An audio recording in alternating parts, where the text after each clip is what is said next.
Welcome everybody to the August 25th, 2025 regularly scheduled meeting of the Town of Vails Planning and Environmental Commission. Please note that Commissioners Lintner, Tucker, Redeker, and Smith are present. Other commissioners are absent.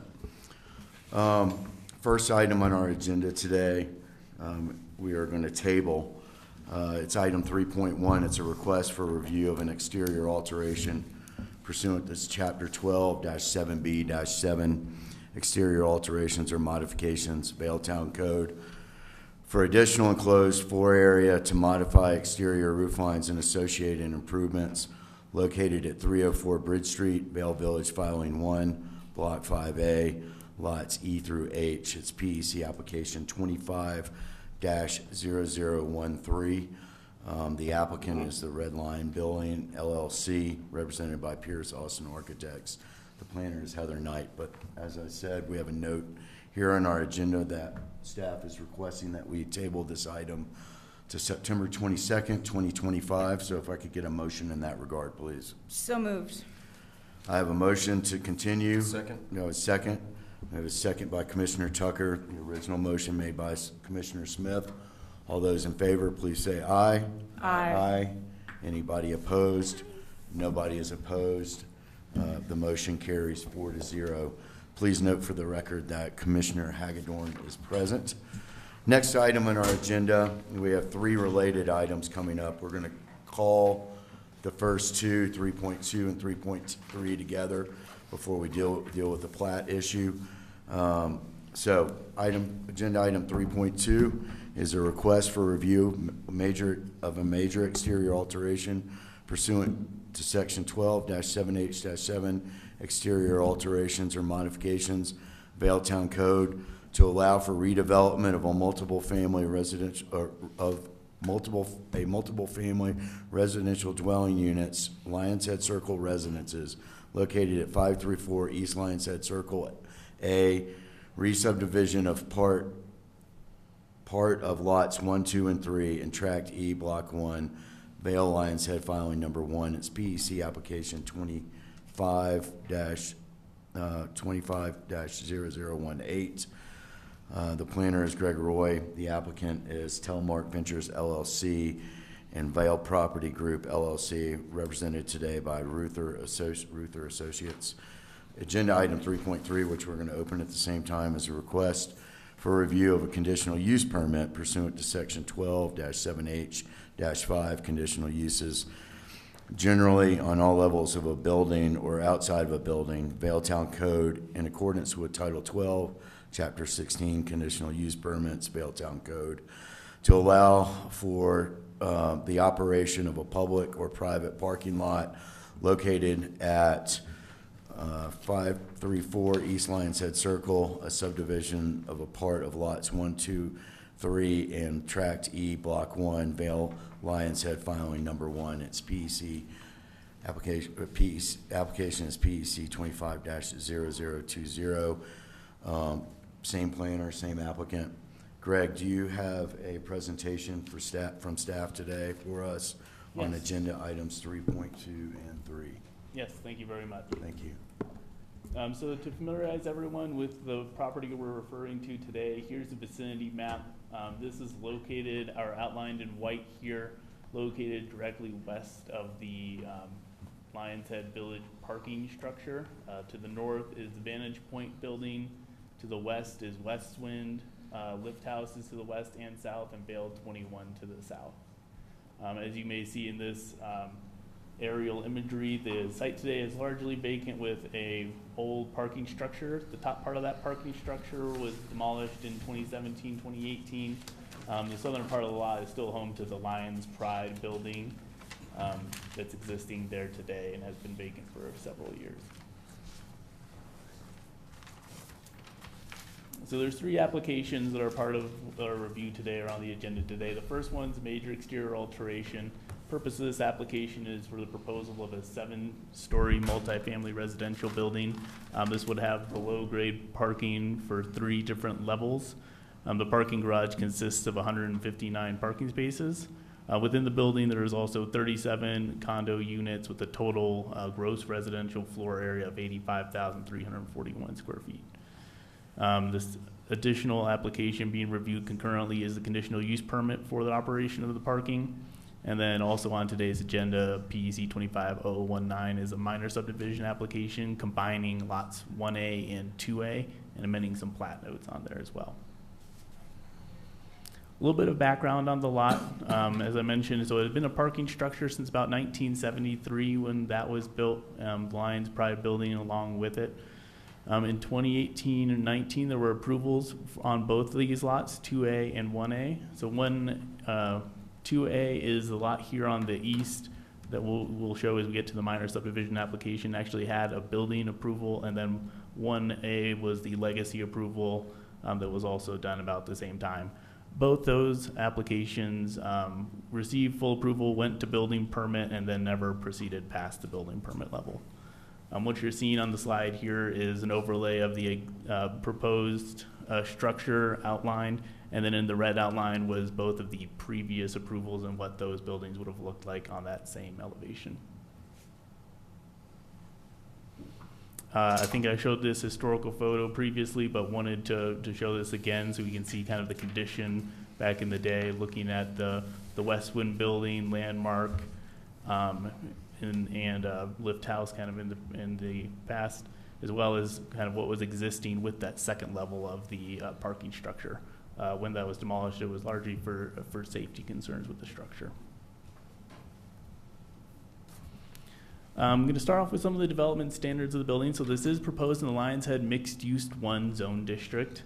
So on the left column, you'll see the standard itself, then the required amount or required standard, the proposed, and then whether or not complies. As you can see on this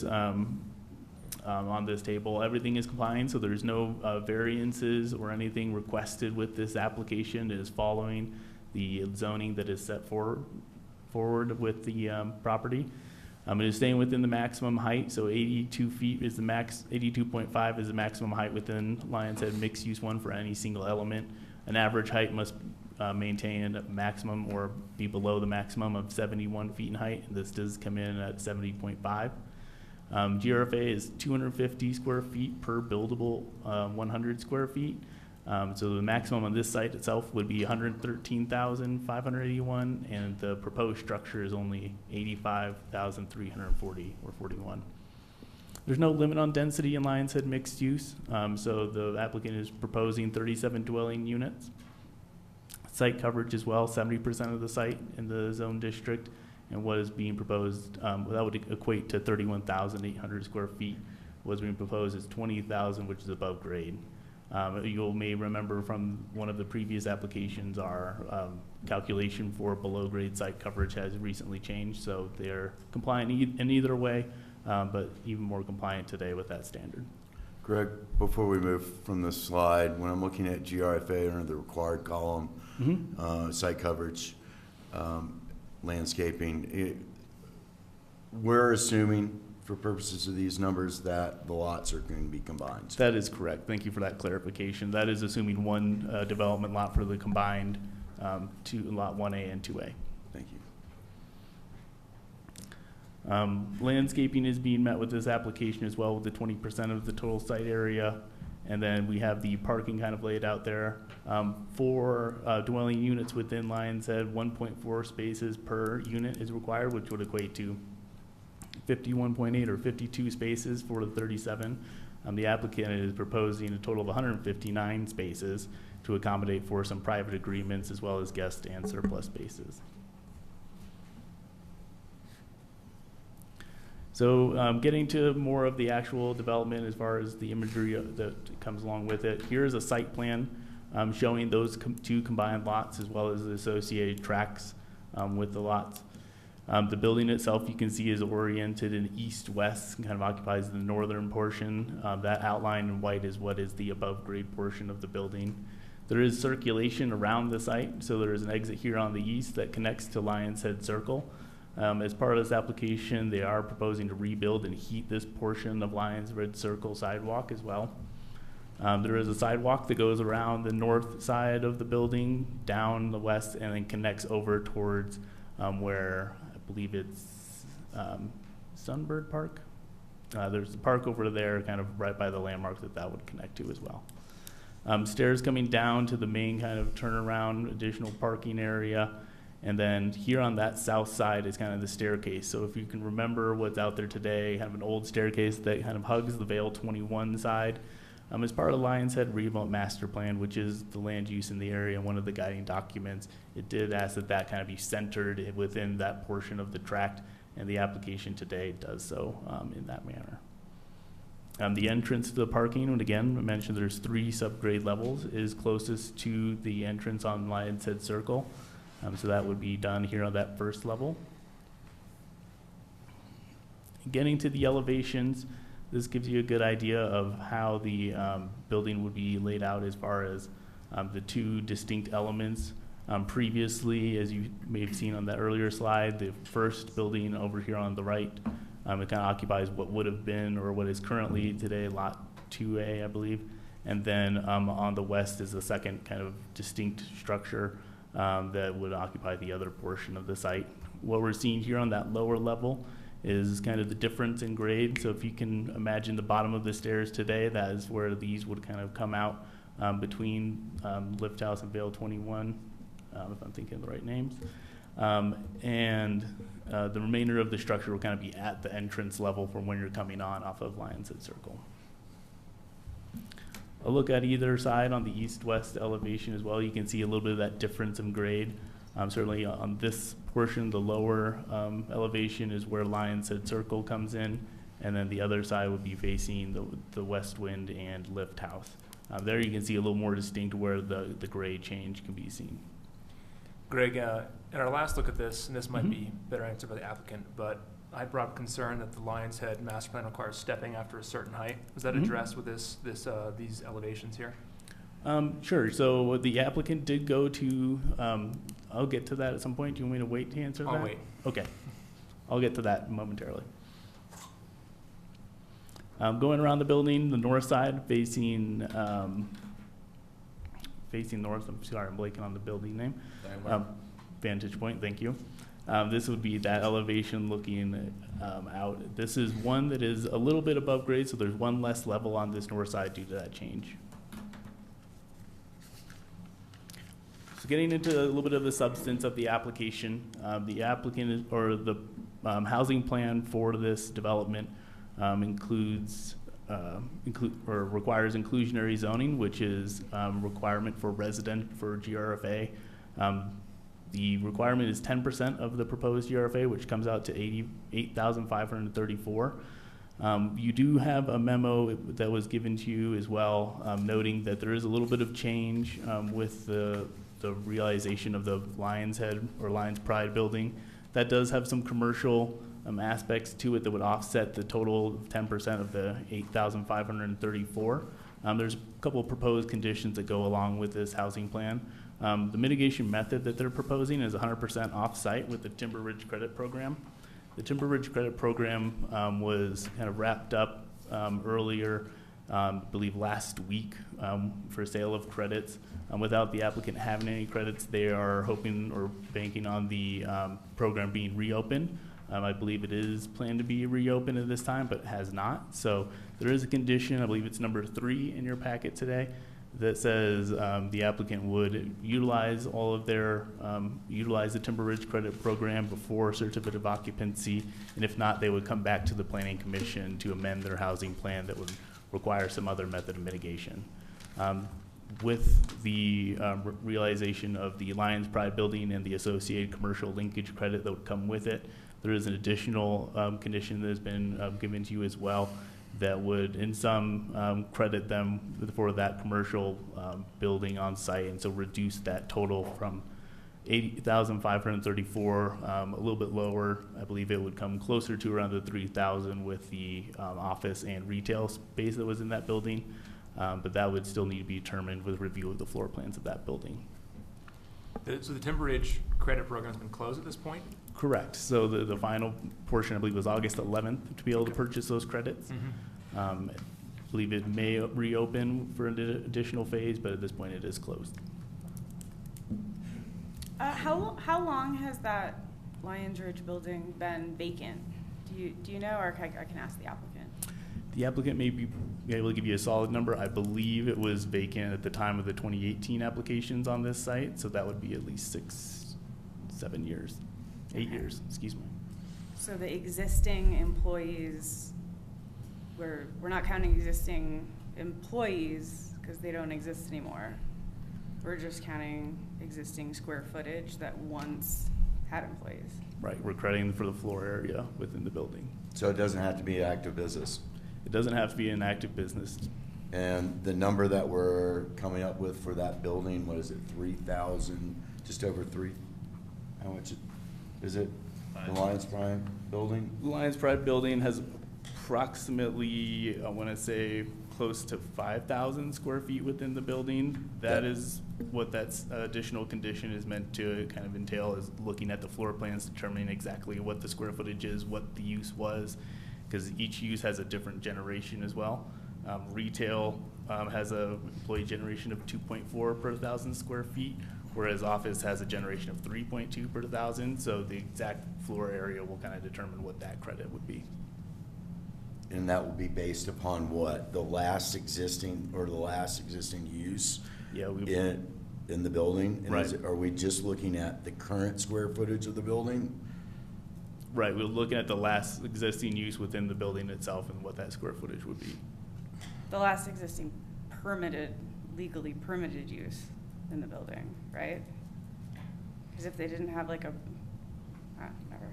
Okay.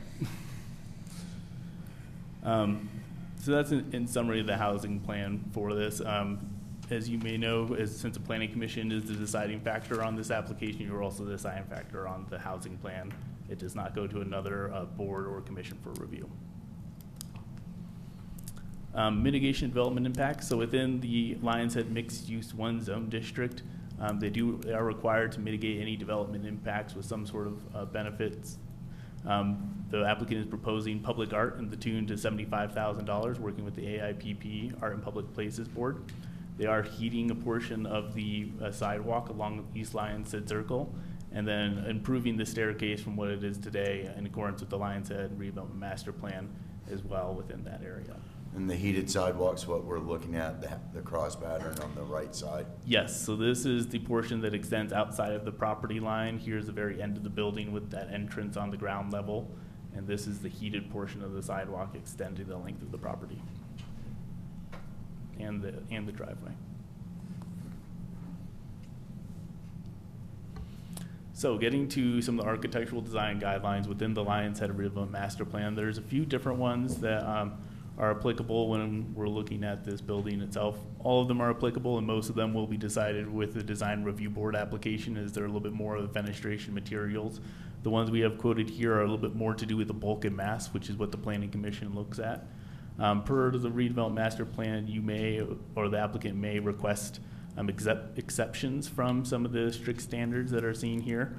The applicant did go to the design review board for a recommendation to the Planning Commission, which is required prior to coming to the Planning Commission per that exception area of the Lions Head Redevelopment Master Plan, and received a recommendation of approval from the DRB for the items that we're about to show you. So there's 3 different ones. Building height. So even outside of the maximum building height that we're looking at, there is some stepping that is required. The key point for this building itself, since it is not on any of the special frontages in the Lions Head area, is that it must have an initial eve height at 60 feet, at which point the building must step back 12. So if you can picture, it goes up 60 feet and then must go back into the itself 12 feet. The next criteria is that there should be no wall face greater than 35 feet in height without stepping back 2 feet. That's the minimum, without a horizontal step. And then exterior walls at the grade level cannot span more than 30 feet without varying at least 2 of the following: either massing or height can be varied, or material fenestration or color. So looking at the building height, these are the same plans that the DRB reviewed as far as the exceptions. Looking at the plans, I don't know if you can read those here, but it is on page 8.213 if you're following along. The step backs are shown, this is the lowest level, actually goes from the very bottom of the stairs, considering that parking area as part of the step back. What we're looking at on this next level is kind of the pedestrian level, or where you'll be entering the site, where most of the parking and the cars would be utilizing. What they're showing here in yellow is kind of the areas they've identified as needing the exception for that section from the Lions Head master plan, because they extend with an initial eave height of more than 60 feet. This is a 71-foot extension up to this portion. Here we have a 69-foot extension up to the start of the eave, and at this location, another 69-foot extension up to the beginning of that eave. So looking at that third location, though, there's a step back. So the first two are at street level, the first two sections that we're looking at with the heights that you just mentioned. But where is street level? Where's the step back? So this and is that third one. This is the street level, right here, as far as where you would walk onto the site. What they've shown here in green are the ridges, or the roof eaves, so the different eaves at the location on the site. And then what they have identified on these, above these roof eaves, are the step back after that eave. So this one generally follows the same plane all the way up from this lower level, and I'll let the applicants correct me if I'm misspeaking on anything. This follows the same plane all the way up to this lower roof eave. Okay, and the height there is? This one is 69, this next one is 69, and this one is 71. Okay, thank you. Also shown here, so this roof eave has a 7-foot step back at this location, which and goes up the same distance up to this one, so 69 feet. So staff identified that portion as well as not meeting the that language in the master plan. This is a step back of 10 feet at this location, 12 feet at this location. So again, 10 feet is not the 12, certainly gets very close to it, but is another area where the step back does not meet that criteria. Which criteria, the three, the 35-foot? The 60, we're talking about the 60-foot height and then a 12-foot step back. Okay. And then again here, this is an 11-foot step back from this roof eave. And so at this location, direct where it does not intersect this 12-foot step back, it is technically short 1 foot as well. As we continue on, we already talked about the landmark piece. There's a 30-foot and the 20-foot step back for this middle portion, which really kind of divides, if you're thinking about the site plan, that really divides the structure. Here we have an 8-foot setback on either side of this as well, and it has that same kind of rise. So again, does not meet that section. And this is a kind of an orient, or giving you a look top down at the typical levels of the building as you're looking at from the top as well. So it gives you a little bit more of an idea where this large step back is in the middle of this building. There are other sections, and I can go into a little more detail on those other criteria as well. I thought that was one of the more important ones, so I wanted to kind of make sure I hit those. But if you would like more, we can certainly get into that towards the end. So talking about the parking on the site as well, I already mentioned 1.4 spaces for the 37 units would equal 51.8. They're providing 159 spaces. There are some private agreements that came with these parcels that they are planning to adhere to, and that is those additional 66 spaces and then guest spaces and surplus. So the point of the conditional use permit is for that surplus spaces and how they're going to utilize those. The answer to the comments that they are going to plan on long-term leasing them, I believe, is the intent with those additional spaces. One thing of note is that there was a plat note added on in 2018 that 143 spaces would be required beyond those to serve the development. That is something that is proposed to be removed with this minor subdivision application. We'll get into a little more detail of that, but the applicant is not including 143 additional spaces beyond what is being proposed here today. With the minor subdivision application, there is a need for that minor subdivision application to be approved as well to remove that plat note. Can you talk talk a little bit more about that plat note and how it came to be in 2018? It's a little bit Sure. confusing. Yeah, so that was not included in the original minor subdivision application in 2018. Included minutes from that meeting, I believe it was in July of that year.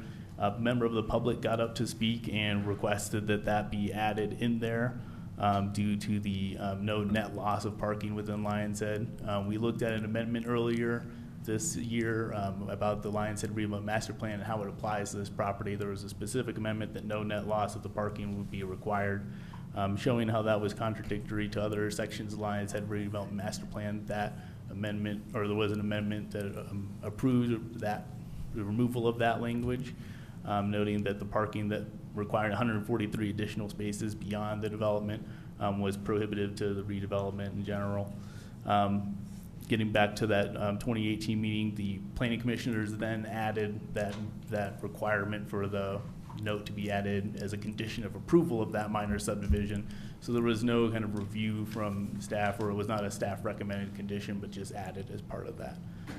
I believe in line with that no net loss, which has, as I mentioned, since been amended. But we're not net loss from the current parking lot there anyway with this, correct? I'd have to double check on the numbers that were there for that current parking lot. Or is that net loss from when the garage was torn down? Is that what it was talking about? So the original language was before the garage was taken down. It was Okay. no net loss in general, which is more of a guiding principle for the Lions Head redevelopment master plan. As we mentioned at that last time we looked at that amendment, it's more of a no net loss in total, not an additive number.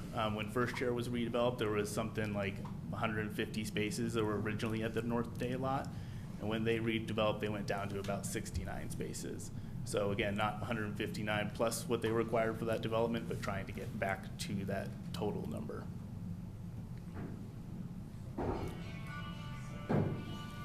So we do have some 3D renderings, kind of looking at the structure, kind of gives you a little bit of better idea of what it will look like this is a view from the Lions Head Circle right of way. Again, showing a little bit of the difference of that grade, and as you enter into the site, the view compared to what exists today, which is almost the same direction as that historical photo. So you went through the south facade in terms of the exceptions on height. Mhm. Is this compliant with the height requirements on steps on this facade facing Lions Head Circle? Yeah, so I can go to that specific plan page if you want to see all of them. Actually, give me 1 second. I can. At some point, we're going to need to see all four and talk about them, but we can do it with the applicant as well. Yeah, so they may cover some of that as part of their presentation. If Okay. we have questions after theirs, I have more detail on that we can provide. That's fine. And then this is a good look coming up from the grand staircase, kind of between the buildings that are existing there, Lift House and Vale 21.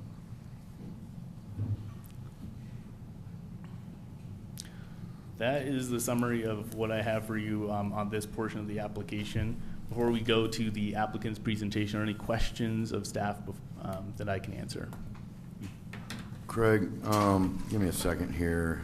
I was looking at staff's recommendations. I'm looking at page 12.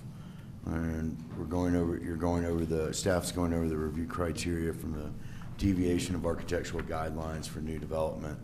Criteria 5. The first paragraph talks about the intent of the building height, blah, blah, blah.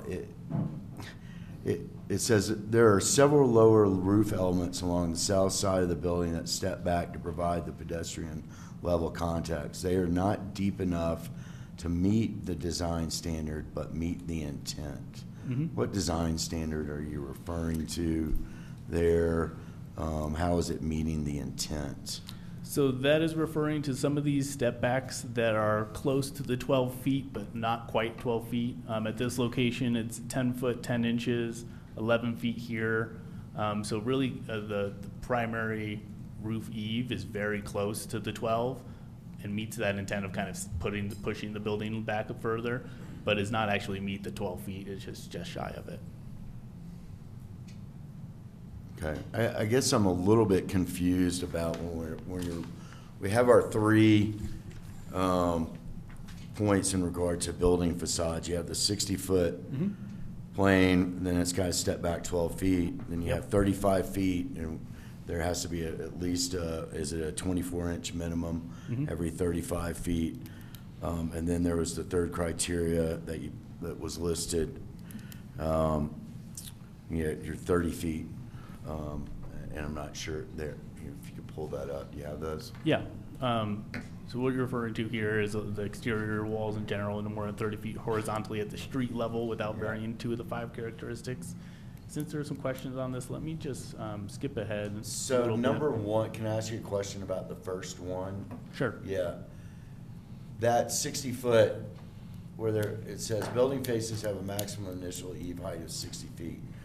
Is that 60 feet from street level, or is that you can't have any 60-foot plane at any point on a building? 60 feet before- from street level. So, okay. Yep. And then the second wall surface criteria just refers to you can't have 35 feet without stepping back at any point. Right. So if we could go back, so I guess where I'm confused in the presentation so far is these, and we're gonna go over every side because we need to do this, not a lot of stepping back here. But on the south facade, where does that 60 feet start? We had a green line indicating that there were some eaves sticking out from the flat plane of the building. So does that not move the line, where the 60 feet starts?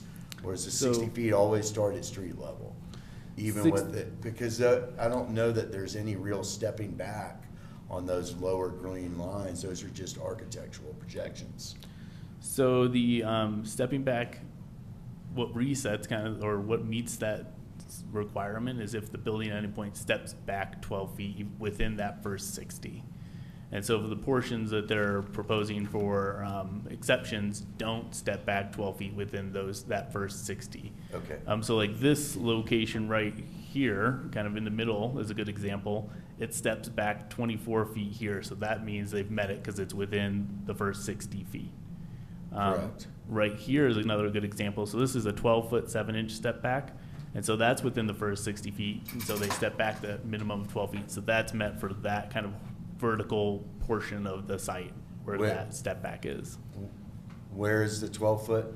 So right here, they note a 12-foot, 7-inch step back at this location just off the side of the that main feature. Okay. And then that roof eave, or that eave ends there. The building actually comes a little bit forward. You can see a little bit here where that lower building element is. And that's an 11-foot step back. So that is just shy of kind of the 12-foot. Okay. So we do have a step, but it's 11, not 12, and thus that is the exception. Right. For that area. For that area, you're particular thinking in area. like verticality, like that portion of the building straight up, right? Because that's All right, that's a little bit more clear to me. Now, looking at the portion of that joins the two lots, that building, where Yep. there is a 24-foot step back. Yep. What is the height to the eave? What's the plane there? What's that height? So this is about a 15-foot height right here, 15 foot 8 inches to the top of this one. So this Okay. would probably And then from there up. from there up. So the fact that they have this 30-foot setback means they meet that 60-foot requirement of the building frontage. So Yeah, they're done but with that. then we one. also have the 35-foot requirement. Right. So then that comes into play for this portion as well. And is that higher than 35 feet there? So let me get to the other one I had just a second ago. This has a good explanation of kind of the different wall planes themselves. And actually, if I just zoom in, this might be easier. And this is on a page 8.214 if you want to follow along as well. So that one is noted as kind of going straight up for this portion. I don't have that exact height. There is another sheet in your plan set that kind of shows those as well. Again, that 35-foot exception will be utilized in areas such as here where that main tower element is being proposed. Because it is uninterrupted. Potentially at this immediate location as well will be another one that would not meet that requirement. Okay. And we go to this. So these are looking at the exterior walls, as far as in general. I'm just skipping ahead because we had some questions. You had a few more slides. I'll show you on this. The exterior walls, general, so talking about the 30 feet horizontally at the street level without varying two of the 5 characteristics and kind of following the DRB's recommendation and staff recommendation. I think generally these items are being met. You can see this lower level. There had some pushing and pulling of the building itself. Kind of this entry portion comes out. This portion is material change from the windows to the stone in this area as well. A little bit more fenestration with the windows as we extend here. Another pull of the building as well in this location, and that's also kind of shown here at that 4 foot, or this number 4 right here. The primary building facade then stepping back with that number. I believe it's 4 feet. So again, a little bit of an exception, but still generally meeting the intent.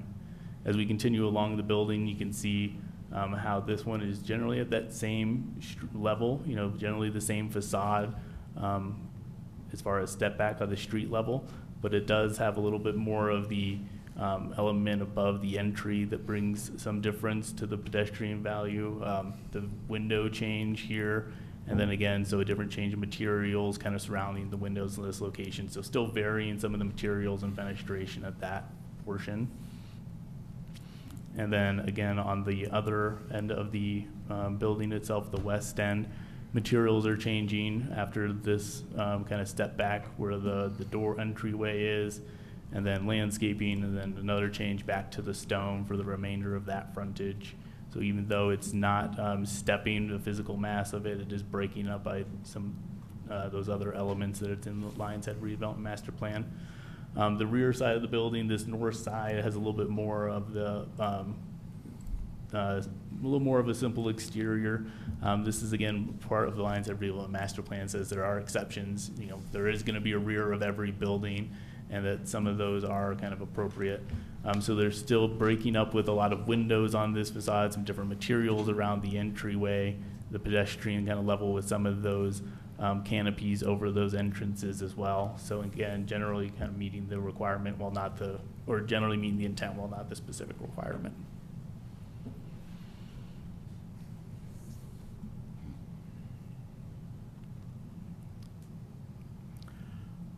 Does that answer your question a little bit more? A little bit. So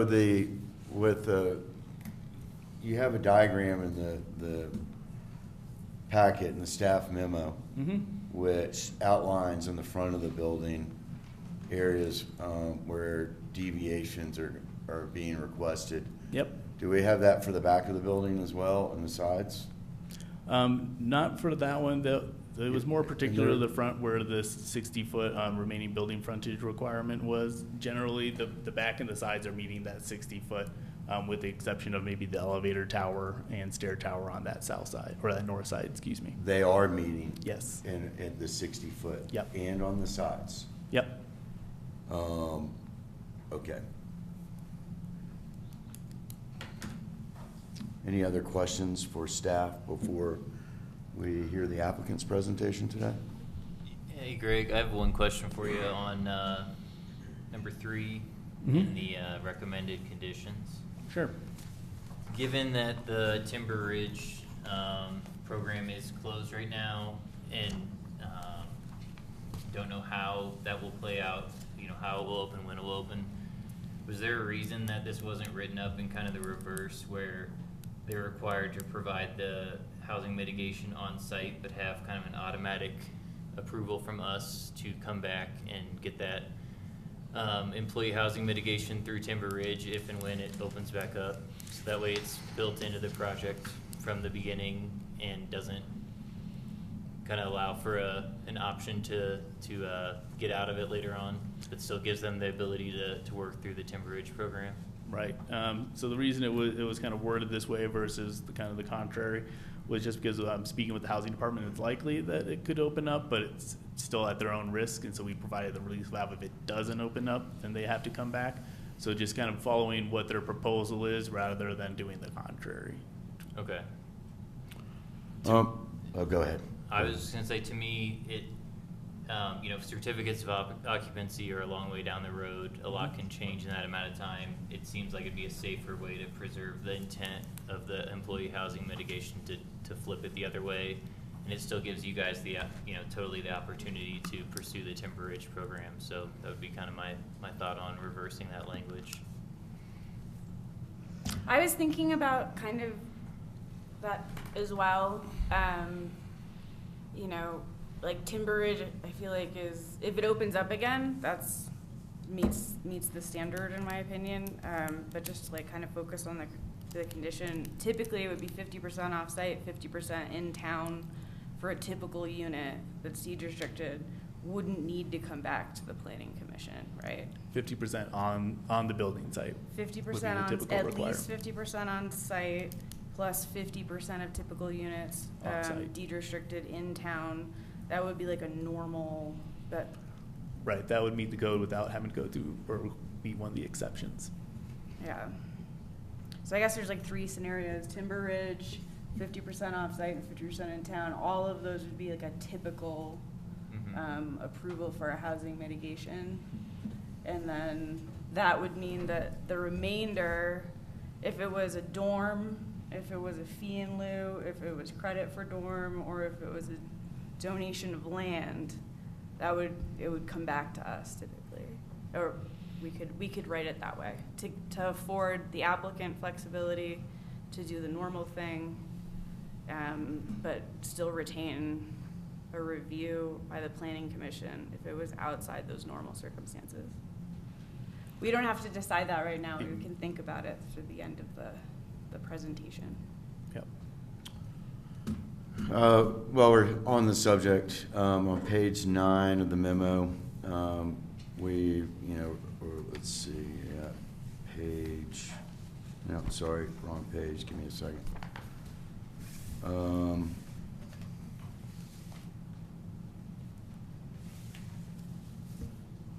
Page 3 of the memo, staff memo. Staff brings to our attention the exceptions to the on-site employee mitigation requirement. For clarification purposes, staff is not in the memo analyzing whether or not the applicant is able to meet one of the four exceptions, correct? Yes, we didn't provide specific analysis on those.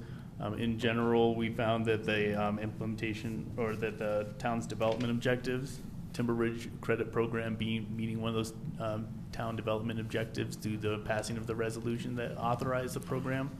So if I had to put one to it, I would say that it is meeting item B of those exceptions, but you're correct, I didn't have that analysis Okay, in the so staff if we memo. look at item B, but that analysis assumes that this credit program is going to be revived, and at this point, it's not revived. Right. And so the only goal that it's meeting is for the town to be able to sell units in Timber Ridge. That's really the only goal under that analysis. It's not achieving any of the other goals about having housing available, affordable housing around town. It's just achieving a limited goal of selling units at Timber Ridge. Yeah, and I believe the applicant has their own analysis on the different exceptions that it meets Okay. as well.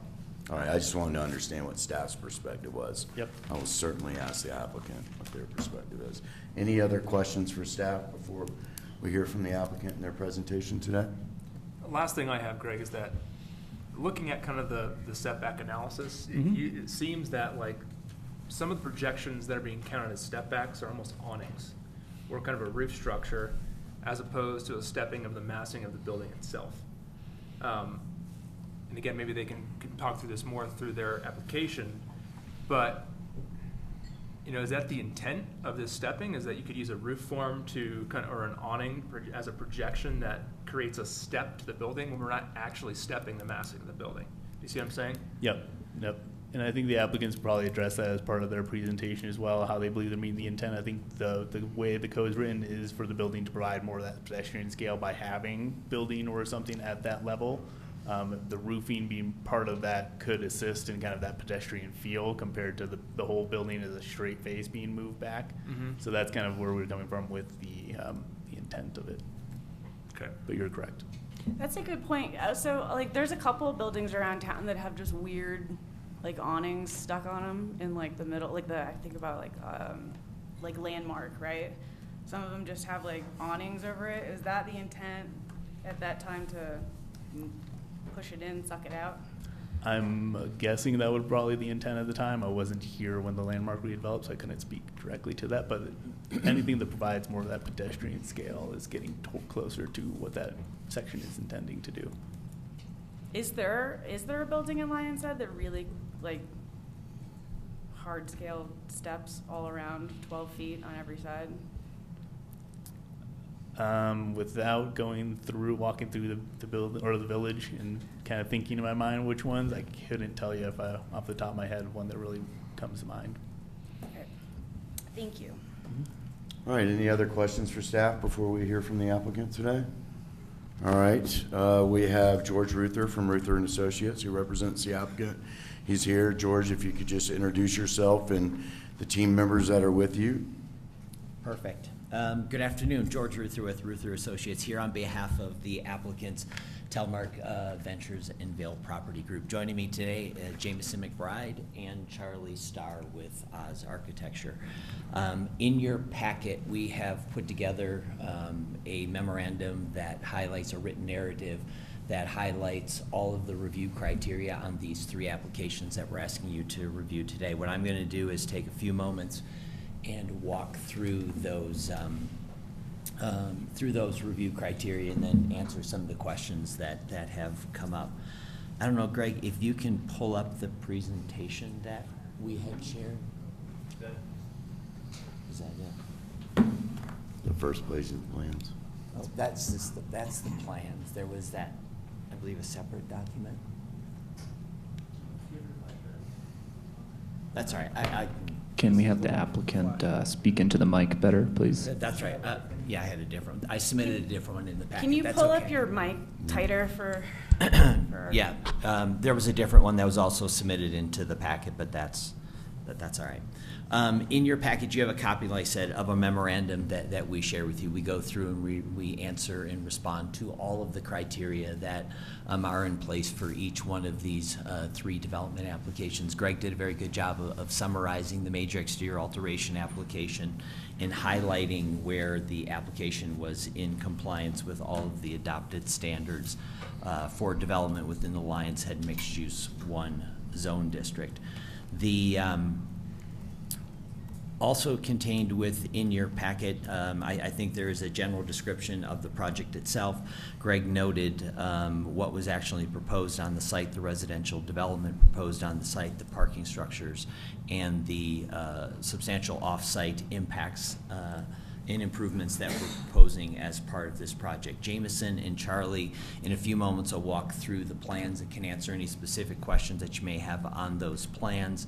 But again, much of this information is in your packet, so I'm not just going to regurgitate all of this back to you. There are a couple places, though, I do want to stop and speak more specifically about when we get there.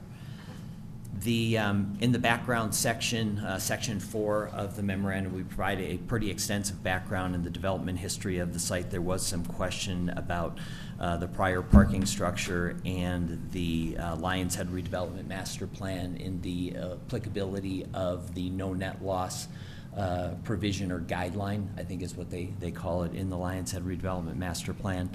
You'll be reminded that back in July, I believe it was, we came to the Planning Environmental Commission. We shared a application that for a recommendation to the Town Council that proposed an amendment to the Lions Head redevelopment master plan to change section 5.7 of that master plan and essentially remove that language requiring no net loss of parking from the site. The way it had been interpreted, and I think is part of the reason why you see plat note number 18 on the minor subdivision, is someone had interpreted that to mean that not only as part of a redevelopment of this site did did the developer or property owners have to put back the parking that was required as part of the development, but they had to put back all of the parking spaces that were on that site previously. I believe it was on August 5th, the Vailtown Council unanimously supported and approved resolution number 35, which amended the Lions Head redevelopment master plan, and we believe we're now in full compliance with the Lions Head redevelopment master plan as it relates to that provision and the no net loss of parking on the site. Also, it came up in your deliberations and in discussions, the deviations proposed from, I think it's section 8.3.3.3A of the Lions Head redevelopment master plan and the architectural design guidelines. In that section, on July 16th, I thought it might be a part of your record. In the packet, we provided a 26-page memorandum to the design review board that kind of went through and walked through very thoroughly all of the standards and how we complied with not only the standards but the design intent of the deviations from that master plan recommendations. I believe in a few moments, again, Charlie and Jameson can kind of walk you through any specific questions you have about that. But again, on July 16th, the Design Review Board did vote unanimously to recommend forward a recommendation of approval of the building as proposed and designed to you today. The questions also in the packet, there are requirements for substantial off-site impacts being mitigated. One of those mitigating impacts that needs to be addressed by the applicant is employee housing, and in this case, the employee housing obligation is an inclusionary zoning requirement associated with the residential development that's being proposed on the site. Greg did allude to a requested revision to one of the conditions of approval as it relates to that requirement, just to simply take into account the existing credit that already is in place for the Lions Pride building on the site. There was some question about verifying the numbers. The 5,464 square feet that's in that building today is broken down into two primary uses, some commercial and retail uses, as well as some business office uses. Those square footages that we used in our memorandum and in identifying what we believe is the inclusionary zoning requirement came from the Eagle County Public Record. They divide that square footage into roughly 28,900 square feet of retail and about 2,500 square feet of office space on the site. When you factor that in and apply the town standards to it, it comes to a EHU credit of 3 employees. That is an employee requirement versus a square footage requirement because it's a commercial linkage requirement. So in this case, I believe, and staff can correct us if we're wrong, when it comes time to actually apply that credit, there'll have to be a conversion of converting employees to square footage, and that really can't be done until the applicant actually proposes and comes in with whatever the units are that are being proposed. That takes us back to that conversation about the Timber Ridge solution for this project. We had relied heavily upon that Timber Ridge solution for the project, and in fact submitted design review, Planning Environmental Commission applications in anticipation of having a final review prior to that program expiring on its terms on August 12th. We were moved to this meeting on August 25th. In doing so, however, we continue to be encouraged by the town staff to continue to pursue the Timber Ridge option as a potential solution on the site, whether that's purchasing units or purchasing credits, or if for some reason that program did not come back and was not eligible. I believe, to your point, Robin, there is an opportunity to simply apply the requirement as has been done historically in the town of Vail, and that is just coming in and demonstrating compliance prior to the certificate of occupancy. I believe in the town code it does say that is the standard for when the obligation needs to be met on site. We're hopeful and continue to be optimistic that the town of Vail will bring that program back so we can participate as part of the solutions at Timber Ridge. With respect to, I think there was some questions also about the 50% on-site or the 50% off-site. In our case, we are proposing that 100% of the mitigation be provided off-site, whether that's at Timber Ridge in a purchase situation or in a credit situation, or elsewhere within the town of Vail. Within our written narrative, we provide a response to the 4 criteria that are required for review of a request to provide 50% of that housing off-site, and I believe that's listed in section 6. Can you go ahead and go over that with us? Of the app. Sure, if you'd like to follow along in section 6, it's on page 2 of that memorandum. We highlight and outline the employee housing program. Housing plan as we're proposing it, so we provide a calculation method for how we arrived at what the EHE requirement is.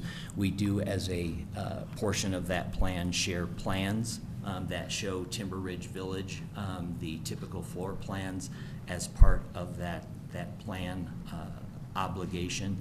As for the schedule requirement, we highlight that consistent with 12/24/10 of the town code timing that will provide these deed restrictions prior to the first occupancy being issued on the site. As far as the off-site units, we do then note that in January 21st of 2025, subject to resolution number 4, the town council did adopt a Timber Ridge EHU deed restriction purchase program. That is the program that we're relying upon. Continuing down onto page 4 of that section is the response to the review criteria. Of the 4 or 5 criteria, we respond to 2 of those because we believe those 2 are most applicable to what it is that we're requesting on this site, and that is that the implementation of the on-site unit mitigation method would be contrary to the goals and applicable elements of the comprehensive plan and the town's development objectives. Again, in this case, our response is the town did adopt this program with the intent of creating opportunities for development projects like this one to participate in the program. And while Timber Ridge is a project that has already been started and is currently under construction, the town of Vail does have nearly 6 decades of kind of starts and stops when it comes to housing initiatives and projects, and many of those projects have not proceeded forward because of financial issues and financial and land scarcity issues in the town of Vail. This is an opportunity for the private sector and the public sector to partner on housing solutions that I think we all would agree are a long time in the making. George, can I interrupt? I'm trying to find where in your memo I'm supposed to be looking. Section 6. Section 6, and that's on page what? You said 2. 24. Thank Page you. 4. It starts on page 2 with the plan. Page 4 is where we respond to the criteria. Where? I got it. Just give me a moment. Right there, page 4. Thank you. Sorry to interrupt. Thank you, George. No worries. Again, so we believe that we comply with the criteria of achieving the town's development goals when it comes to seeing the construction of the Timber Ridge Village apartments. Additionally, criteria D, I believe it is, it speaks to the method of mitigation proposed better achieves the intent and purposes of this chapter and in general and specific purposes of this title than the on-site mitigation method. The off-site mitigation method, we do highlight that in here as well. It does provide opportunities for the town and the taxpayers to invest in projects like Timber Ridge and West Middle Creek and other developments that occur within the town of Vail. And being successful with that project helps ensure that the intent of the purpose of employee housing, and that is to provide homes for locals and a local workforce to live in the town of Vail, is achieved. We also acknowledge that given the scarcity of land and scarcity of financial resources, that a public-private partnership like this helps the town advance its goals and objectives when it comes to employee housing within the Vail community. So I'm going to interrupt you there. I'm trying to understand the points. Is the applicant claiming that all four exceptions, correct, are met in this circumstance? No. Which of the four exceptions? We're saying, that's why we're saying two of them. Which two? Of two? the four. B and D. B and D, are most okay. applicable. All right. And Greg, you said B, right? Yes. All right. And the code requires only one of them to be met. So when we kind of talk through this and do our final commissioner comments, I believe 1224-6 method of mitigation says that the housing mitigation plan meets one exception. So or is that point where we can each clarify which exception it meets? Sure, yeah. It only needs to meet one. It can meet more, but yes. Is there a backup off-site mitigation plan if Timber Ridge does not open back up? As Robin pointed out, anywhere in the town of Vail where we can acquire deed restrictions on existing properties or other developments. George, would you explain how, the 50% on site and then how that 50% off site is met typically, right, given your experience with the town and Greg too, is usually we have that requirement that says, X number of square feet of deed restriction will be recorded with the Eagle County prior to CO, and that's indeeded. Like, is it built? Is it bought? It's deeded, it's bought, it's fee in lieu, or a combination thereof. I think in a number of examples, it has been a combination thereof. I think back though to other projects. Altus Vail Residences, I think, was one where 50% of the requirement, or approximately 50% of the requirement, was attempted to be met on site, and we kind of understand what happened with that outcome. The Vail Health, I think, was another situation where the obligation was not required on site, but allowed to be provided elsewhere in the town of Vail. The Four Seasons Hotel is another example where they have an opportunity to provide up to 14 units, or provided up to 14 units, and I forget the square footage exactly, of deed restricted GRFA elsewhere within the town of Vail. They just have to demonstrate compliance with it, so it could be purchased, as Robin said, purchased, bought, credits, a number of ways of coming about it. To follow up my question, wasn't more so, I know there are other options. Have you gone down any of those avenues to see? Because it's an awkward position to be in, sitting here, that we have to wait for town council to open that back up to sort of give you an answer, but we can also give you an answer. So I'm just wondering, for the sake of clarity, if you gamed out any other opportunities. No, not at this point. As I said, we were tracking on a path of being before you before the Timber Ridge Understood. program closed. That closed less than 2 weeks ago. So in these last 2 weeks, we've been kind of tasked with trading horses on a project that we've been working 18 months to get to this meeting. Yeah, I get So it. we haven't been able to fully think that through, but we understand the obligation and the requirement. If Timber Ridge reopens the credit program, is there sufficient capacity left in that program to satisfy your needs? Like, if Timber Ridge were to reopen, enough has not been bought down that you could buy enough to satisfy your requirements, correct? I believe, but I'm also not sure under what circumstances it's going to reopen. If there still is going to be a cap, or and if there is a cap, what that cap would be. Okay. So Based on the resolution, it seems like there's 86,000 square feet that could be a potential, because that, correct me if I'm wrong, because the 86,000 of potential credit that existed in Timber Ridge was the difference between old Timber Ridge and new Timber Ridge, right? Yeah, I Because it think was net new. That's Yeah, why we can sell credit on it. The 86,400 square feet was the existing deed restricted, amount of deed restricted square footage at Timber Ridge prior to the redevelopment. So that was the 98 two-bedroom units that were on the site, was the 86,400 square feet. Okay. So is there any way, when I look at the analysis here in regard to allowing 50% of the housing to move off-site, is there any way for you to right now explain to me both under B and D, without referring to Timber Ridge? We'll say Timber Ridge doesn't exist.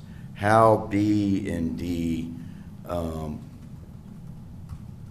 achieve the goals of the town's comprehensive plan and the development objectives, as well as the purposes, of the title. They're very similar criteria. But how those purposes are achieved by moving all the employee housing off-site. I keep, and the only reason why I ask it that way is I keep hearing in applications these days, oh, we're going to put everything in Timber Ridge, and wow, the town really needs to get Timber Ridge finished, and this will help get people into Timber Ridge, which is going to be a great benefit to the town. And I don't disagree with all of those points, but that's, I don't think, the perspective of the way we're supposed to be looking at the criteria. I think we're supposed to be looking at this specific project without considering where the housing may go, but what is, how by moving it off-site are we achieving the goals? Because I know one stated goal is the scarcity of land, for instance, in town. So the point was if you have somebody redeveloping a lot, if you can put housing on that lot, that helps with the scarcity of land. Other arguments maybe, we're not, there's no wrong side of the tracks, so to speak, in this town. And I know applicants have come before us and they're like, poor people don't want to live with rich people. That's something that I hear. And not putting it bluntly like I just did, but I've heard it before with other applications, which is somewhat offensive. How are all of the goals, town's goals, being met to satisfy B and D by moving all of this housing to one place off-site?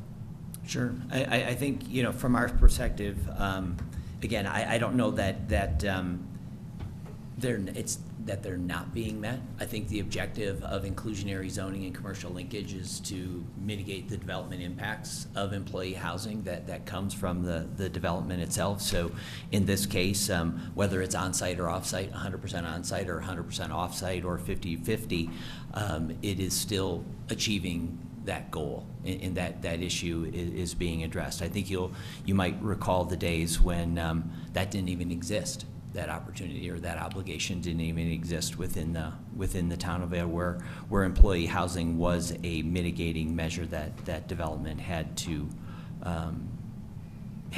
address on site. The question of, in this case, the obligation is inclusionary zoning, so 100% inclusionary zoning. There is no commercial linkage requirement.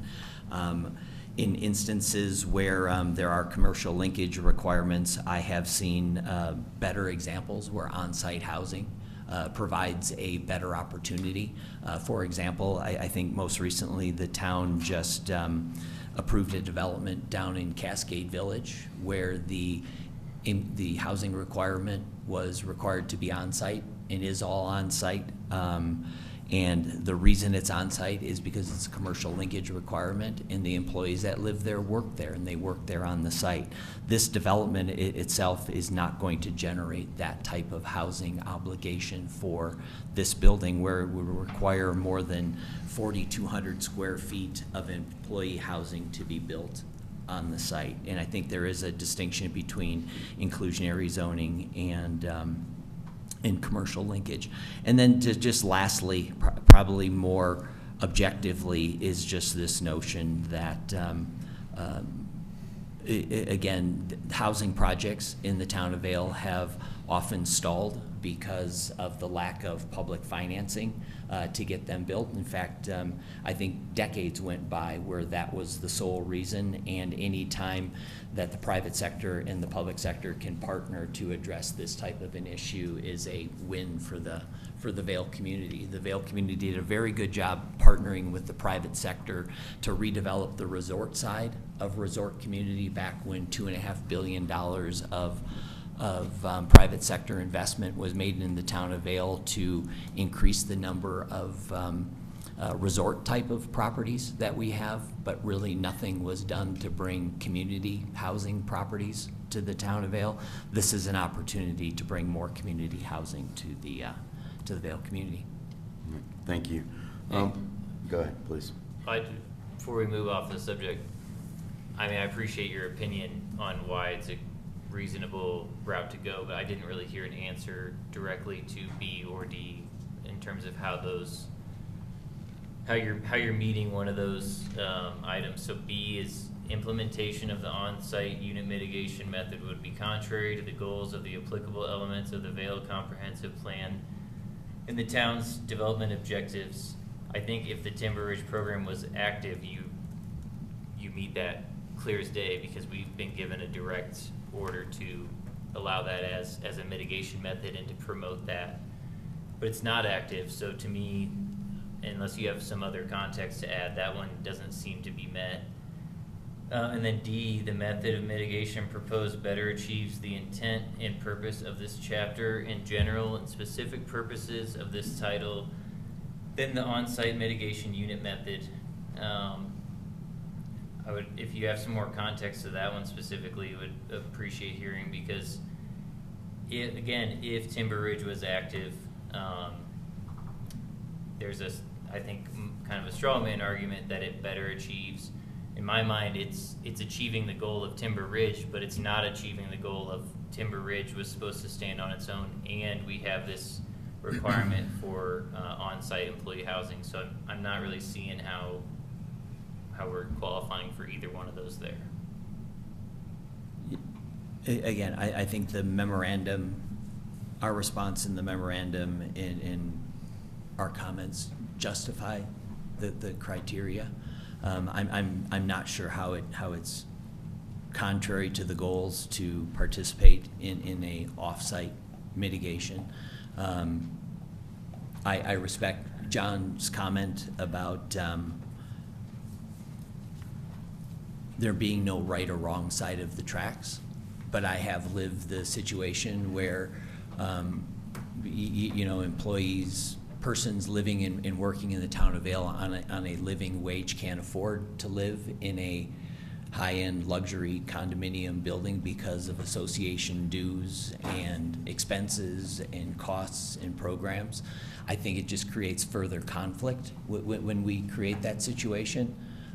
You could argue, and I think one of the solutions that has been proposed in the past was, well, we'll just exempt that percentage of the condominium association from any of those dues or expenses or HOA fees that might be associated with the project. I don't think that helps the situation. In fact, I think it creates greater division when you have folks living in the building that are treated differently than others. Because of the financial situations. I know of situations where employees can't use the pool. Should they all be living in the same building? It's just some can use the pool and some can't use the pool because of HOA fees. It sounds like a great idea, but in practice and implementation, I think that's been part of the challenge of combining the uses on site. And at Timber Ridge, you have 100% of the community sharing in like situations. Greg, could you also talk about how the existing credits have been used? So I know that we had a previous application that did purchase those credits. It was the Evergreen, and they purchased those units through Habitat for Humanity, which made those units available for individuals earning 80% AMI or less. Is that, Yeah, that's real? I think I'm aware of it, but I Don't know. I don't think I should speak to that program. I think there are other opportunities like what you just described, where using situations like this can actually be a, 1 + 1 = 3 outcome for the community. But maybe Greg or somebody could answer the question about what's happened with Habitat and Timber Ridge. Yeah, I believe about 19,000 square feet has been purchased. I don't know if it's public knowledge who bought that. If we have any of our housing team online, I'd ask that they chirp in a little bit later with that answer. But to my knowledge, the applicant does not own any of them. Okay. And just one other thing, so I know that the only people that can sell Timber Ridge credits are the town of Vail, right? They created the commodity. And, when that kind of blast went out, it kind of very specifically said that these credits are valid for on-site or off-site housing credit. So that has some sort of weight, right? Mm-hmm, exactly, and that's kind of the portion where it's meeting that criteria of a development objective that's specific to the town, because that resolution noted that it meets both on-site and off-site. All right, and so I don't want to keep dragging this out, but to kind of address like CJ's question and what we talked about a little bit earlier, it was that the proposal that you have is for 100% Timber Ridge credit, right? And I think CJ proposed, why don't you also build in 100% on-site as into your criteria as well, so it's built into the project and you don't have to come back. And then I think there was that option of 50-50, because that would satisfy both requirements. Yeah, and thank you, CJ. I heard the request.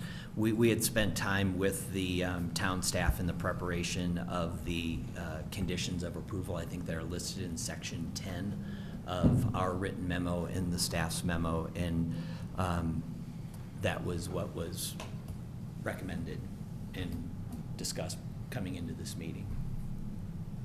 Would it cause any kind of adverse impact on your development to write it the other way? Tremendous, yeah. To go from 37 free market units to less than that, because 4,000 square feet or more becomes deed restricted. Yeah, that would have a significant impact on the development.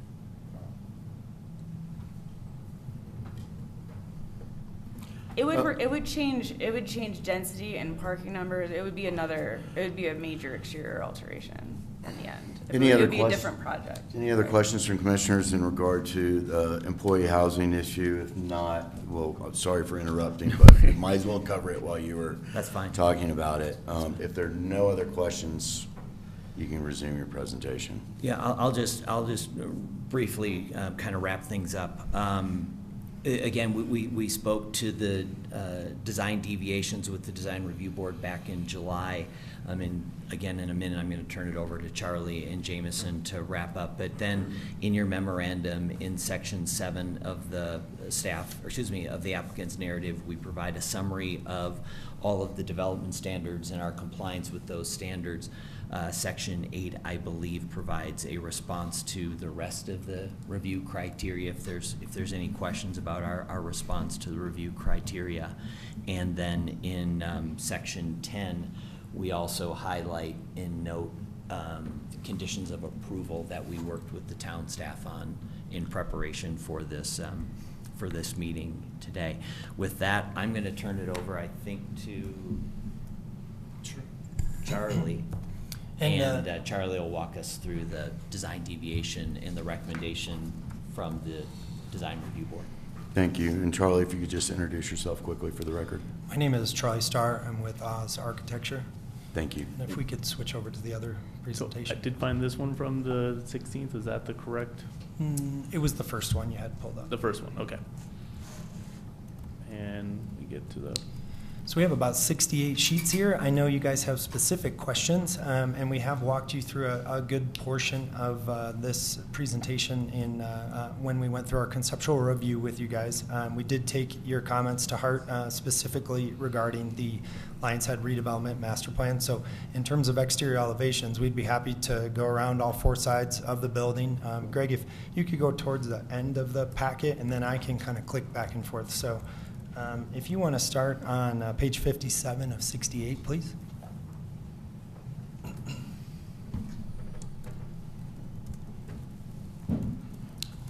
So these are a series of diagrams that we produced just to help illustrate some of the important features of the project.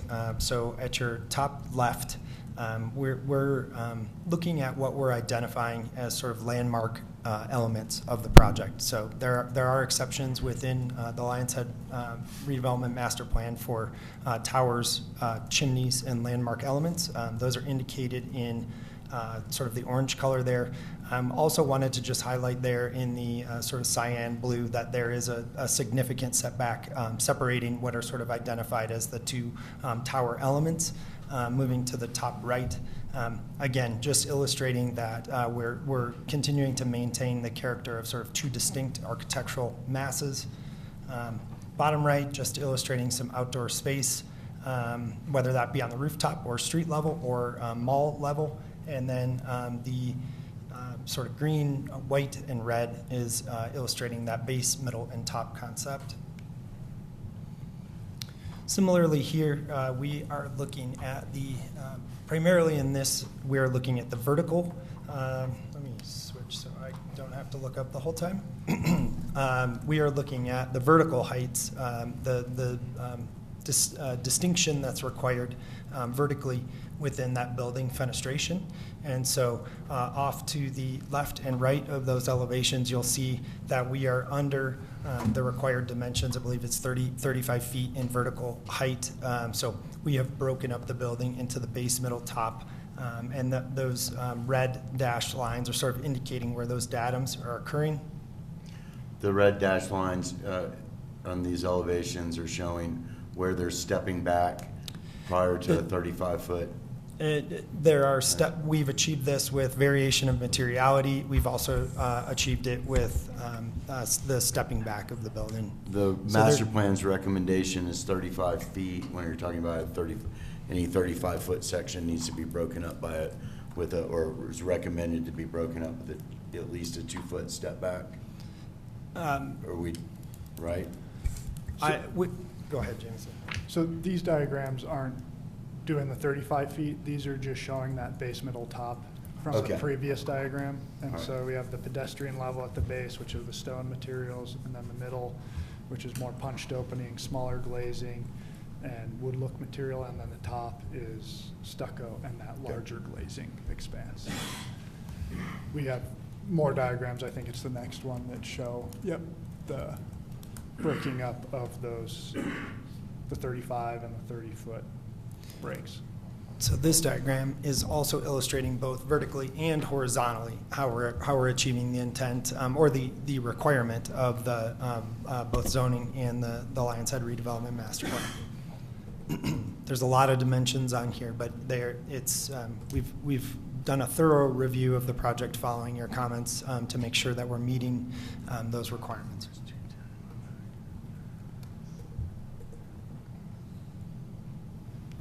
So the yellow lines indicate the 30-foot horizontal that break either material or a step back. And I think it also says in the town code or the master plan or the master development plan that glazing can also break that line. So those are the yellow lines going horizontally, and then vertically the red lines is how we're showing we're breaking those that facade up in those 35-foot increments through step backs, awnings, materials, glazing. So in terms of these, both of these criteria, we are not asking for any exemptions as far as they are concerned. I think Greg sufficiently covered this. We're below the maximum and average building heights.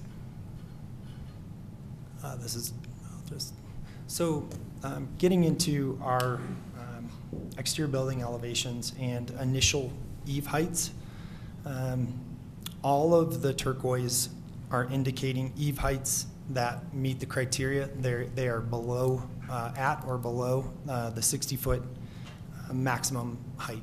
And so as far as taking into account the comments that were made, as George referenced, on the north side of the project here on the bottom of the page, all roof eave heights as measured from finished grade to the initial eave height are at that 60 foot or below. The only elements indicated in the sort of goldenrod there are chimney elements. So just a few there that go above that. So the one elevation I do want to look at here is the east elevation. I see your exceptions you talked to with the DRB on the south side. The north side, I see that as well, and that's also, the master plan talks about back of house and kind of how that is maybe more appropriate for less articulation and whatnot. But that east facing Lion's Head circle, I don't see how that one main wall is compliant with the 60 feet, because you have, it's that portion, you have the step back on the bottom there that kind of takes up the right half of the building, and then there's about a 15 to 20 foot gap where it seems that we're greater than the 60 feet there. But it's measured to initial eave height, and so we have a continuous eave there that meets the intent of that requirement. So there's no point on the elevation that we would need to step back the 12 feet. So you're saying because you have that eave starts at 60 feet at some point that satisfies the intent? Yeah. That's our interpretation, yes. That is in the master plan as well. Okay. The face area of that, where the eave comes up, does not meet it. It's just the initial eave portion. Understood. I was reading the master plan, and it's oddly prescriptive and vague at the same time. So, Well, just so while we're talking about the east side of the building, that center element where the roof eave peaks, but are we just looking at a flat facade from the ground all the way up? Yes, in some ways, but we do have material articulation through there. So you can see that we go from stone at the base. Again, it's that base middle top. That's how we break it. There's So no stepping back, it's just changing materials? It's small steps, yeah, very small steps, yes. Oh, with the material changes, Yeah, there'll it's be just- some natural yeah. stuff. Yeah. yeah. But And we have some diagrams that very specifically indicate the depths that we're setting back on this east facade. But just with this perspective, just to give everyone sort of a real world view of what we're proposing here, at the various balconies, we are stepping back the massing, and as you get up to level 5 and 6, we're increasing that step back. yeah, and I appreciate your stepping those sides there. I was just looking at that one portion. Going back to the, 815 in the master plan, I do see how it would be the initial eave height on a gabled roof that would read the initial eave. So, If you also look at page, I'm not sure if you guys have this in front of you, but on page 63 of 68, which is this, we have identified and color-coded all of the step backs based on the colors. And so if we're looking specifically at the east side there, as you get up to where you're seeing the number 3 indicated, I apologize, it's very small. But that would be the green here. That is a step back of 9'5", and so while we are meeting the requirement of the initial eave height, which doesn't require a step back, we are electing to do a massing step back to give you articulation of that facade. Just so the intent of that requirement is so that you don't have 60-foot very flat faces of your building, and we're making an effort to provide some depth change on all sides of the building.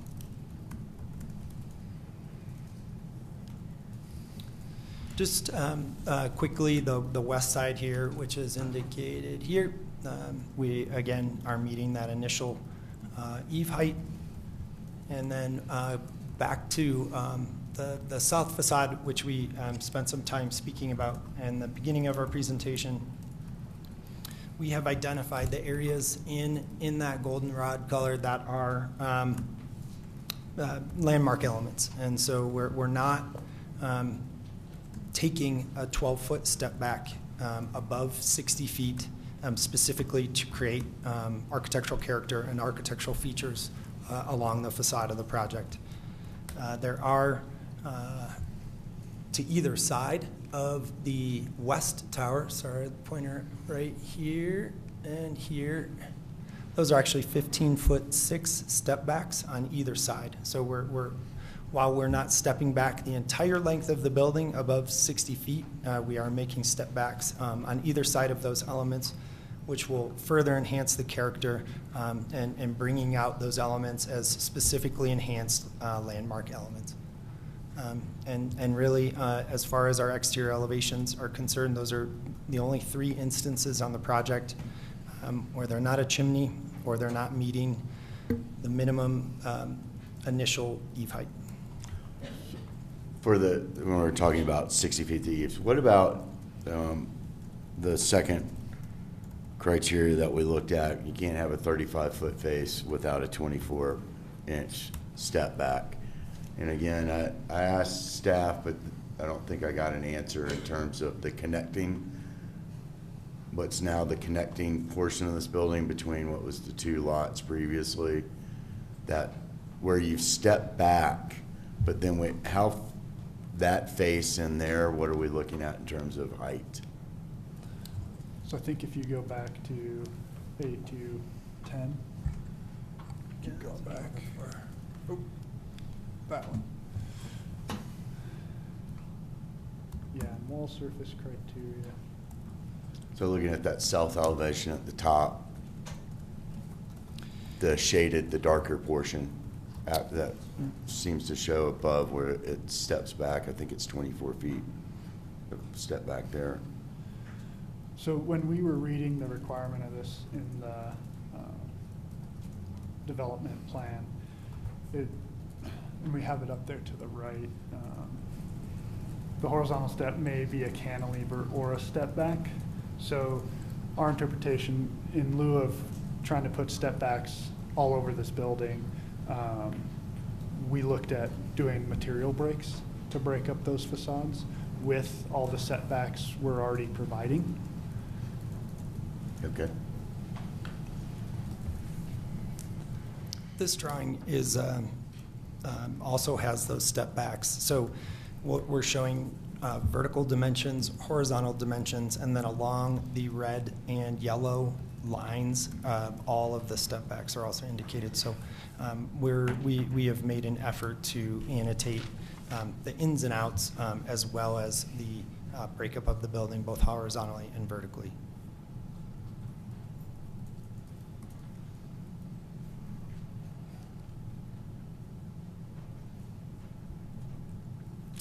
I think that largely those series of drawings were our attempt to diagram and illustrate and address some of the comments made in the previous meeting.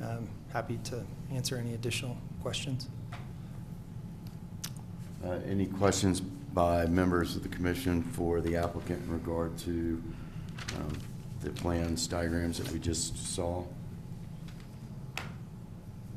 Is that going to be it for y'all's presentation today? Or do we have more? I just had one more question on this topic.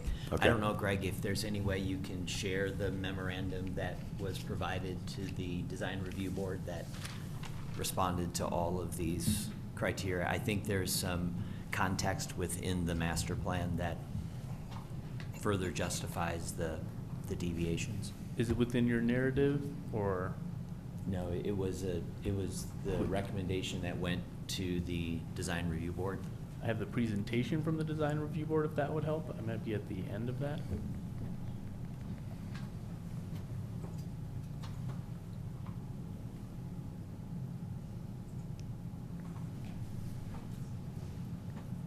One of these. And I think, and while if you're looking for that still, the only other want to add, Robin, we did, when we shared the, this review with the Design Review Board for their recommendation to you, we did highlight and go through a number of other buildings in Lions Head to find examples where there was full compliance. I'm not sure we found a single building of the 4, 5, 6 buildings that we reviewed that fully complied, nor could we find anything in the file that a deviation was granted from the design standards for those buildings.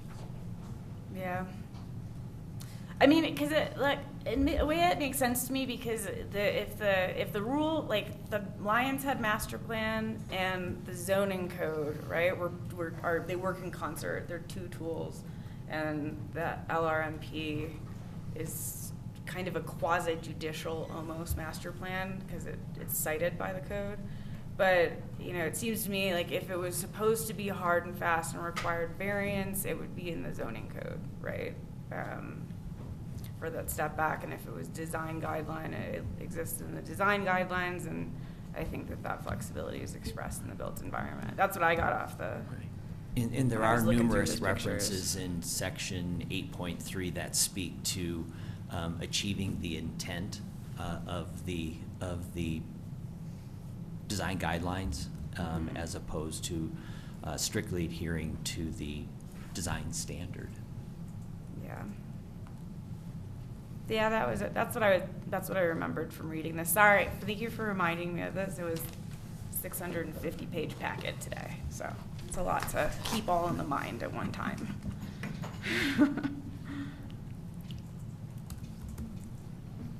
So I'm sorry, were you going to go through the review criteria? Was there anything else from you guys? You're done? We've gone plenty.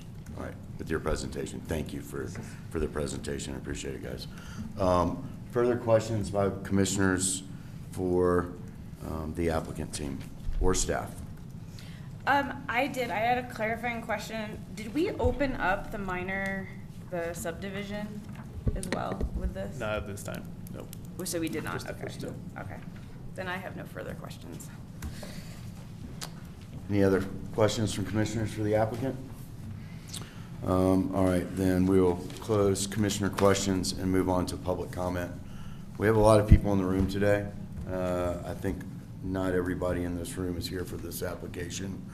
But if you are here for this application and would like to provide public comment, we have some microphones at the front. The applicant team's going to move aside and allow you the opportunity to sit down and ask questions, just so everybody knows the way that we do public comment, and I'll add some more when we get to some later agenda items, some more points. But for purposes of this agenda item,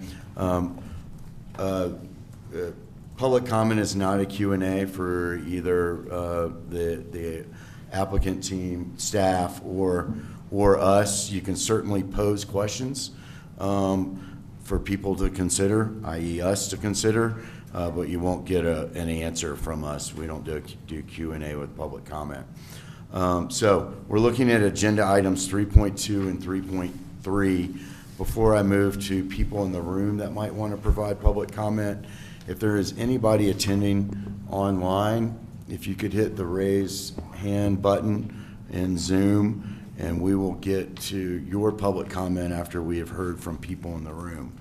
Turning back to the room, if there's anybody that would like to provide public comment on agenda item 3.2 or 3.3, the microphones are right here. If you could just come up and introduce yourself, and we'd like to hear your comment. Anybody in the room? Please. Thank you.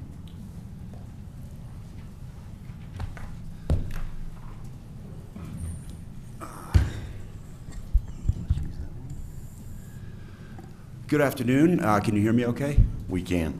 Great. So my name is Josh Lemos. I bought in 2017 from Byron Hathorn. I'm originally from Aspen, Colorado. I met a bunch of Valley people in 2009 and fell in love with the community here. And first off, I understand from Greg Roy that you guys are all doing this as a volunteer position. So I sing your praises for doing that. That is a huge sacrifice to do this, not just often like I do for my HOA, but Always. That's a huge sacrifice. Hold on here. Let me find my place here. And, you know, on part of this, I do apologize in advance if I come off at all aggressive. Our HOA has been involved in a lawsuit, and we've spent over $1 million defending our parking, which is an easement in the Lot 1A of the proposed development. That means I personally have spent $71,000 on attorney's fees.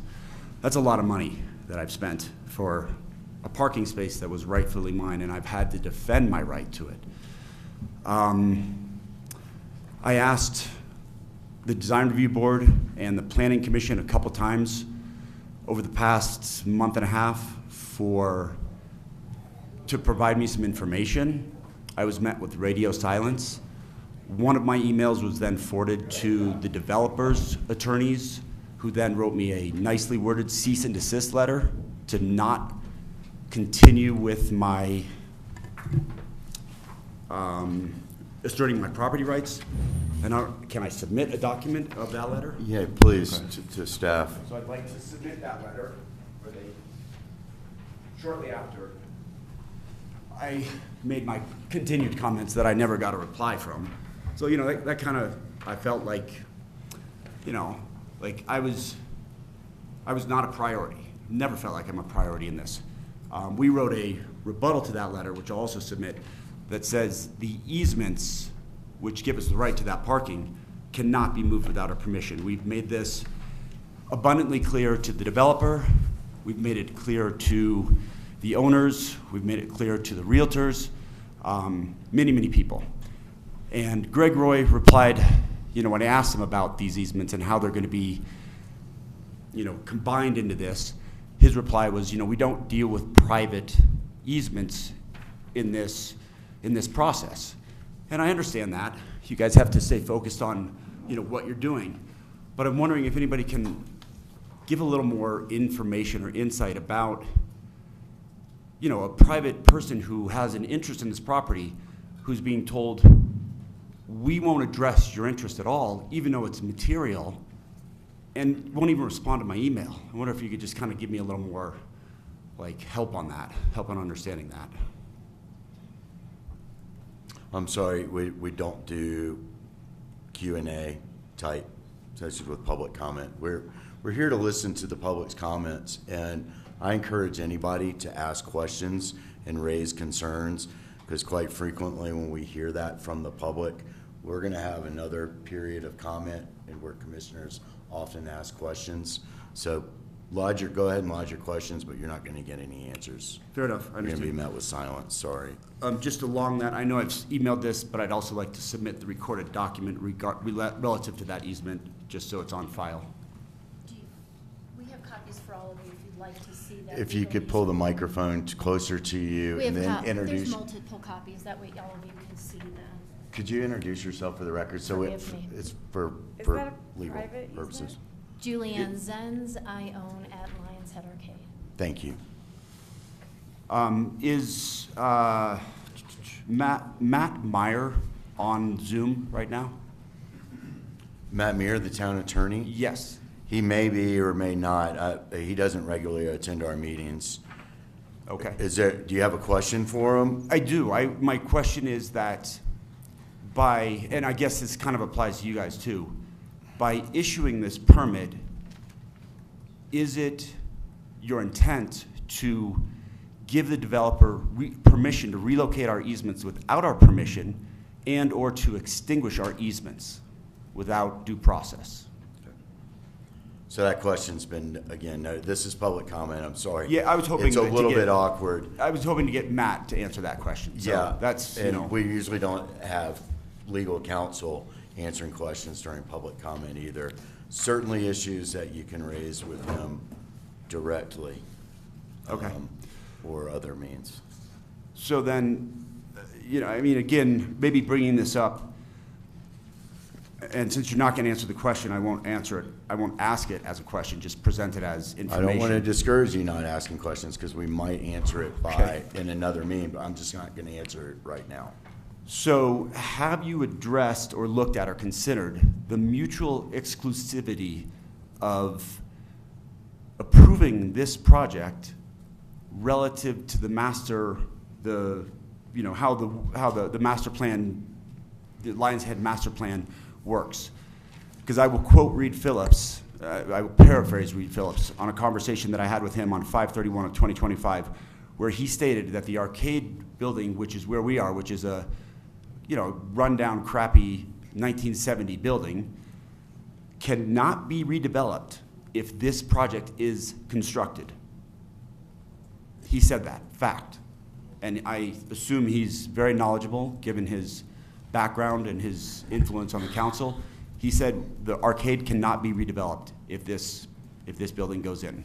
So I just, maybe you can address now the mutual exclusivity of approving one project as it relates to the entire master plan, or, address that in the future. All right. Any further comments? Let me see, I think that might,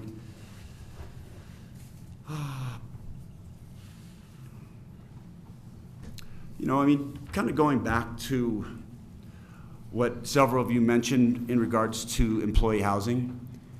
And while it seems that if you can use the credits, you meet the spirit, or the intent, I should say, of what was being done, I think the focus needs to be that there's no new supply being created. Like zero new supply. And so they haven't met anything. They've created no new supply. They've solved their problem. Great, good for them. It meets the guidelines of no new supply. I think that's an important distinction to take into account. While you can meet the intent of something, the other intent is to create supply. And using existing supply that's already available doesn't create new supply.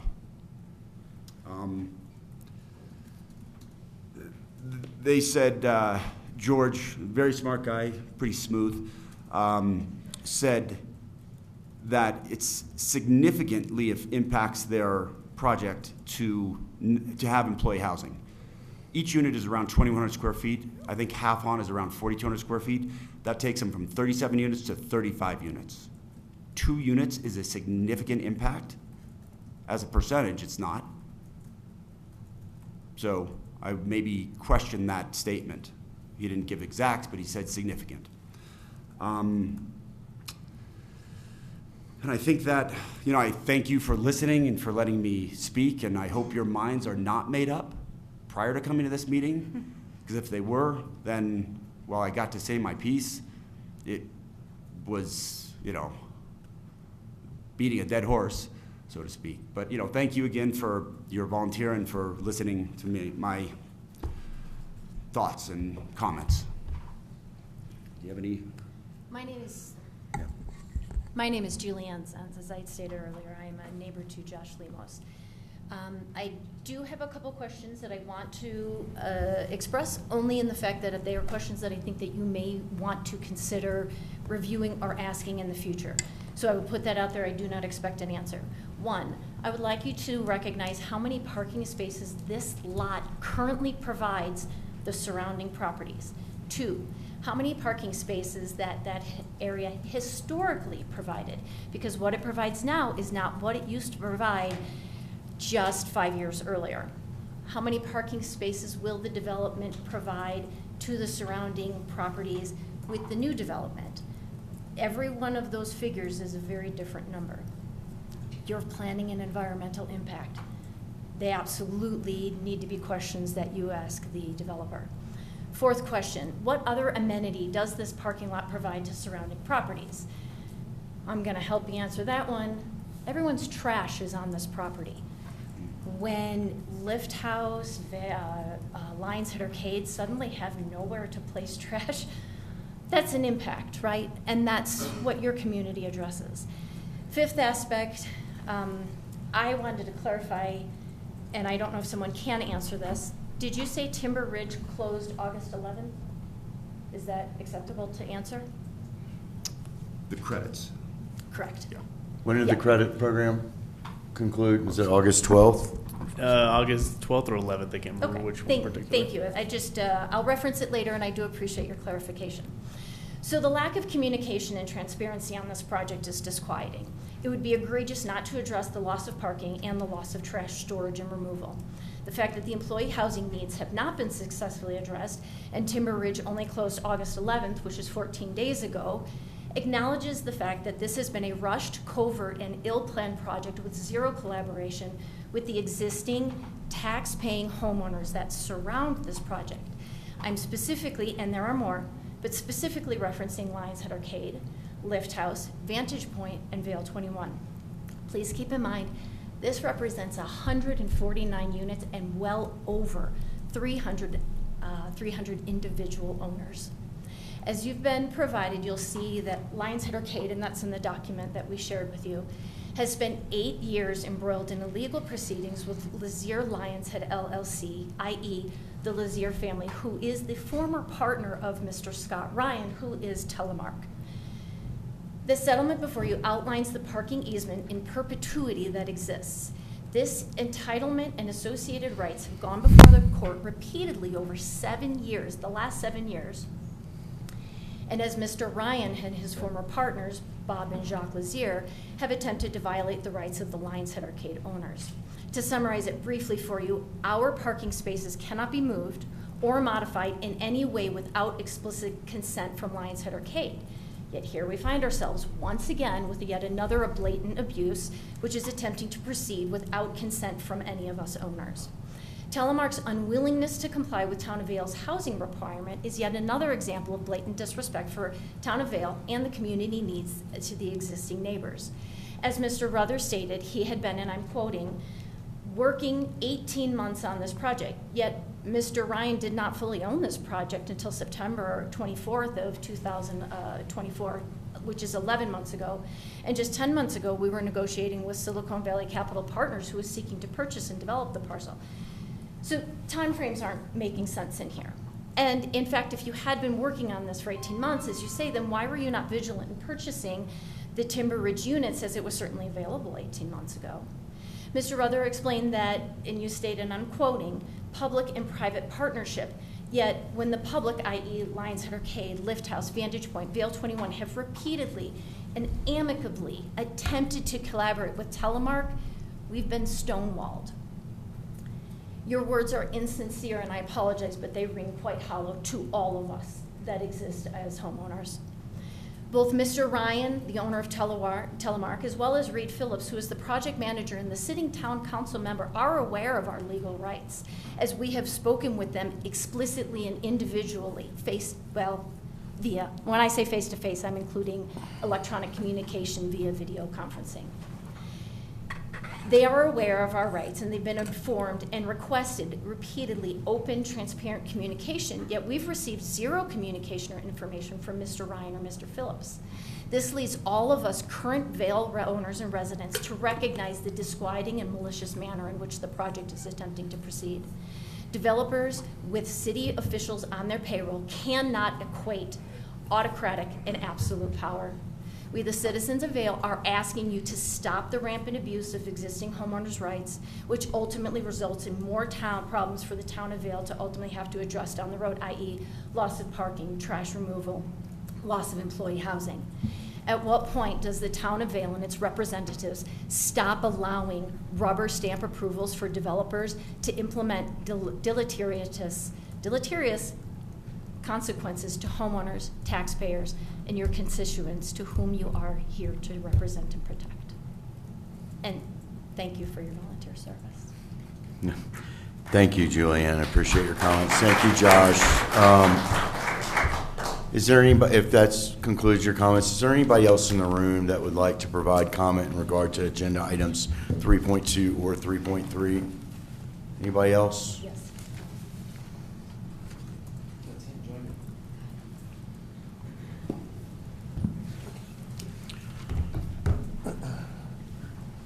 And please, before you speak, if you could pull the microphone up so we can hear you and get you on recording, and introduce yourself for the record.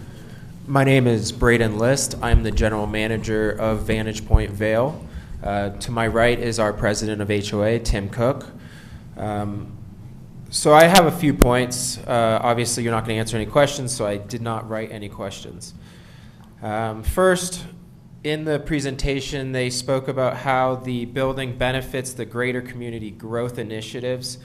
I'm not sure how building multi-million-dollar condos benefits the greater community, especially when they're pushing employee housing off to a new development that has a finite amount of units available in the first place. To Mr. Ruther's point about owners not appreciating the help, if you will, living on site. I live on site. I don't pay HOA fees. I have never heard of a problem with any owners having with that, with my percentage of HOA fees being separated and divided across all other units. I'm available to use all the amenities. My kids are. It creates a specific atmosphere that maybe families that are purchasing a third, fourth, fifth home for $7 or $8 million might not want to see. But as a community goes, that's very much what it brings. They were stated in their presentation that there's no negative effects to the neighborhood. The design clearly shows that the east side of Vantage Point, so it would be our phase one of our building, very closely comes into the east side of the new development. With the minimum of 10 feet from property line to property line, you're talking about having balconies on our building looking directly at a blank wall. When we went over the plans of the development, they very clearly stated that the north side of the building is all for service access and stairwells. All we talked about was setbacks and easements and all these things was the south side of the building, but our owners are going to be looking squarely at what might as well be a blank wall. This makes me think of if you've ever gone to New York City and you get a hotel room and you open your window and you're looking at a brick wall. We have owners who have owned and lived in this building for 50 plus years when the only thing blocking them was a parking structure. In our meetings before this, I was shown a diagram of the sun phases and how the new building would affect shade. Our entire south side of our building is landscaping, grass, native grasses, trees, flowers. With how close a building of this size would be coming to us, you're talking about not killing directly, but with not getting direct sunlight, nothing is going to grow. You have a building that dwarfs ours in terms of size, and I'm not even going to get into taking away people's views because that's actually not even the biggest issue in my eyes. You're talking about completely changing the landscape of the area.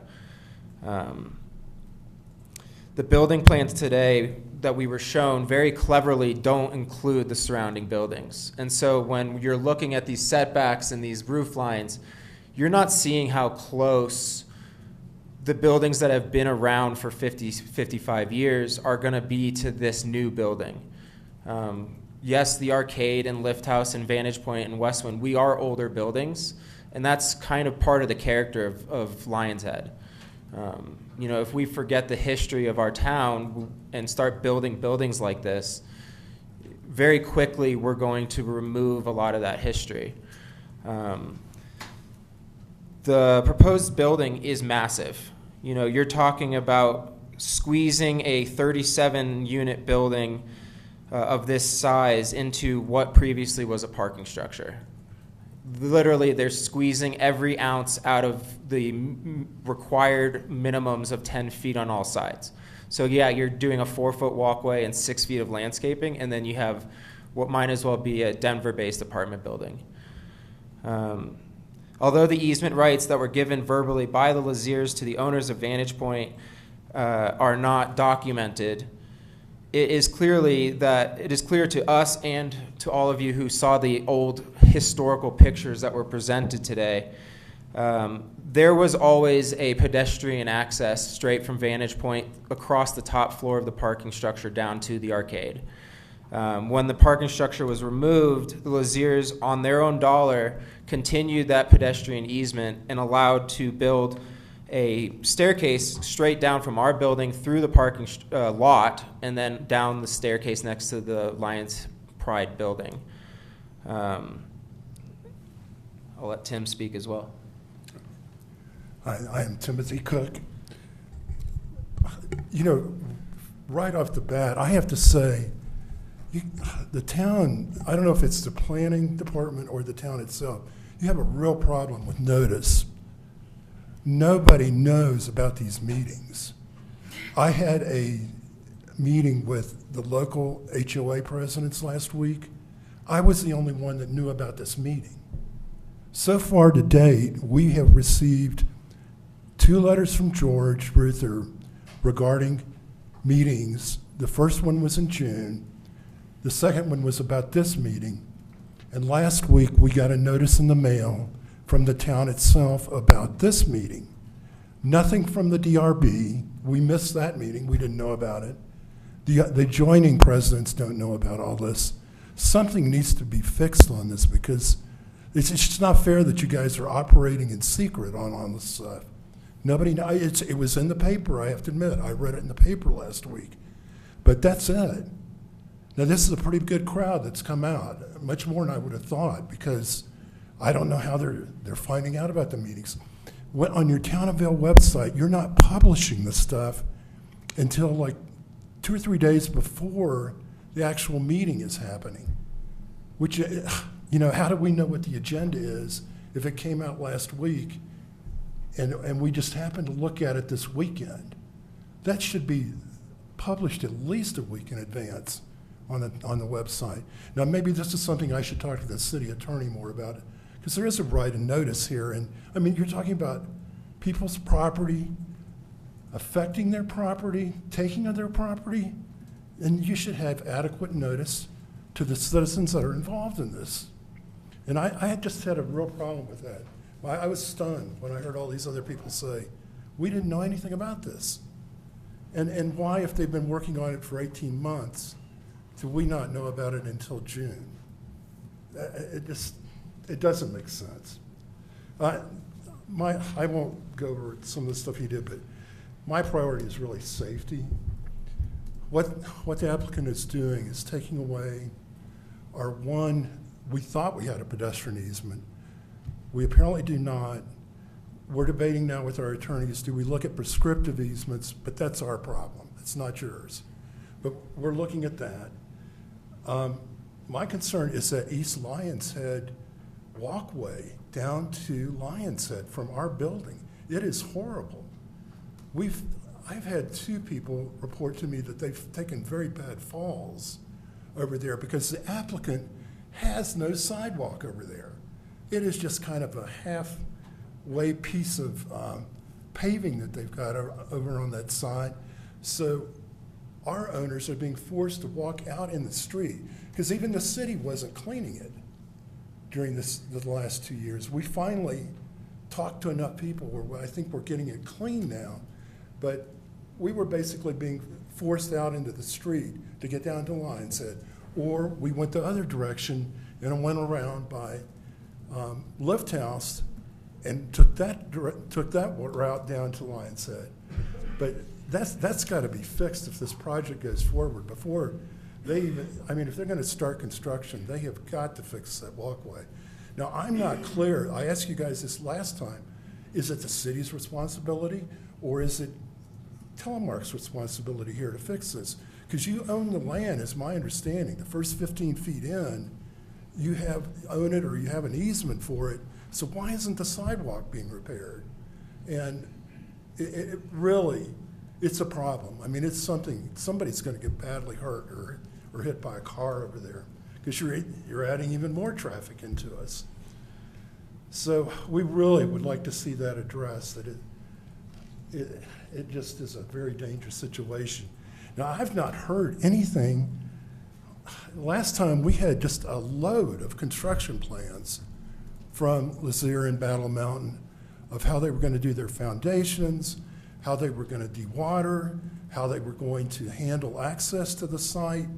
Once they start construction, like I really feel sad for the other neighbors around me. I don't know how they're even going to get to their buildings I guess by parking in the Lions Head parking structure and walking to them may be their only option. And that's not very good. Something should be worked out on that to satisfy that. And see, last time we had monitoring of vibrations, of shifts in the foundation. We had monitoring of any events that if there was a problem, that we could go to George, whoever, and say, stop, just stop until we figure out what's going on with the building. We've seen none of that this time. Same thing with dewatering. They had a soil engineer, we had a soil engineer. I'm not sure about my neighboring properties, but we had them, and they were trying to decide, because I don't know why, but we have a small river running under Vantage Point.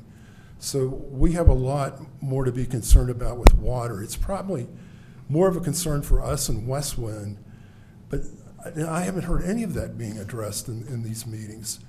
So I'm not quite understanding how we're getting to a final approval process when it seems like for us as residents, we need a lot more information, and you need to be fair to both sides here. I sat here and listened to someone argue for an hour about employee housing that he doesn't have. I mean, they have no solution for that. So why is this proceeding? Why are you guys trying to make excuses for them? It shouldn't happen. It's like me complaining, oh, now I've got a 70-foot wall in front of me. Too bad. That's the town code. You got to live with it. But why does he get a break complaining about employee housing and saying, oh, we don't really want them in here with us? That just isn't right. As Braden said, he's on our property. We house him. We have another employee on our property now too. That just doesn't make sense with that. But those, and I think that's pretty much, you know, we just want something that's going to make sure that if the building cracks, we're 53, 54 years old, that we can stop construction, that the general contractor is going to take responsibility for this. And last go around, we had a foundation survey done, which is not typical for Colorado. It is in Florida now, but not typical here. But every 5 years, we're going to try to do that to make sure that our foundation is okay. And the one other thing we're going to ask the developer is we want a long-term owner-controlled insurance policy on this property. I mean, it happened in Florida. It could happen again if there is a major problem that occurs with our building 10 years later after this is finished. We want to make sure that they have us covered with some type of insurance policy. Maybe $50 million per occurrence, maybe $100 million. But we did the same thing last time. We were working on that and getting the developers to provide that to us. But that's all. He's covered the rest of it, so I won't go into any of that. Those are all of my comments. Thank you, Braden. Thank you, Tim, for your public comments. We appreciate them. Thank you. Anybody else in the room in regard to agenda items 3.2 or 3.3 that would like to provide public comment? If there's nobody else in the room, is there anybody online that would like to provide public comment? Yes, I'm going to promote Kenneth. How many raised hands do we have? We have 4 raised hands. We have 4 raised hands, okay. Before we hear public comments from people online, if you're online and listening to me, I'm going to request that if your comments are duplicative of other comments already made by people, if you could just kindly refer to them and not refer to the comments already made, so that's on our radar, but we don't need to hear the same comments again. We do have a full agenda today and anticipate probably being here late. So that being said, if you could promote the first person online. Sounds good. I am promoting Kenneth.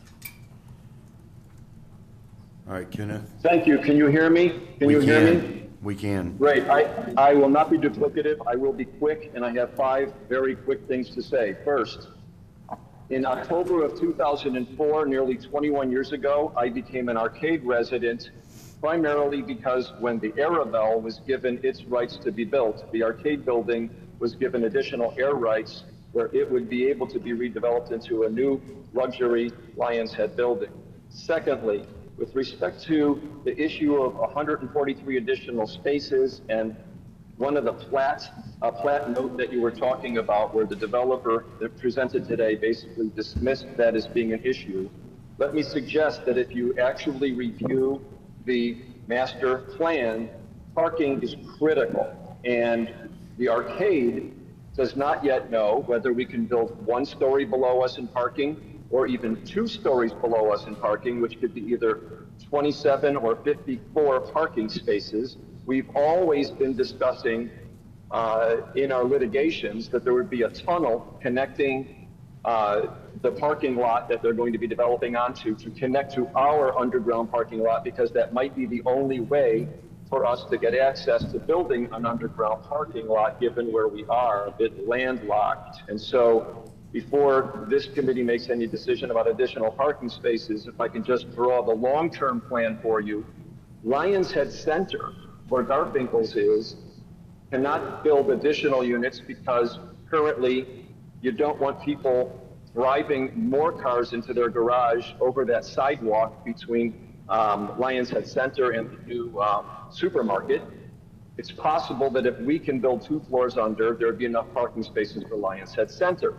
If there isn't a way to build that far under us, but we could connect to the new development on the parking lot that we're talking about here today, the additional 143 additional spaces might, for example, be enough to enable both of those buildings to redevelop. Thirdly, just our building being redeveloped would result in 15 additional luxury units, probably worth about $2 or $3 million each, possibly $45 million in units that the town would be able to charge additional property taxes on, and the rental of those units, since most everyone in our building is a short-term rental, additional bed taxes, also something that's very important if you read the master plan as being one of the goals.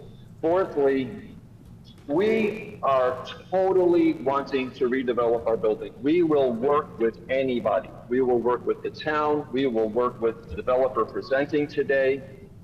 They've obviously been doing this behind our back, despite statements to us that they were wanting to be good neighbors. But I just wanted to say right now, every unit holder in the Arcade is in favor of redeveloping our building, a unanimity which is rare among 14 different owners of any building. And lastly, I don't know what really is going to be the action of this committee, but we just found out on the 8th of August, on that letter that Julie and Josh presented for the record, that their lawyer felt that the lawyer for these developers feel that they can relocate our parking spaces in violation of our easements, which we litigated and won, that we haven't had time to hire local representation to respectfully present to this committee what would be presented if an expert and a legal expert on how to deal with local issues like this.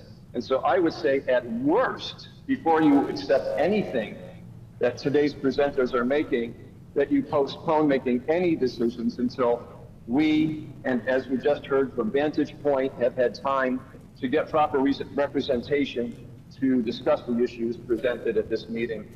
Thank you for the time. Thank you for your comments, Kenneth.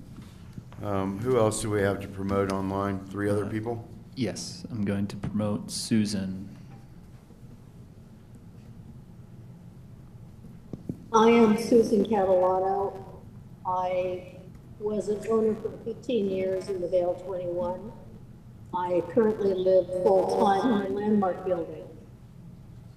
I want to echo the sentiment that I welcome many people who work for the buildings to live in the buildings. I think too much reliance has been left to the new employee housing, and that's a problem because too many people are relying on that to fix their problems and not realizing that that building is being made to fix existing problems. We are simply multiplying the problems.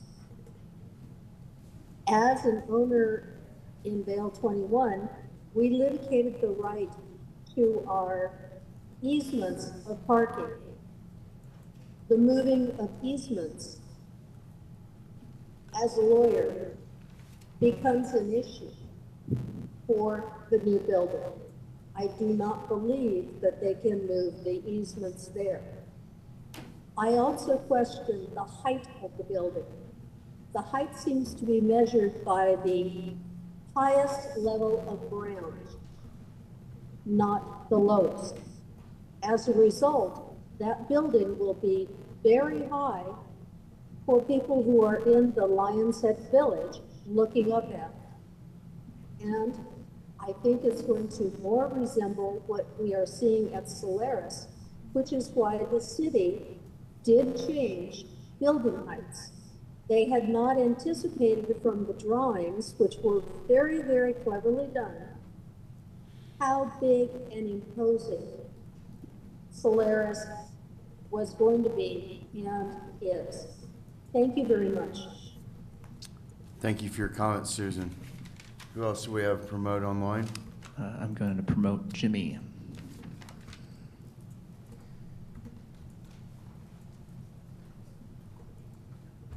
Hello, this is Jimmy Lee. I'm the president of the HOA at the Lift House. I just want to make a statement on behalf of our board around the loss of parking spaces, in this property. When the Lift House, Vale 21, and Lions Arcade buildings were constructed back in the 70s, the owner that was at that time was providing both residential and commercial spaces for each of our developments. And I'm going to throw some numbers out, but I just want to use the numbers to define the fact that there are 69 for the Lift House, 58 for Vale 21, 24 for Lions Arcade, for a total of 163. And since then, over the time, they've been eliminated by either the demolition of the upper deck or through private agreements. And so, as a result of that, a lot of these, people have had, have found different ways of parking. The developer is planning to build 159 spaces. And again, he presented that, in the presentation today, in which 52 are being used for the new units, for the new 37 units, and 66 are for private agreements. So that's a total of 118 spaces being taken in the new development, and that leaves 41 in excess. And there's been some expression about using those spaces as guest spaces of the new development or whatever else the owner wants to do. But our comment is that we believe the town of Vale should become involved in requiring that these 40-some spaces are made available for public parking, at a comparable fee to the public garage. Otherwise, all these spaces will put a further burden on the public garage when everybody is going to be using the public garage instead of what I would consider public spaces that could be offered to the public in the new building. So that's just something I would like to have the PEC or the town council to consider. Thank you. Thank you for your comments, Jimmy. And then, do we have one final person? We have one more. I'm going to promote Nicholas. Thank you very much. I am Nicholas Georgopoulos. I am here from Vale 21 on the board of directors there. Generally speaking, we want this development to occur, and we hail its development because that will take away this the open parking that is currently a sore spot in Lions Head. I know that you point out, as Mr. Lee pointed out, that there are 66 parking spaces per private agreement. it would be much more clear to us exactly what these 66 parking spaces correspond to. Where are the 14 that are there? The 14 that correspond to the easements that Arcade has. Where are the ones that correspond to the easement that we have, a properly recorded and perfected easement? So that's just as a matter of being informed about how these 66 parking spaces are allocated, so that we can be satisfied that ours are satisfied. And then we haven't heard anything about the process of the construction and the access to our building during the construction. Our egress to the building is through that alleyway between Vale 21 and the proposed construction. So that is a major concern of ours. Finally, I must concede Julie Zentz's comment that the communication has not been forthcoming, and echo that. Was only informed of this meeting by Mr. Cook, and then echo Mr. Cook's comment that we need protection of our foundation and our building. Thank you very much. Thank you for your comments, Nicholas. So that's it for people online. I'll give one more opportunity for individuals in the room. If you have not provided comment on agenda items 3.2 or 3.3, now is the time. No further comments. We're going to close public comment and move to commissioner comments. A number of questions raised by members of the public. So obviously, if commissioners have further questions for either the applicant team based upon those comments or staff, this is the time. Otherwise, I'd like to hear commissioner comments, and I'm going to start with Commissioner Smith all the way to the right. Oh man, John, I wasn't ready to go first, but I'm gonna go first. I just want to first respond to some of the public comments. So private agreements are not in the purview of the Planning Commission. We're not the arbiters of those agreements. You know, however we feel about it or plan about it, it's just outside of our purview. And so the enforceability of those private agreements have to go before some kind of different kind of judges that are not us. But there is a condition of approval, number 10, that says prior to the issuance of a building permit, the applicant shall receive approval from any and all easement holders or demonstrate compliance with the terms of all easements that encumber the project site. It will be up to you and your representatives to determine if you are part of the any and all. Engineering structure, I heard a couple comments about that. We have building codes and our chief building official that ensures like the safety and structural integrity of all the buildings in Vale. We don't permit things that would be unsafe.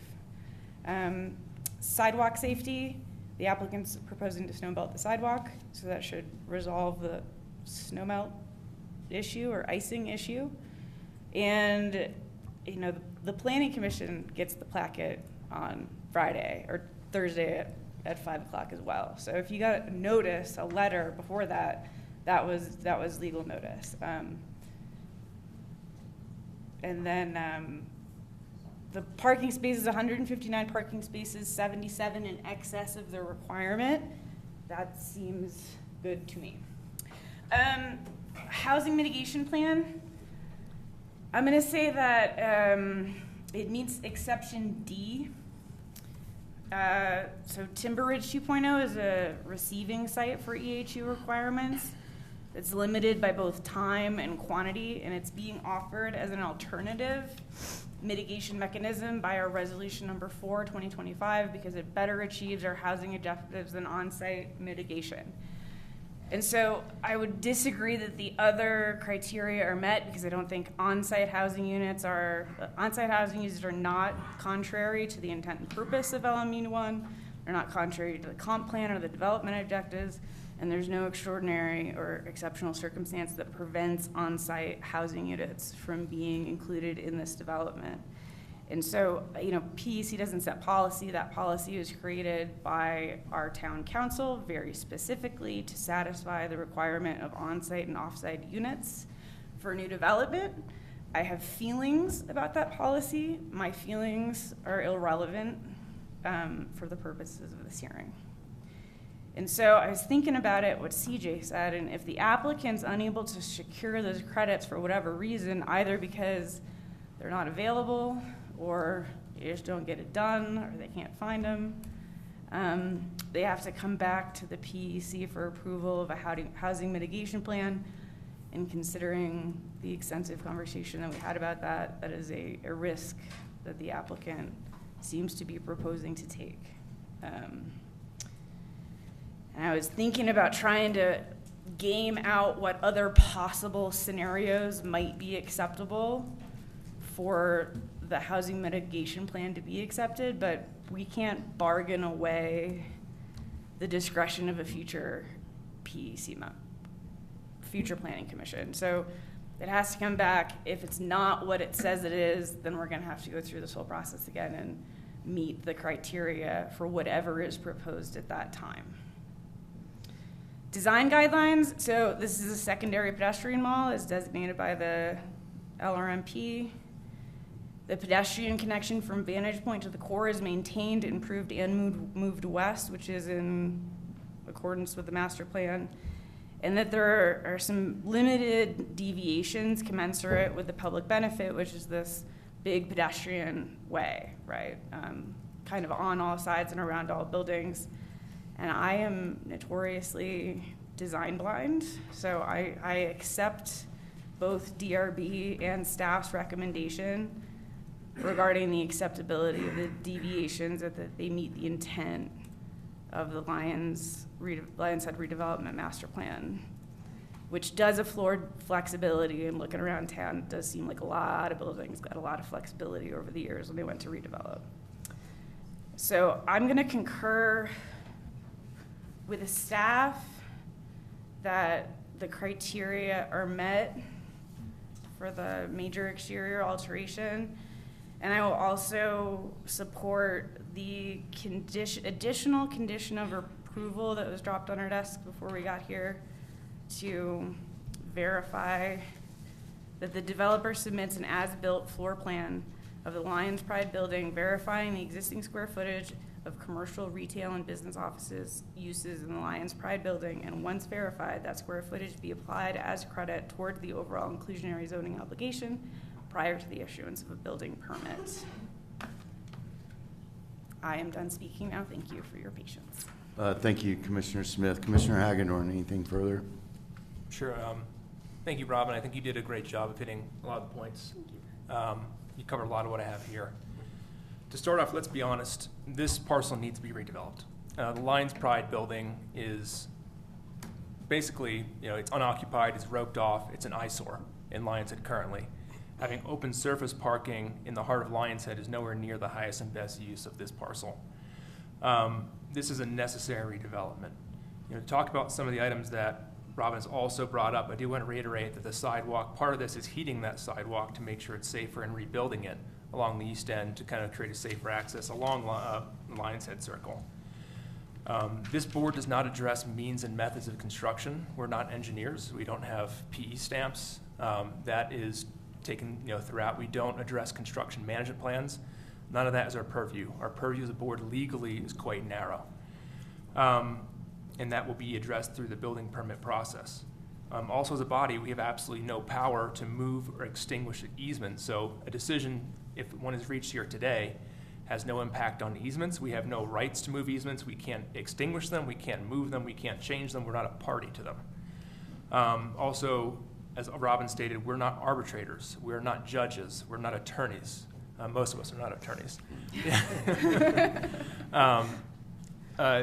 Private easements and private agreements are not anything that we can legally review, or nor are we equipped to review as commissioners on this board.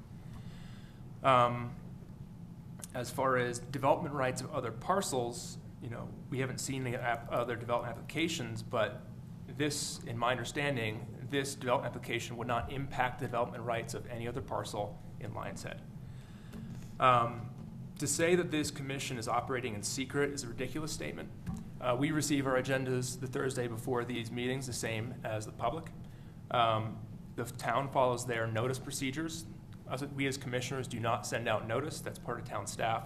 If there's concerns that notice is not reaching the legal owners of neighbors or people who need legal notice, that is a concern to be brought up with town staff. And if it's not happening, that needs to be addressed. But in terms of we do not make the assessment that notice has or has not been given as commissioners here. I do want to say that you are not being ignored with your statements around easements and and these kind of concerns around this building. I think, as Robin stated, the proposed condition 10 explicitly references these easements and says that before any building permit be issued, that needs to be resolved. So I do want to say that you are heard with those concerns, and that's part of what, if we do vote on this today, that is part of what's being proposed as a condition. Furthermore, as a condition to talk about the building itself, we have a very specific set of criteria that we adhere to in looking at these buildings. All this is defined in the Lions Head redevelopment master plan. These are guidance that has been developed over time with a lot of thought and thinking through a public process that went through this commission as well as the town council.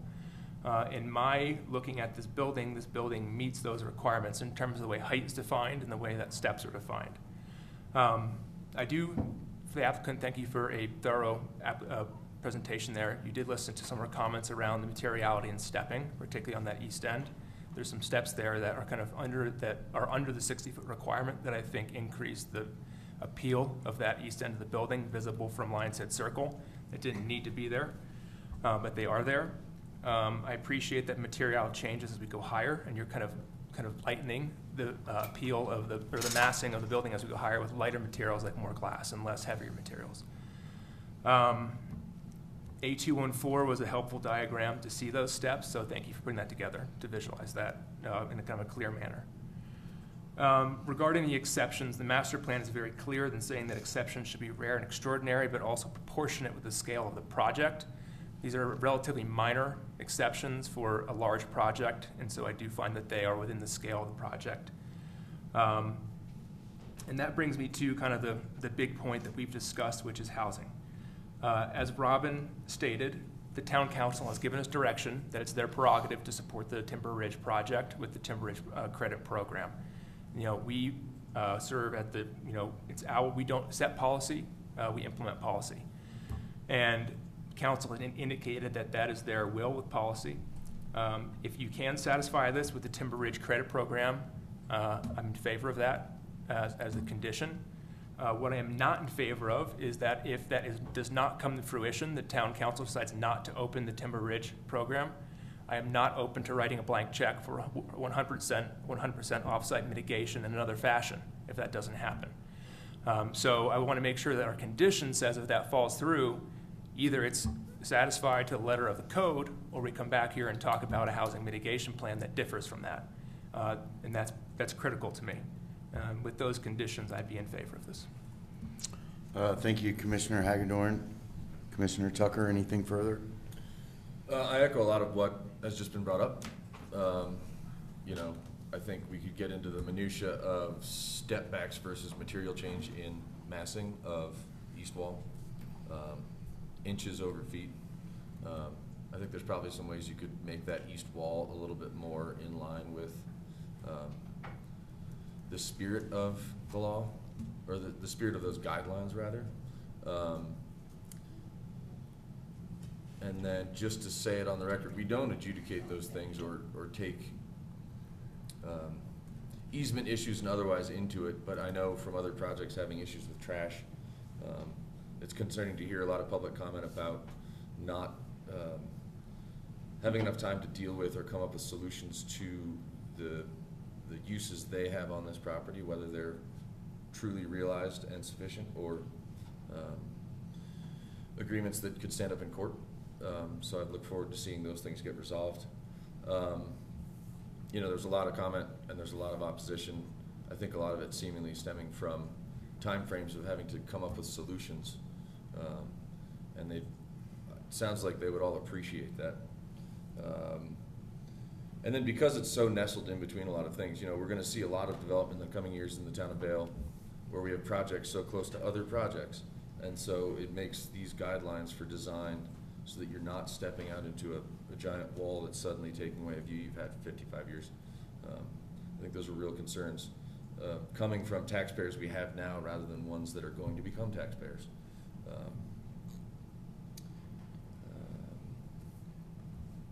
I think that's all I got. Thank you, Commissioner Tucker. Commissioner Lintner? I'll try to keep it brief here. I agree with almost all of the comments that have been made so far, other than the comment that they are meeting Part D in terms of the method of mitigation on the employee housing. Proposed is a better achieves. I think that better achieves is the key word there. So Commissioner Hagedorn's comment about the concern around the way this is written and the potential end results that it opens up in terms of how that condition is written is really concerning to me. I totally agree with the other positive comments that were made by the commissioners in terms of this is a needed redevelopment. I don't have concerns with the design side of things, and echo all the comments made about what we can and can't do on this board or on this commission. It is a very narrow scope, and there are a lot of concerns that were brought up that are valid and should be worked through, but that is not in our purview to work through those. So, I do think that condition 3 is written in a dangerous way, and I think there's a better way that it could be written to give the option of Timber Ridge, which is a priority for the town. But otherwise, kind of echo the comments that have come before me already. Thank you, Commissioner Lintner. We may want to talk about condition 3 before we proceed to a vote then. I'll make some comments beforehand. I differ from my commissioners on some of the aspects of this project. What is concerning to me most about this project are the two main issues that we discussed with staff and the applicant today, and that's step backs throughout all around this building, as well as the real lack of a employee housing plan at this point in time. I don't think that the condition that we have is adequate, and we should not proceed based upon that. But let's talk about stepping back first. When you look at, I'll start back with the size of this building. Stepping back becomes a lot more critical when you have an extremely large building like this. Not only is it set forth in the master plan, and they are recommendations. It's not the code. They're not strict guidelines, but they're recommendations that this body is supposed to seriously consider and not be dismissive of. There is a distinct lack of setbacks and the shaded elements that were noted, I think it was yellow shading, as well as in 4 other areas noted by staff on page 5 of the staff memorandum. There's no real stepping back on that east facade. There's not much at all stepping back on the north side of the building nor the west. I would have liked to have seen a design that was a lot more respectful of the criteria set forth in the Lions Head master plan, and I think it's a mistake to move forward at this time without seeing some alternative designs in that regard. So that's my point in regard to stepping back. Looking at the employee housing mitigation requirements. Number one, we don't have a plan. There's 0 plan at this point for mitigating employee housing. It's geez, we hope council will bring back the credits, and maybe they will. You know, they got an inside track apparently with the town council member involved in this project, and maybe they will bring back the credits, but that's not guaranteed, and that's not something that we can rely upon on a vote today. And the condition that's being attached, along with the additional language that we were given today, doesn't really satisfy the fact that there's no plan at all, except that if they don't reopen this credit program, then we're going to come back to you guys with a new plan. That's no plan. I'm not comfortable approving a project with no housing plan. In addition to that, the 50% off-site mitigation. Yeah, we have 4 criteria, and you know I'm really starting to get frustrated with staff, town council, and when staff I mean top to bottom. I don't mean staff here necessarily. I mean other staff that works right across the hall, town council, applicants, some of my fellow commissioners. You know, let's look at these criteria. B and D, you don't get there as an exception. This is supposed to be an exception to the rule. The argument that B, implementation of the on-site unit mitigation, would be contrary to the goals of the applicable elements of the comprehensive plan. Timber Ridge is not an applicable element of the Vail Comprehensive Plan in the town's development objectives. It has to be contrary to the town's development objectives. Just because town council is desperate at this point to sell units at Timber Ridge, that isn't the town's development objectives, and it doesn't meet housing objectives. And in fact, I brought this up before, by telling all of these people that are building developments that you can satisfy, hey, we've got to get Timber Ridge done, so you know what, build your development, and we're going to take let you move all your stuff to Timber Ridge, and people tripping over their feet in order to get that done. It actually is resulting in a net loss in housing in our community. And everyone talks about how desperate we are for housing. I don't really know how desperate we are for housing anymore. I don't know that the numbers that we're hearing from consultants and from our housing department are necessarily accurate or well thought out. But I'm going to put that aside to say, if we are so desperate for housing, why are we allowing everyone, for no good reason, not fulfilling any of these criteria, to move stuff off site just because we got to sell stuff over at Timber Ridge? B or D, method of mitigation proposed better achieves the intent and purpose of this chapter and the general and specific purposes of this title than the on-site mitigation unit method. There is not one purpose of that chapter, chapter 12,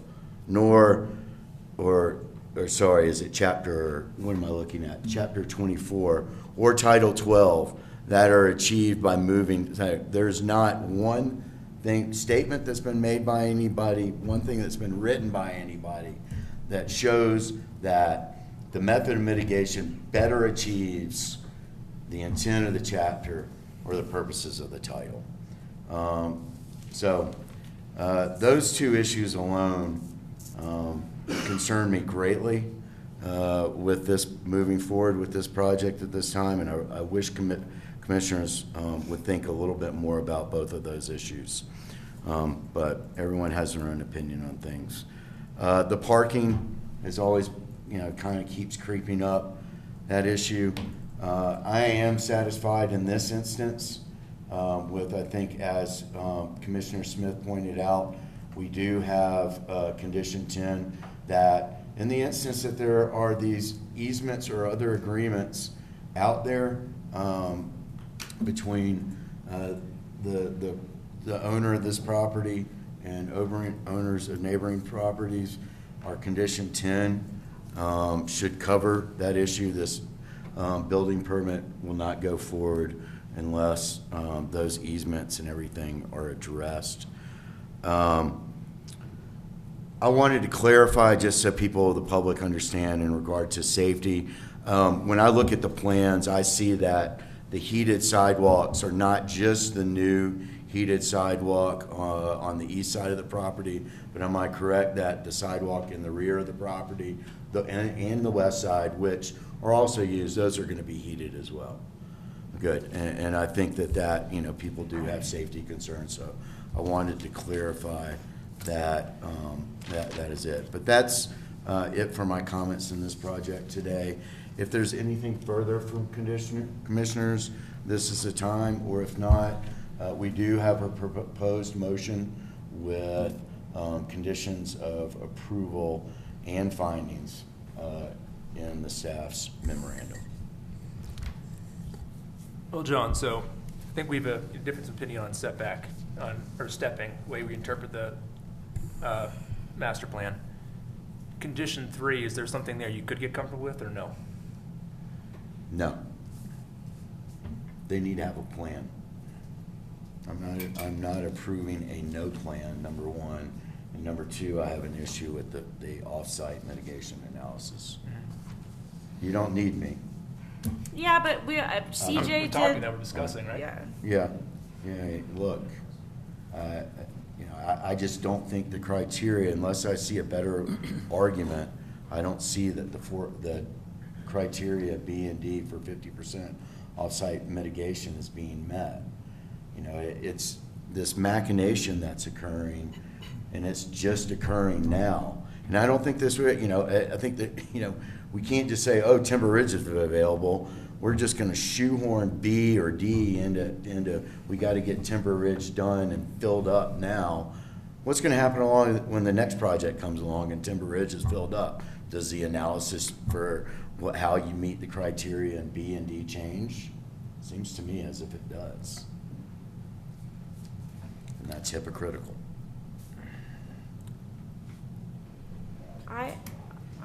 I think that Timber Ridge is very nice, and it offers significant benefit over, I don't know, stuff in a bunch of housing in the basement of the building like Cascade.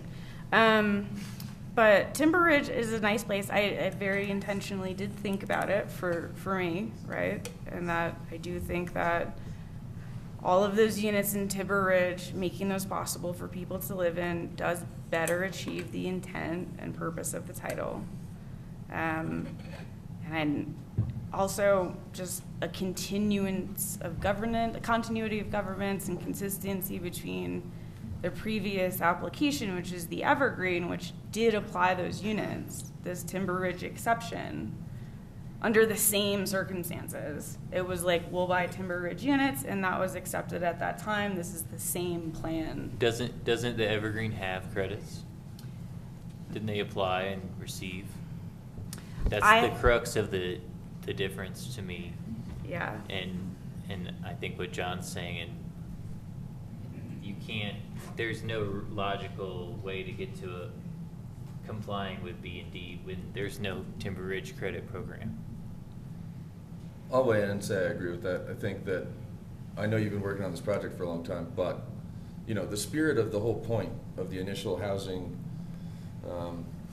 plan to put EHUs into the community was so that we have a community. And I think we are quickly turning into a cruise ship where we put all the workers in one of the decks. And if there was some way to even hint that you were thinking about putting even one of the units into this project, I hear you don't have a pool, so your comment about not being able to use the pool is sort of irrelevant. All they'd really need is parking. And yeah, I think that is a big issue. And I didn't bring that up in my initial notes, but I got a couple, that was what the question was about earlier, was do you even have a plan? An alternate plan other than Timber Ridge being opened back up to get a unit to fulfill the requirement. John, may I? Yes, May I respond? please. If you have something to add, George, please. I do. First of all, again, back to our written narrative. Again, I think it's in section 7, where we have our employee housing plan, section 6, where we talk about substantial offsite impacts. The review of the criteria was taken directly from the town code in terms of what is required for the contents of an employee housing plan. We have that listed. In fact, all of the items are listed. If staff can maybe acknowledge that. It requests a calculation method, a plan, showing what the plans are, the schedule, the off-site requirement, a response to the requirement, as well as then if there was any fee in lieu being proposed, which we're saying we do not intend to use fee in lieu, and we attach Exhibit A as an exhibit to the floor plan units at Timber Ridge.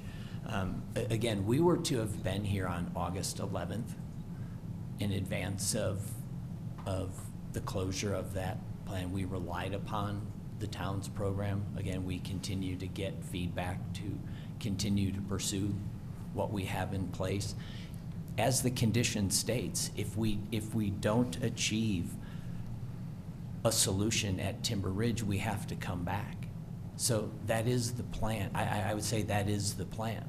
I think the concern is you have to come back before you get C of O, and when the thing's done and built and sitting there and all you need is that piece of paper, it becomes a way different discussion, and what this commission can ask for reasonably at that time is a totally different set of facts. That's my concern.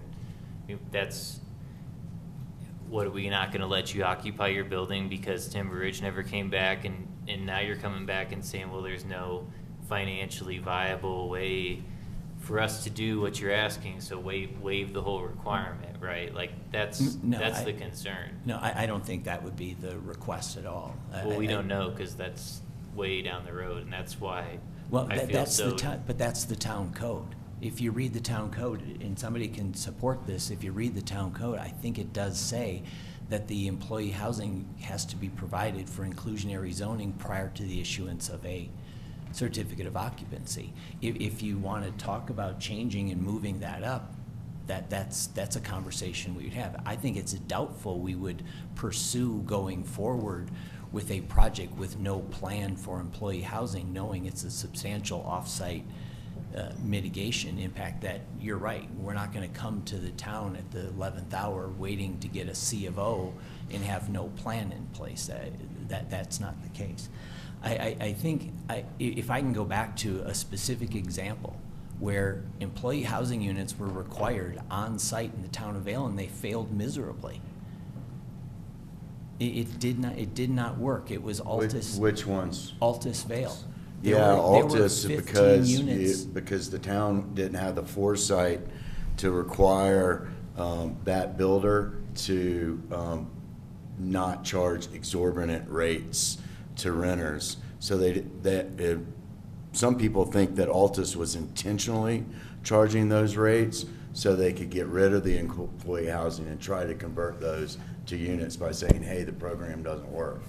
Is there another example aside from Altus out there? mean, this is very speculatory and based on we can't know that. I think that what we have here is I understand CJ's concern that by getting all the way to CO, that you would have created the circumstance in which you have an exceptional or extraordinary circumstance to not provide the housing on site. I can see that. And so looking at this language, is there a way that we can get, well, first, is it worth it to try and rework this language to get comfortable with it, to pass it on? And two, would that language be legally acceptable so we are not bargaining away at the discretion of a future commission that should have the right to review a plan that is different than the one that we're seeing today? Yeah, depending on what the language is, we can certainly talk about that. So right now, the condition is this plan for Timber Ridge, all 100% Timber Ridge is approved. And if that plan changes, you have to come back with a different plan. and it's all up to, George, would you like to chime in? Just to address CJ's concern that, because it seems it's the timing. So if even though the code says we don't have to provide the deed restrictions until prior to CO, if we move that up to prior to issuance of the building permit. That way you would never get to the situation you're suggesting, which is the building is done, there is no plan, no one knows what's going to happen. This way, in the next 6 months, we would, before a permit is issued, we would know what that. I would get behind that because the code reads that the deed restrictions themselves have to be granted before CO. But the plan, the housing plan, has to be approved beforehand. And I know you have your memorandum and all that, but right now we're banking on these Timber Ridge credits, and if that doesn't pan through, the plan's shot. So in my opinion, the Timber Ridge credits are a plan. They're a plan that the council approved as a potential plan. If they reopen them, I would accept them. Personally, I'd be more comfortable with them needing to be banked before building permit. I don't know if that gets other people more comfortable. Isn't one of the purviews that we have, though, to grant exceptions to the EHU? Like, that's one of the small lanes we do have. And so I'm not saying this instance is that instance, but rather this is something we get to decide, the exceptions, right? And so that we're seeing this in planning stage before they even get to building permit. You can grant the exception to the on-site mitigation. You can't grant exceptions as to square footage or anything like that. Right. And we're not I would get behind issuance of a building permit if that allowed us to move. I would get behind that if that was what it took to get anyone else comfortable with it. or I was comfortable with it before too. That satisfies half of the concern on my end, but the other half is it gets back, I've said it several times, better achieves. I don't see how 100% off-site better achieves the intent of this.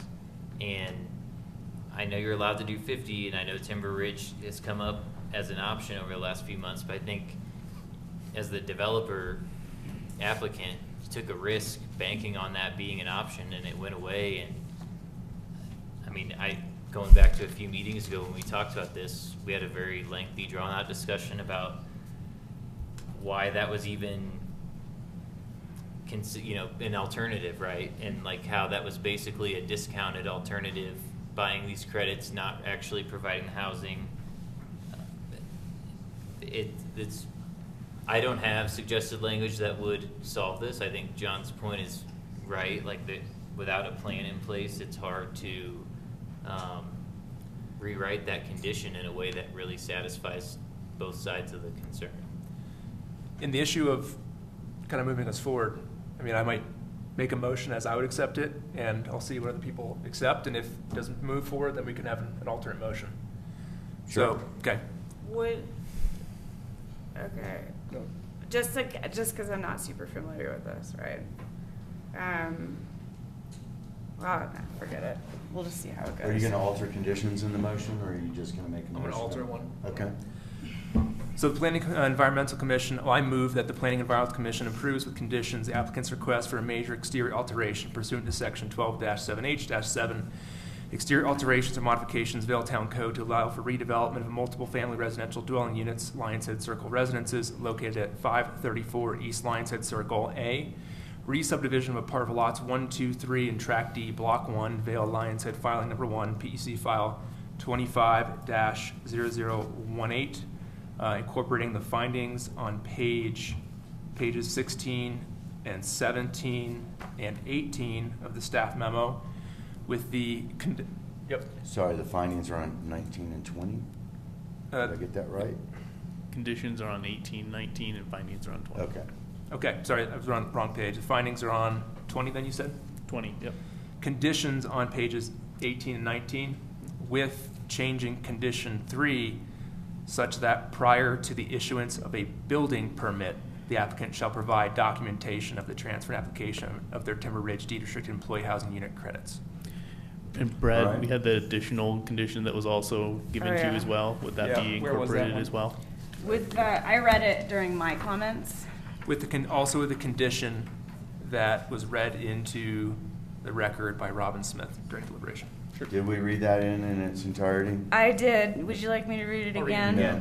Just, it'll be condition 12. All right, the motion passes. Second. So we have a motion by Commissioner Hagedorn. I have a second by Commissioner Smith. All those in favor, please say aye. Aye. All those opposed? Opposed?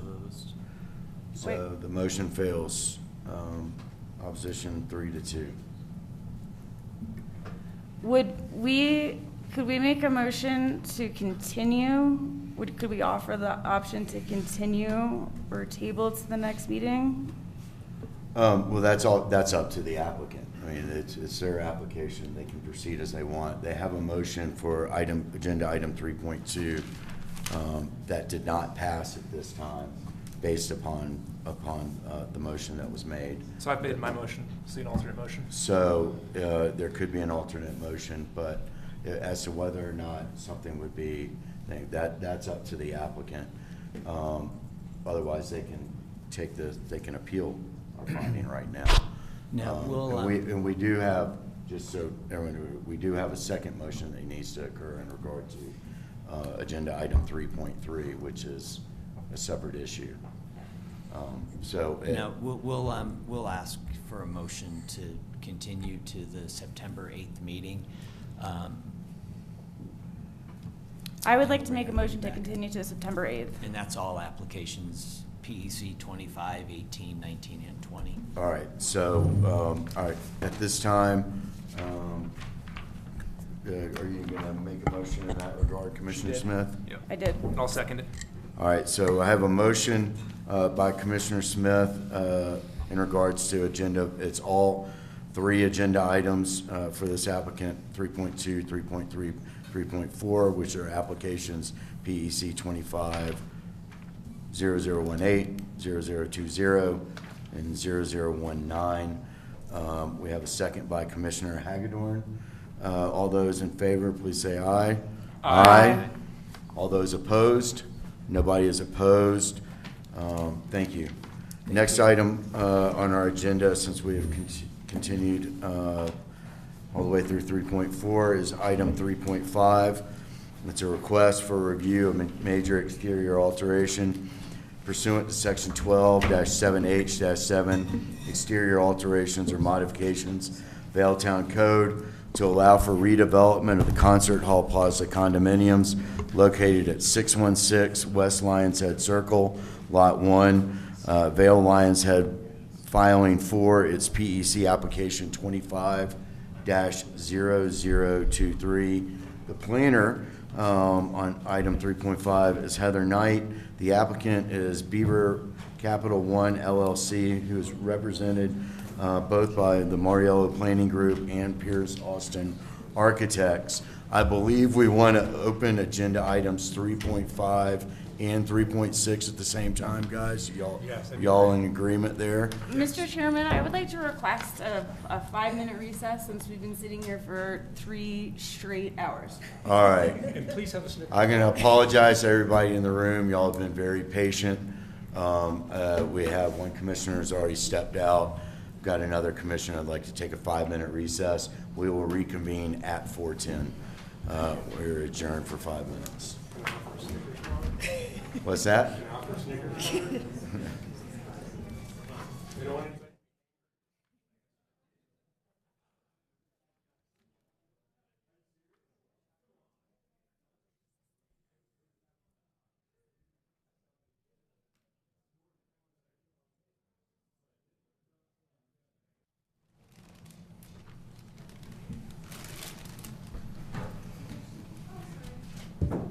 All right.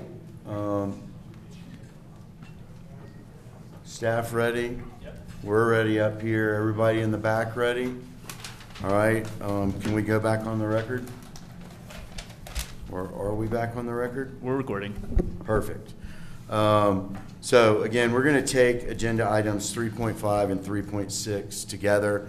Before our break, I read agenda item 3.5 into the record, so I'm going to proceed to item 3.6, which is related.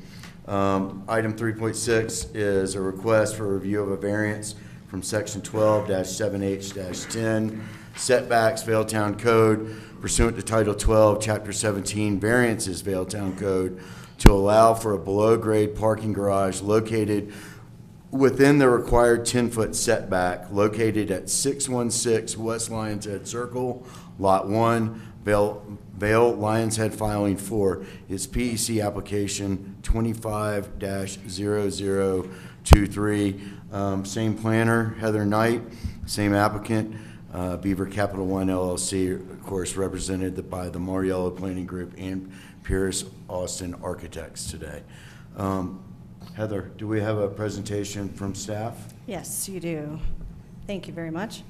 As noted by Commissioner Redeker, we do have 2 PEC items, as well as, very similarly to the previous applications, a discussion of the deviations to the architectural design guidelines for new development in the Lions Head redevelopment master plan. It is to be noted that no final decision is requested at this meeting. Staff requests that the item be tabled to a mutually agreed upon date between the PEC and the applicant. So real quick, this application is a proposal to demolish the existing Concert Hall Plaza building and construct a new mixed-use building that will include 9 dwelling units, residential amenities, commercial uses, and enclosed parking. So first we'll get to the vicinity map where this project site is located here, outlined in the white. I do want to note that there is an existing public pedestrian easement that bisects this site. Currently, it is in interior to the building with retail surrounding that, and does empty out to the stairs, which are owned by the town of Vale on the east side. The public pedestrian easement is an agreement between the property owners and the town of Vale. So one of the conditions of approval when we get to that point after the next meeting will be that it has to meet approval from town council as far as the relocation, the adjustments to the size, et cetera. Proposed site plan. This is the existing, off to the west here is the existing loading, unloading, and bus stop. Those are to remain. The site itself, as I mentioned, has a pedestrian easement through the center of it currently. The proposal will be to relocate that pedestrian easement to the south and to the east sides. It sort of jogs along this boundary on the south and east sides of the property. It is the recommendation of staff, Public Works and planning staff, to maintain at least a 10-foot minimum clear width to that pedestrian easement to allow for kind of a more generous walkway for the public. Thank you. And all the easements are met on all sides above grade. We'll get to the variance for below grade in just a moment. There is access to trash pickup on the north side, which is currently on the side of the building where that activity happens currently. The entrance to the below grade parking is located right here, sort of on that northwest corner. And there will be a system for parking that is sort of this automated, I call it sort of a vending machine system where it drops the cars down and efficiently parks in very tight garage spaces. Public Works and myself are still looking at that as far as the queuing up of vehicles outside of that and working with the applicant on maintaining kind of a clear right-of-way path for that. Proposed retail floor plan. Currently, as we all are aware, there are quite a few retail spaces in the existing building. This will significantly lower the square footage of the retail space, but still maintain to what they're calling restaurant spaces at this time. The rest of the spaces at the pedestrian level are dedicated towards the residential amenity spaces, and as well as trash and behind the scenes spaces as well. Again, the pedestrian path is noted here, and we will get into next kind of what that pedestrian path really means for this site in just a moment. I first wanted to cover the deviations to the Lions Head Master Plan because that is something that the Design Review Board has already looked at at their August 6th meeting. They did forward a recommendation for approval to the PEC regarding these deviations, and I wanted to go through each of these fairly quickly, paying more attention to the defining of a primary retail pedestrian frontage, as that does shape kind of these other specific deviations. The deviation noted to the building height, the primary retail pedestrian frontage, a deviation to the building height for the remaining building frontage, and the wall surface criteria, which you now are a little more familiar with after the previous application. So a primary retail pedestrian frontage is found on this site because it is noted throughout the master plan, and it's well documented in my staff memo as being, it's one of the primary 4 portals defined in Lions Head Retail Core. And I will kind of highlight over here, this is where exactly that site, that our site is, and where that first portal is from the west leading into the core area. So as I've got noted here, I mean, it's found throughout the different sections of the master plan. It really, it does affect how we look at those step backs and how it's relating to height and bulk and mass along that edge. So that's why this discussion of this being a primary retail pedestrian frontage is critical for the south and the east sides of this property. It is located within the retail core. It is on the edge. Its level of pedestrian articulation is important, and that's something that staff wanted to point out and was discussed at the DRB meeting. The Lions Head Master Plan does not specify whose property line it is on. It's a map that's drawn that has kind of this noted here as evident in this illustration. It's noted as between Montoneros and Concert Hall Plaza, but does not specifically state whose property is on. It is noted that the current pedestrian easement that bisects this property is to be relocated, so therefore takes upon that identity of being a pedestrian frontage within itself. So with that being said, how it affects the building height, primary retail pedestrian frontages. At least 50% of a building face shall have a maximum 16-foot initial eave height, at which point that face must step back a minimum of 12 feet. Very different than what we had just discussed with the previous application, which was set at 60 feet. 16 feet is a pretty low height, but is at the pedestrian height, and that is the intent of that. The remaining percentage may have a maximum of 36-foot initial eave height, at which point the building face shall step back a minimum of 12 feet. And the diagram I've got below figure 814 shows kind of the intent of this stepping back, showing a more pedestrian-friendly elevation, and then as it steps back, can reveal the bulk and mass of the building beyond. So I wanted to show the south elevation and the approximate 16-foot line.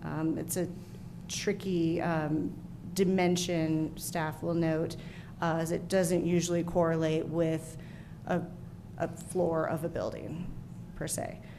So for that intent, I did put the 23-foot 2-inch height, which is pretty close to where the transition could occur above the second floor on this particular proposed design. At that level, the building does step back, but it steps back 1 foot 10 inches rather than the 12 foot as per 8.4.2.3. So there is no step back at 16 feet and only a 1 foot 10 step back at 23 feet. as we continue up that same elevation, south elevation, we go up to that 36-foot line, which is the other 50%, and there is a 6-foot 5-inch step back at that point. Go a little bit higher than that, and there's another 2-foot 5-inch beyond that. So while it does step back, it falls very short of meeting that 12-foot step back. If we go even higher in that same elevation, we'll go one up, and it actually does meet at that 60-foot line. It does step back 20-foot 1-inch step back on that side. So it does meet that requirement at that 60-foot eve line. The other primary retail frontage is the east elevation. And again, went through the same sort of analysis of that 16-foot, 36-foot, and then up to the 60-foot eve line, and noted that there was, at the 36-foot line, there was a 5'6" step back. At the a little bit higher floor above that, it was a 2'7", and then again at that 60-foot line, it does step back quite a bit at 26'11". So here is a rendering that the applicant provided that shows both this is kind of looking at it from the southeast side, so kind of shows the level of step back. Would say that the building seems to be more articulated by the balconies, but you can see the step backs at these upper levels here on the east side, as well as that top level on the south side. So then the remaining building frontage. This is very similar to the last application in terms of having that maximum initial eave height of 60 feet. And that is what the point is, that those faces must step back a minimum of 12 feet. It does note that all new buildings should avoid turning their backs on other buildings or pedestrian corridors. However, it is noted that a lot of times those back of house functions, I mean, they have to occur on one side of the building. There's not usually 4 faces of a building that are all dedicated to pedestrian use. So that is something to recognize. Yes. To clarify, the remaining building frontage is, and I know it's not, is the north side of the building and the west side of the building? That's correct. Okay. So that's what we're sort of dividing this building almost in half, so to speak, where the south and the east side are the primary retail, and then the remaining would be the west and the north side. It does, the master plan does also say that 60-foot max initial eave height does not allow for an unarticulated flat building face from grade to 60. It does have a few exceptions of being those chimneys and landmark kind of tower We'd be working elements. with the same 35-foot thing here too, for the Exactly. 24-inch steps Exactly. as well, right? Yep, Because and we'll that's get the to that too. Same criteria. Yep, the wall surface criteria is one of those as well. So again, kind of went through, looked at this. The west elevation does meet that standard. It does have a 20-foot 6-inch step back at that 60-foot initial eave height. However, at the north elevation, there are no significant step backs on that elevation, 5 feet being at that 60-foot initial eave height. And although there are some articulations that have occurred through different design reiterations that we've looked at to provide some level of interest in material changes. Heather, can you go back to the west elevation? Sure. I just want to look at it for a moment. So where's our 60 feet? It's the red line right here. The red line? Yeah. And then we have the step back, which shows in the plans at 20 feet 6 inches. Okay? And that's why the left eave is highlighted in yellow, because it's not meeting the 60 foot there. Is that correct, or? I'm not sure what the applicant was. That was from them, so I'm assuming that was showing it was taller than the 60 foot, and that was the step back. And that 60-foot measurement is coming from, it looks like the lowest end of the site? Yes, it's from the historical grade, what we're measuring the height from. Yep, thank you. All right, and then go back to the north. Where is our 60 feet is the red line across? That's correct. Okay. And then the step back is for what I think is the penthouse level? Is that correct? That's correct. And it's a 5-foot step back. Okay. Anything else? All right, sorry to interrupt. That's okay.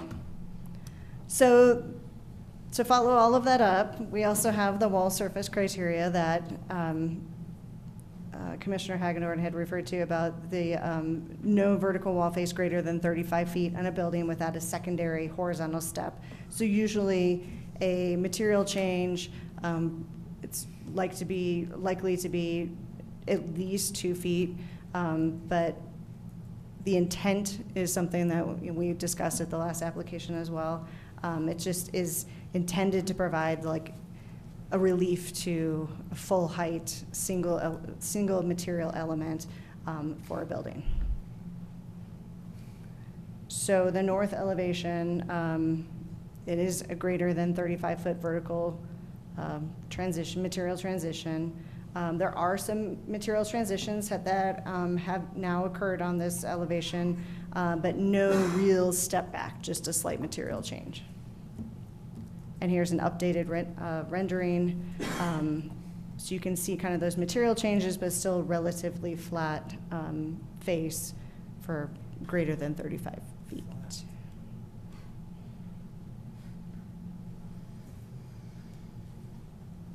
And here's another rendering just showing the location with the surrounding buildings. So we've got the Landmark building to the north, Montoneros to the south. It sort of wraps around the Concert Hall Plaza site. These are the stairs that are part of that public easement.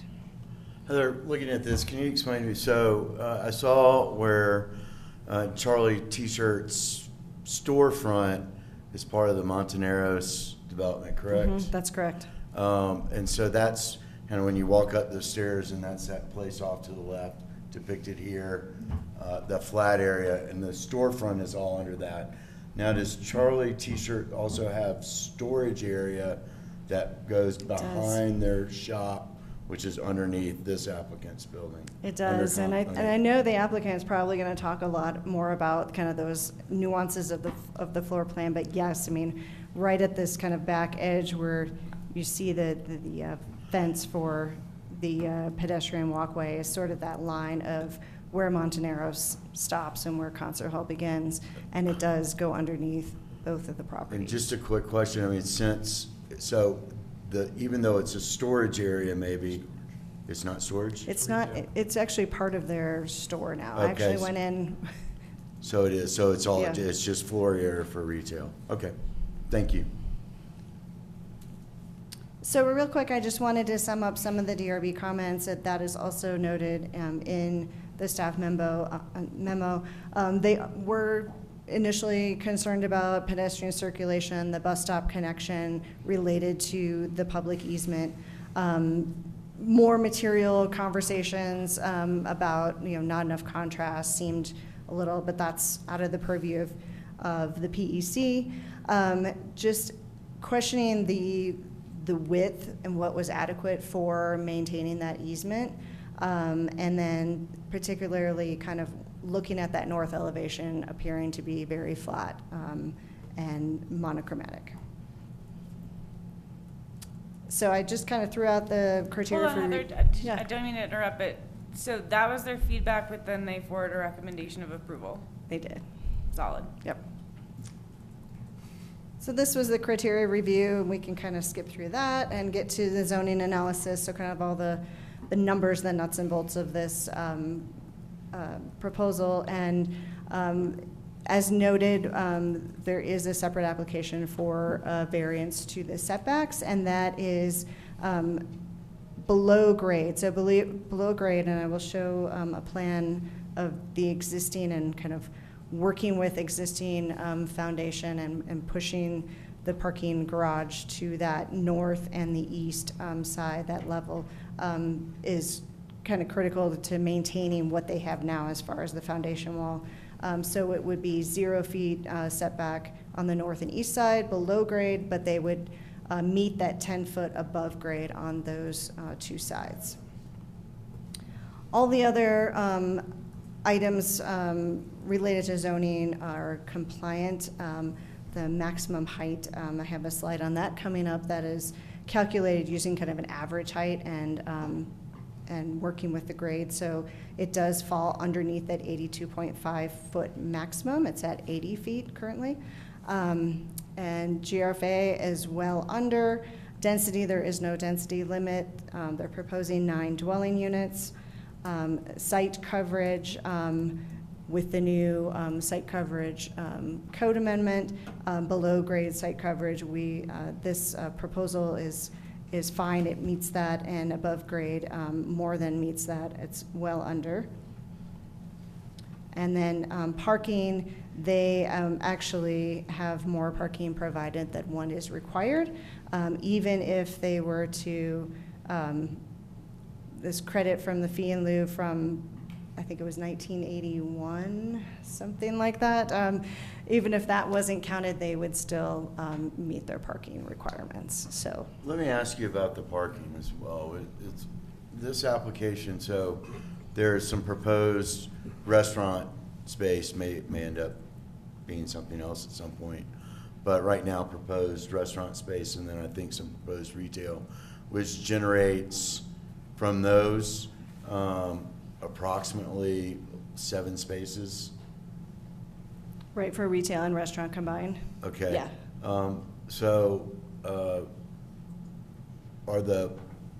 Do we know if the parking spaces on site are just for the ownership, or are they also going to accommodate those uses? They're also going to accommodate those uses. I think I'll let the applicant speak a little bit further about how it actually works because of the kind of the concept of this, what I call the vending machine, option. So it's not an open garage that you can just pull in. I mean, you have to know how it works. So I'll let them kind of handle that if that's yes. Okay, thank you. Loading and delivery, I just wanted to touch on this. We actually located this map, and specifically in Title VII, Chapter 11 and 12, it does explain how loading and delivery works within a retail core. And noted on this map, which is an attachment to our code on the website, it does call out the unloading and unloading zone, a 15-minute at Lions Head, or at Concert Hall Plaza, that circle, as well as there is a nearby, right outside of the Hythe currently, there's actually a high-volume commercial carrier zone, which does not have a time limit, so that's often used by like FedEx, UPS, for those types of things, and talked it over with our Public Works Department, as well as myself and the applicant, and realizing that these two zones were probably going to function better in terms of ease of unloading goods for restaurants, rather than going to the central Arabelle loading dock, which is clear across the core area and outside of the area where that centralized delivery would happen. We can all agree that this functions very well, and with a reduction in the spaces down to 2 restaurant spaces, the amount of congestion in those loading, unzoning is minimized. Does the loading and delivery for the current businesses in Concert Hall Plaza exclusively occur at that loading zone? I believe it does, yes. There's no dedicated loading zone or loading area in their current building. So housing, we did have our housing department look at their numbers, and because there is not any residential units currently, we're using just commercial linkage for the existing, and this is based on, the numbers they have now. So following through the mitigation rate and the total requirement, conversion to square footage, it comes out to be 3,536 square feet. And the proposed is less because there is a reduction in commercial spaces for the proposed development. And that brings it down to 1,380.6 square feet. Inclusionary zoning is based off a GRFA for the dwelling units, and it's a 10% mitigation rate. So that inclusionary number is 2,337, and when you combine all of that together, they actually have a amount of 181.65 square feet that they need to mitigate. Because it is less than the magical number of 438 square feet, there's no on-site requirement, and they can do the pay-in-lieu option of $675.76 exactly per square foot. So that pay-in-lieu number of $122,751.80 is the grand total for that. Building height, I'm going to kind of move past this pretty quickly. It's a series of calculations based on average height of ridges and lengths and existing grade or proposed grade, whichever is most restrictive to this number or least restrictive to this number. So this number, we've reviewed this and are confident that the 80-foot maximum height is accurate. So I just want to get to a bottom line. So these are kind of main points of this development. The bus stop is to remain as existing. Nothing's changing with the routes to the location. It's going to stay. The loading delivery area will be utilized for the property as I showed on that map. The traffic impacts, the applicant did a traffic study, put it in their memo. The traffic impacts are less due to the decreased commercial space. The existing pedestrian easement will be relocated. Staff has agreed that the minimum width seems appropriate. But in addition to that, they will need to be, this easement change will need to be approved by town council. And this will be a condition of approval at the next meeting for you guys.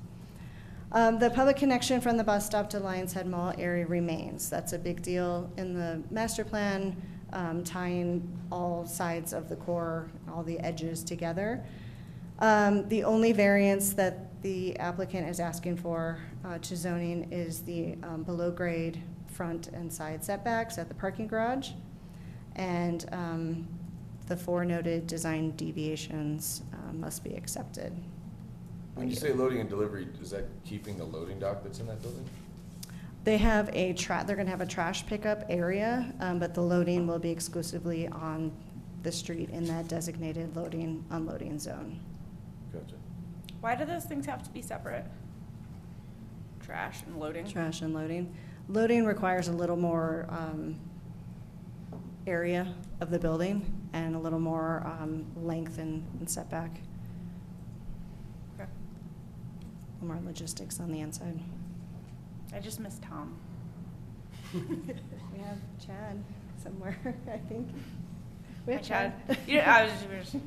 Don't worry about it. He's great. I don't know if we want to stop there or keep going with the setback variance. Staff feels that this is a minimal ask as it is below grade. And here is that plan I was showing. What is highlighted in blue here is the existing foundation walls that they intend to utilize. So that shows kind of that boundary below grade.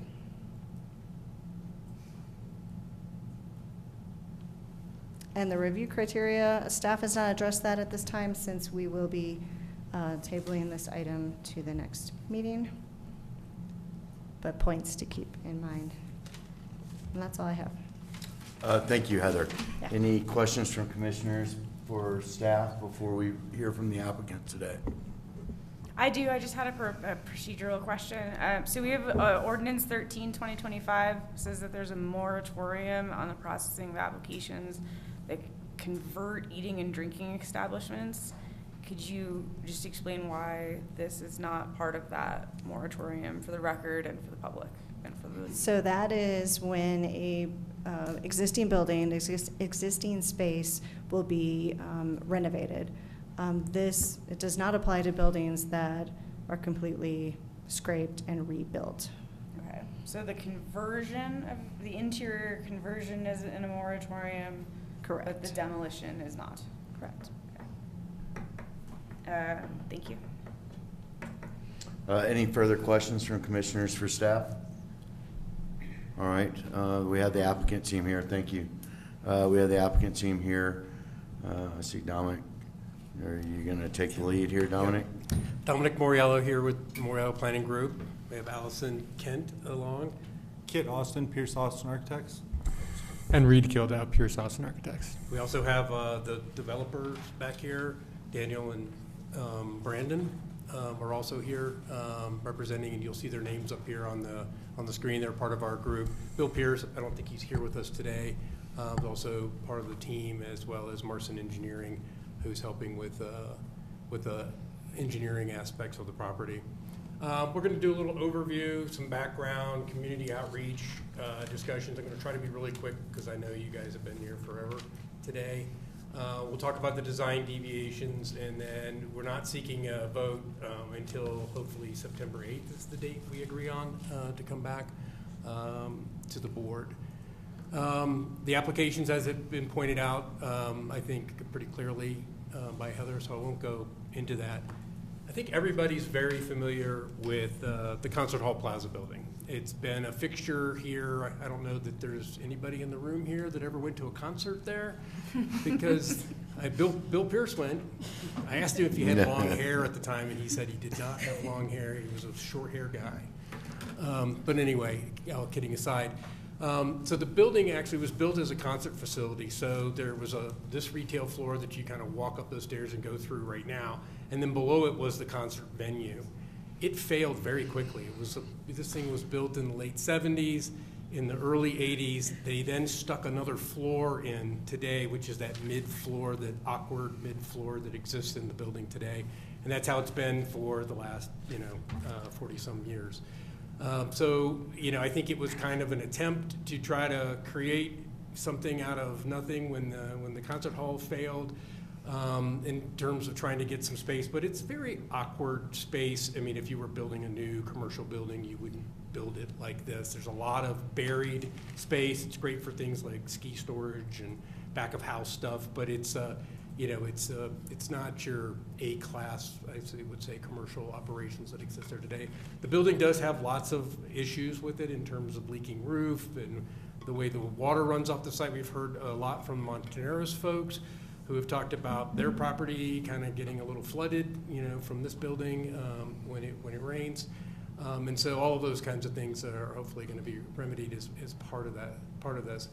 It's one of the smallest parcels in Lions Head. Maybe the only smaller one is the Enzian, which is right across the street next to the Lion, at 11,290 square feet. And so when you look at this building, think about the scale, and I'm going to try to help you with that as we go through this, but think about the scale of this little building compared to like the building you just reviewed when you're thinking about step backs and those kinds of things. It's very much a boutique, smaller building here. It has less than 17,000 square feet within the building today. So that kind of gives you a little bit of an idea there.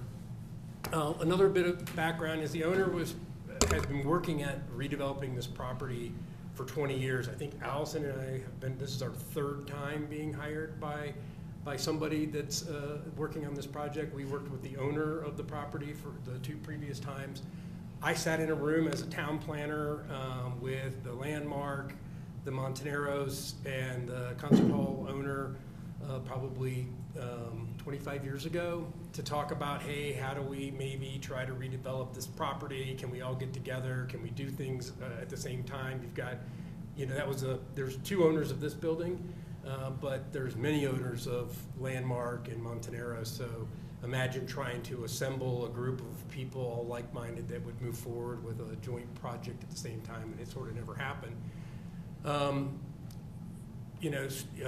So about 10 years ago, the landlord started putting in provisions about demolition into the lease contracts. They wanted to be above board and open and also protect themselves about a future redevelopment of the property. So they included language in there that put everybody kind of on notice that, hey, with either a year's notice or 180 days notice, this building could be turned down despite how long your lease is. And then in some cases, there were actually some payouts that existed to people if they had put in improvements. And so there's really not a tenant in the building who doesn't realize that this provision exists in there and that there's this kind of notice. We agree that it's not a great thing to tell a tenant or somebody on the building that, hey, in 6 months you might have to close your business down, and you might have a very successful business going there. The project's going to take 2 years to develop, so there's going to be displacement in any regard, but there is opportunity, at least for some restaurant uses, to go back into the building. Our neighbors have been tracking this redevelopment of this building. We've seen minutes from their HOA meetings where there's always a topic about what's happening at Concert Hall Plaza, what's happening over there, what's occurring, and so they've been keeping tabs over the years, and they've been understanding probably since their building was built, redeveloped under the master plan, that something here is going to happen in the future. So people have been sort of aware of what's kind of going on. Another slide I wanted to put up again here, this is to try to get a sense of scale and talk about what's happened out there. And I have one date that's wrong on there for the Arabelle. Arabelle was completed in 2008. But just as a comparison, and just to talk about redevelopments that happened, the first chair employee housing building was built in 2010. It's about 35,000 square feet in size. And interestingly enough, even the master plan today still talks about the North Day lot is the highest priority parcel in all of Lions Head master plan, and it's to be developed as a transportation center. And you can see at some point in time, the town either didn't have the money or the will to participate in that, and so it ultimately got built as an employee housing building on that parcel, which kind of changed the whole notion of where things are going to happen, or where transit is going to happen within Lions Head. And that has a big impact on what we're talking about here today because it's sort of related. Landmark was redeveloped, I think, around 2010. It might have been actually sooner than that. They have 95,000 square feet of GRFA on property, and I'm not including the commercial square footages that exist in these buildings. They're significant. Arabelle was in 2008. Very large building. The Lion, right behind us, was 125,000 square feet of GRFA. Montaneros, I don't know what the size of their building is, and they haven't actually done a complete scrape, but they've spent significant money to improve their property, make it very nice. And then the Concert Hall Plaza sits here with what we're proposing at 23,370 square feet. So it kind of gives you a sense of scale. We're sort of the last building built, going to be redeveloped, surrounded by buildings that have largely been redeveloped. It's I liken this to, you're in a mature neighborhood and you've had a vacant lot next door for 30 years, and then they come in to build a house on that lot, and it generates uneasiness and concern from people. It's never fun to be that last piece being developed, just for that reason. Here is a good drone shot of the property that kind of shows the building there. You'll notice that on the north property line, our building today is built right to the property line. And that sits on top of that foundation wall that we were talking about that exists today. And the building is built right up to that little piece where it says, "This is Montaneros." That is the Charlie T-shirts piece that's part of the Montaneros building, not part of Concert Hall Plaza building. You'll notice that there's a driveway and a cul-de-sac that was part of the redevelopment when Landmark built this new wing here. There were townhouses that were there, and then they overbuilt those townhouses with this new building and built a stair tower that connects over to the side there on the main building. That's a pretty significant sort of wall of development that happens on the north side. And below that cul-de-sac and parking lot, they actually received a variance to build their parking to a 0 lot line adjacent to Concert Hall Plaza. That was part of their redevelopment plan when they built there. Lion, right across the street, obviously people are probably pretty familiar with that. And then, of course, Arabelle that was developed. So it kind of gives you some good contextual. Also pointing out on here is you'll see these stairs are actually on the town's property. So this is the town stair that comes up. It serves today the Landmark building, and it also serves Montaneros. A lot of people use this stairway and walk across this roof here to get into the Montaneros property. It's probably the most direct way that when people are coming from Lions Head that they're coming into the site. One of the other things you'll notice about the property is that we really don't have frontage on a street. We have frontage on a right-of-way, but that right-of-way is taken up with a transit and loading facility. So we don't have like the benefit of like nice, clear, easy access to our property. We sit at a transit center. There's benefits and pros and cons to that, I suppose. But you'll see how large that parcel is that is the loading zone today. I would say it's almost the same size as the Concert Hall Plaza property, and it's going to be significant in our discussion coming up here in a second. This is just another way to look at it. On this diagram, you can notice that there are a set of stairs that lead you up into Concert Hall Plaza. You can see that there's about a 50-foot existing separation between the landmark building with a very significant building facade that faces us. But beneficial is that we have this 50-foot setback, which you don't really have. I noticed the discussion between Vantage Point and the project you just reviewed talked about having 20-foot. Here we're going to have 60-foot with the new building. But so we're fortunate to have that much separation with the landmark. On the Montoneros side, we do have pretty good separation in some places, but Montoneros is built right to the property line in several locations here, and it's just the way their building is shaped that allows it to articulate itself a little bit differently. And just so you know, we anticipate that at some point, 50 years down the road, maybe Montoneros redevelops and builds an 80-foot tall building that blocks views to the property here. Again, a couple other existing condition graphics, just so you can kind of see the building. These stairs will go away. Where you see the car is there, that's the wall facing the landmark. And then these stairs that lead up to the property. The stairs themselves are actually in pretty nice condition. They're pretty decently used. The landscaping in between Montoneros and those stairs could use a little sprucing up. This again is that same aerial, and with the proposed site plan plopped into it. So again, you can see here on the north property line, the building is now above grade, is 10 feet further away from landmark, so 60-foot separation. You can also see that we've taken the pedestrian way, and instead of going up here and through the building like it does today, we've pushed it down here to sort of the lowest point that sort of really kind of teams up with where the sort of parallel spot where the bus can park here to unload passengers, and then creates a transition through the property here. I will point out that when we went to DRB, we were proposing a narrower pedestrian easement through the property. We didn't show it at this full 10 plus feet. It was a little narrower than that. And so we'll talk a little bit about that in a minute. This is just a blow up of that. I probably won't spend too much time here.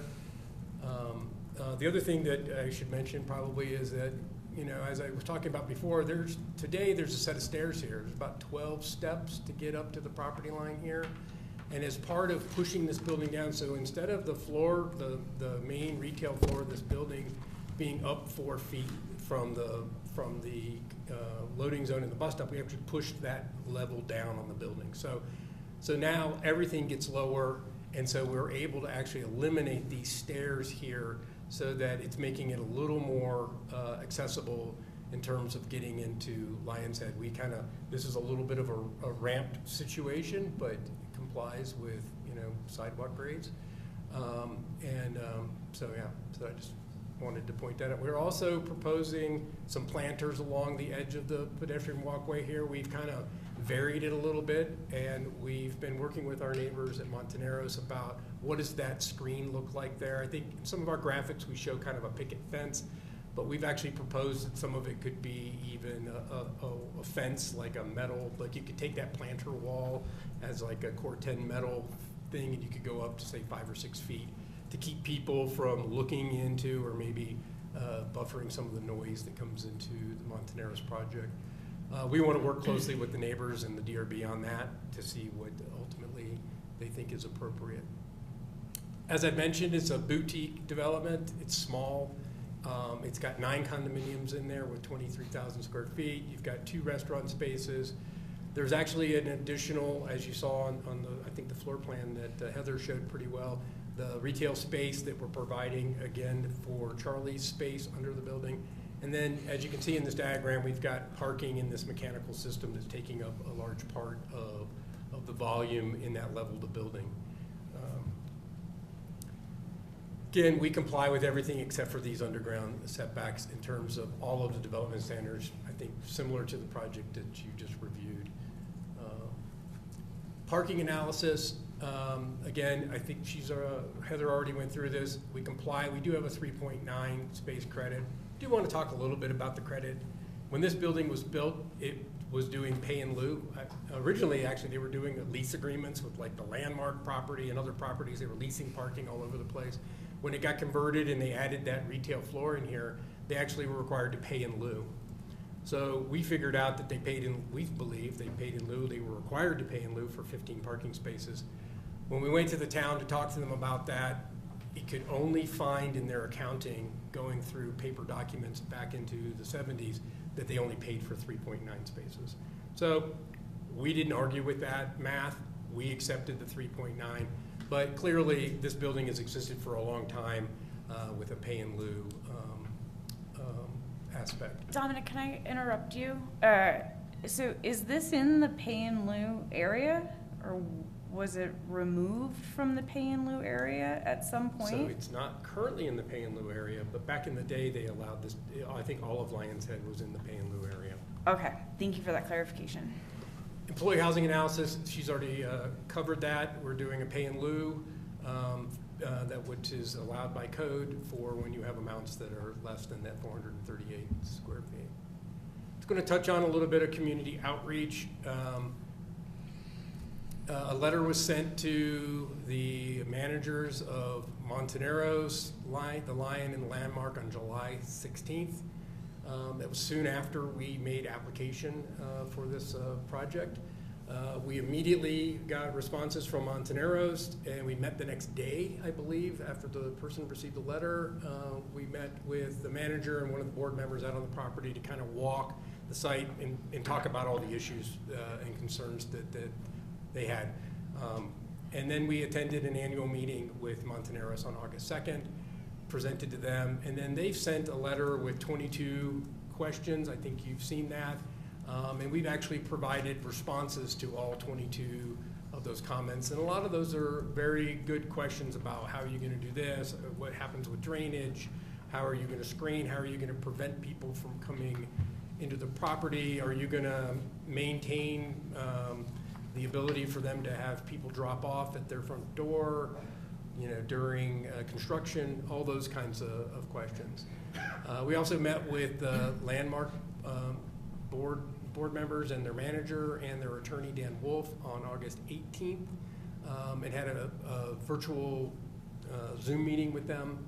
And then we've had several emails and follow-up with the Lion, and they've indicated that they would reach out to us if they had questions, and we haven't heard really a thing from Lions Head.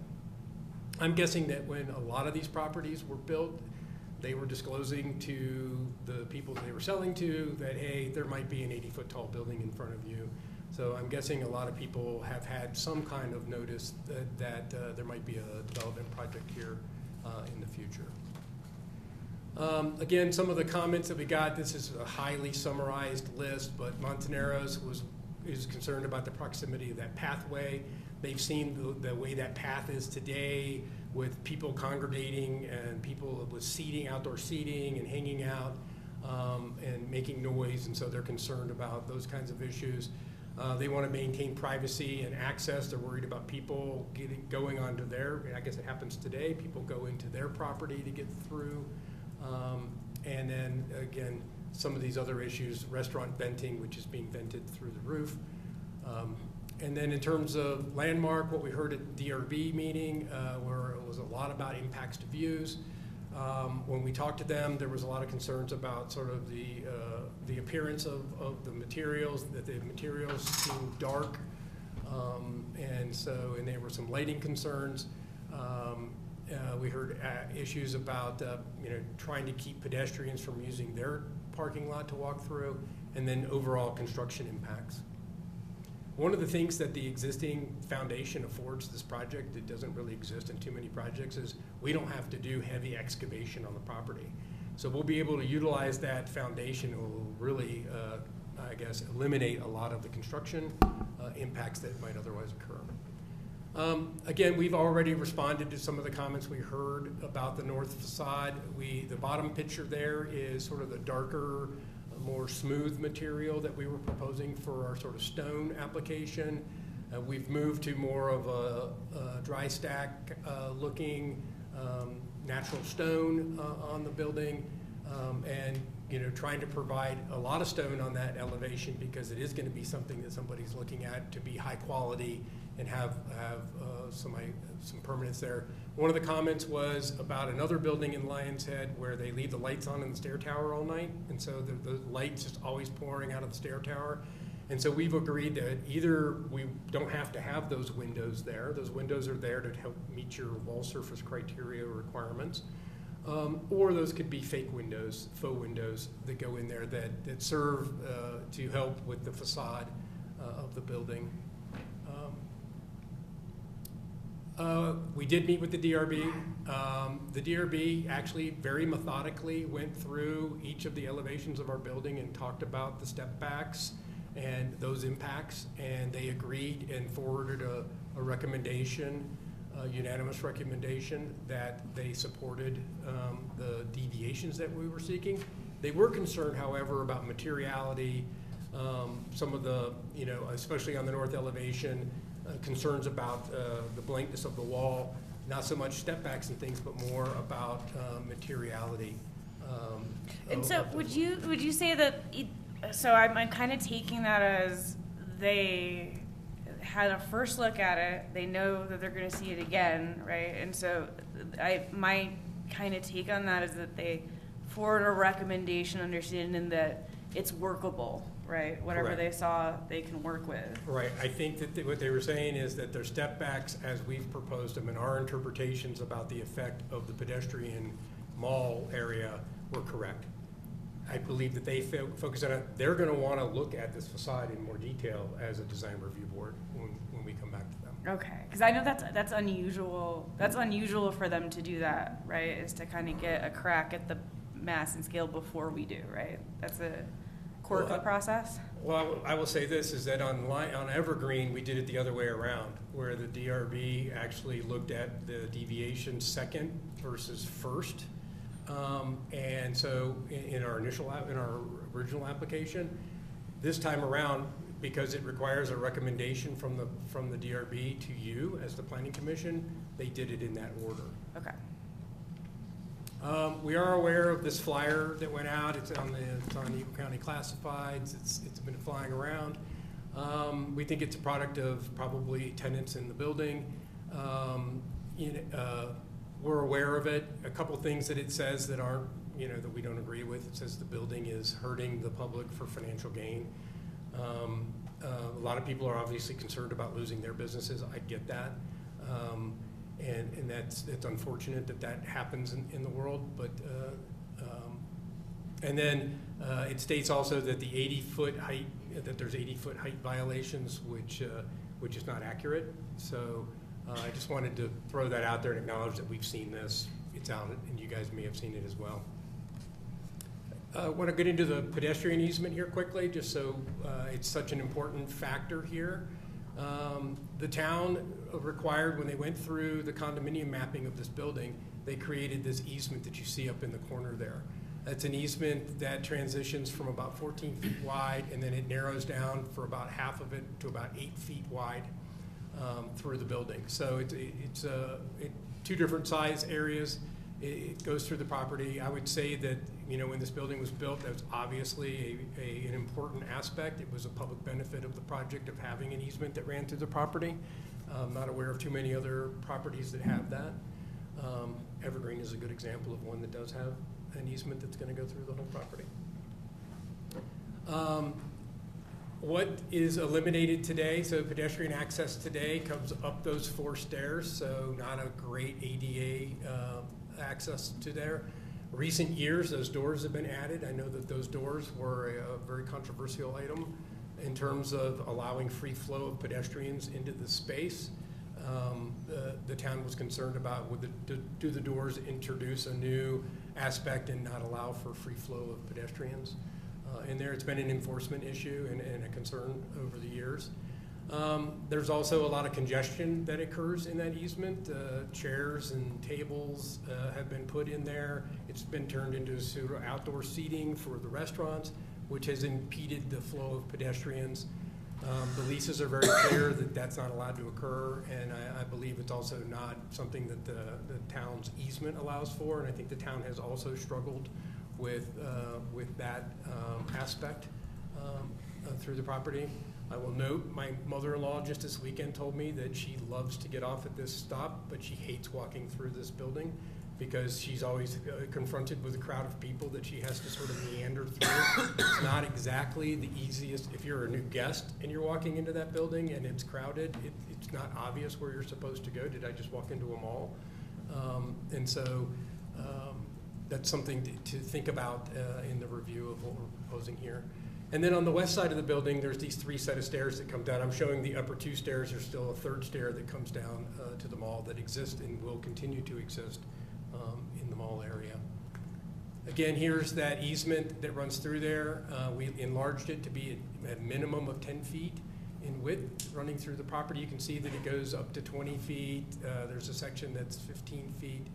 I will note that as you note with our site plan here, unlike other buildings, our property line jogs, so our building facade jogs, right? So that, you know, when you're thinking about step backs, another thing, our building has sort of a natural step back in it. And so our pedestrian path has a sort of a natural jog in it.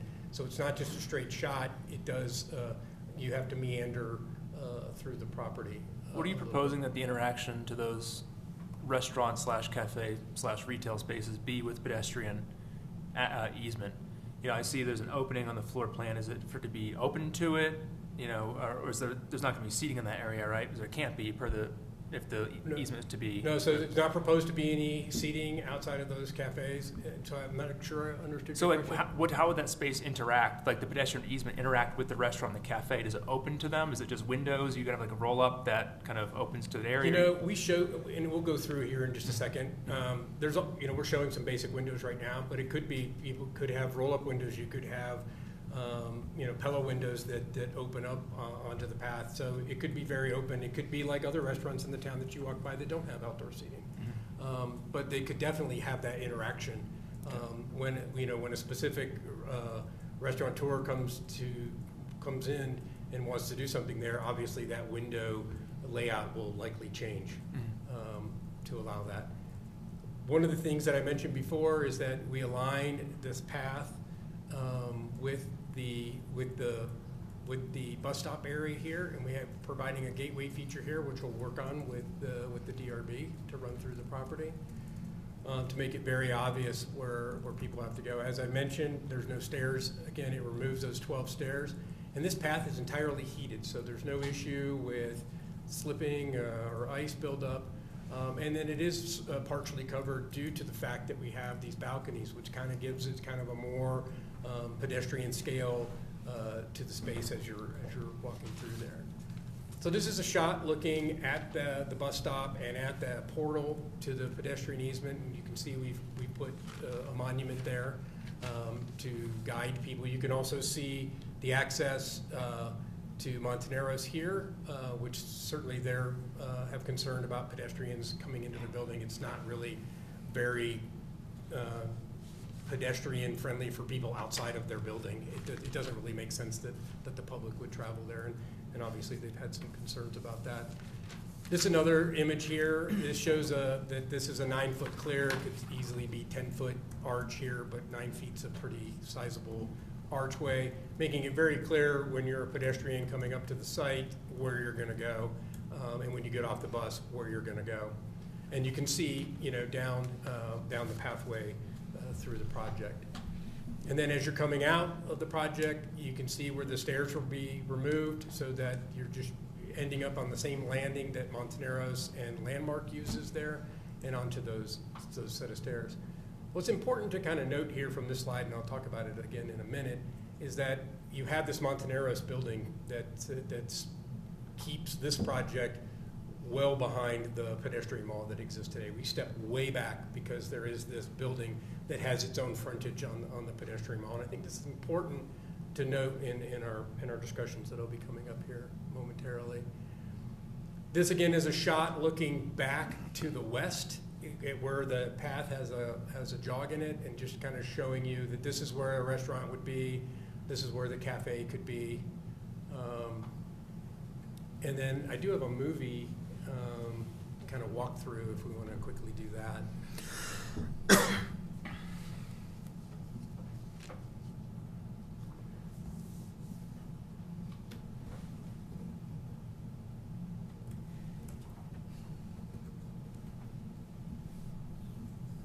No pedestrians were harmed in the making of this video.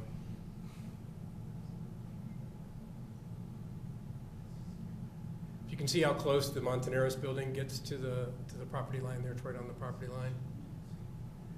And then where you see that sort of public art installation there, that's where the stairs in the town's property is located. One thing I'll point out is if you look at all the relief on the side of the building based on this elevation, there's a lot of features that pump out, come out from the facade of the building.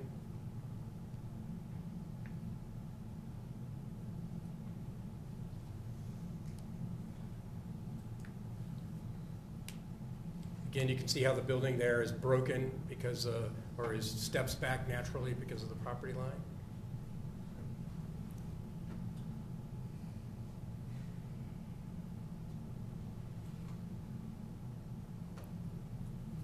Is that where I was? Thank you. Okay, renderings.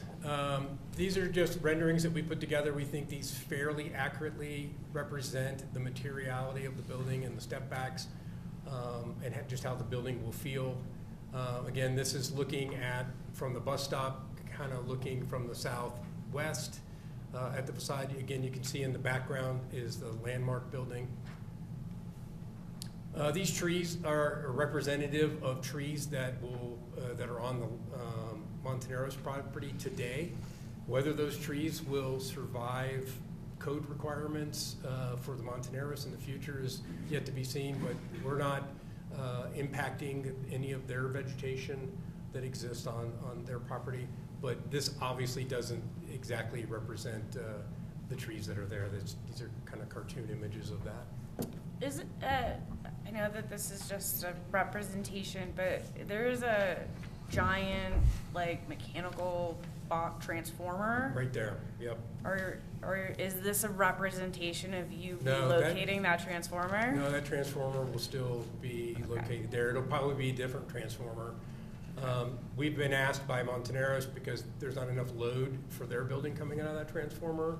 We're pretty sure that the loads that we're going to have from our building is going to necessitate that it be upgraded.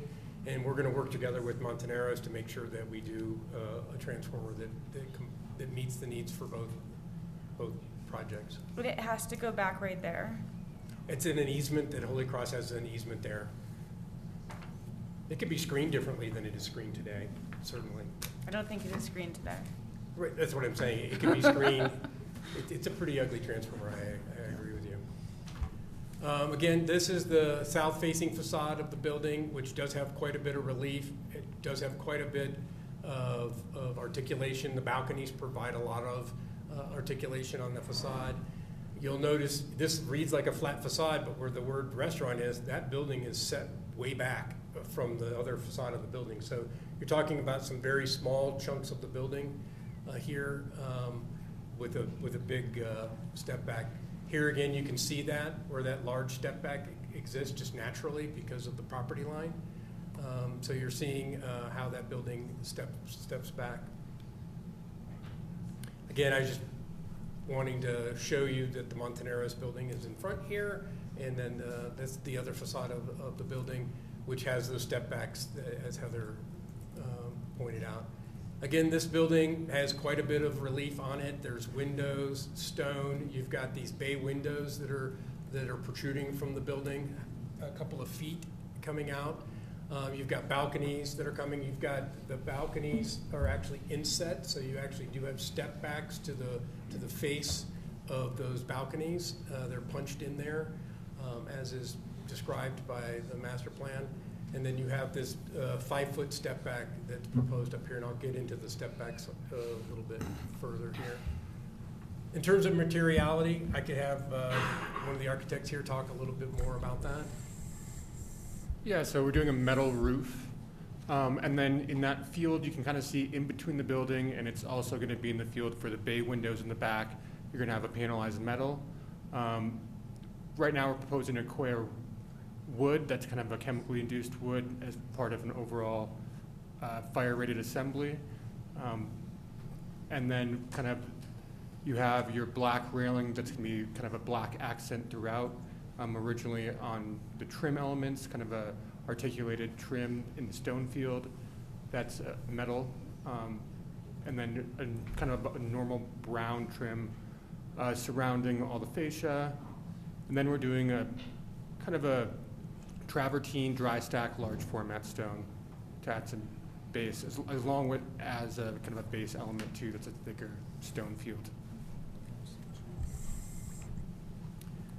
Sunshade analysis, you've seen this probably in your materials. I won't spend a lot of time here, but we did a model here that included Montoneros, the concert hall site, and the landmark townhome portion of the building, just to kind of show you those. This is the summer and the worst case winter, and it does show that there is shading of their heated parking lot and driveway that occurs. There will be some shadows that are cast on the building.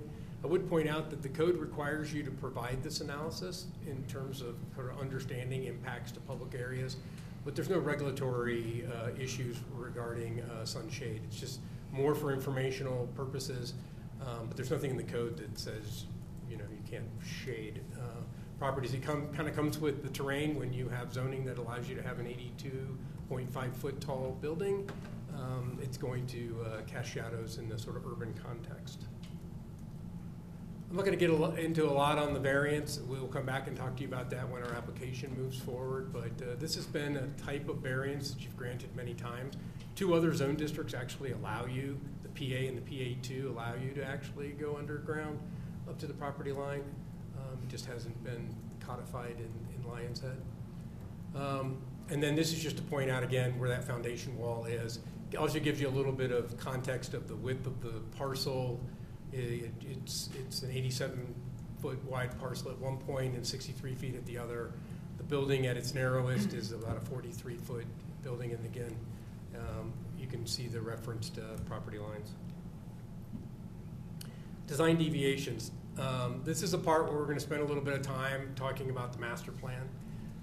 The master plan includes this statement specifically about Concert Hall Plaza and Montoneros. It's specifically titled that way. There's other sections that talks about the 3 properties together, Landmark, these properties coming together and doing a redevelopment project.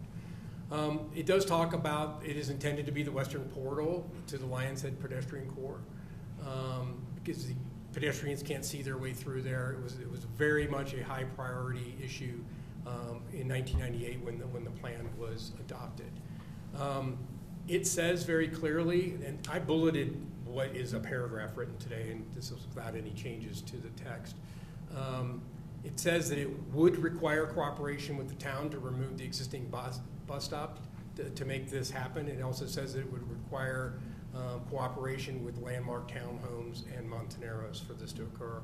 Talked about it would require a small property acquisition from Landmark. It sort of didn't mention that one would be required for Montoneros, but it's pretty obvious that there would have been a requirement from there as well.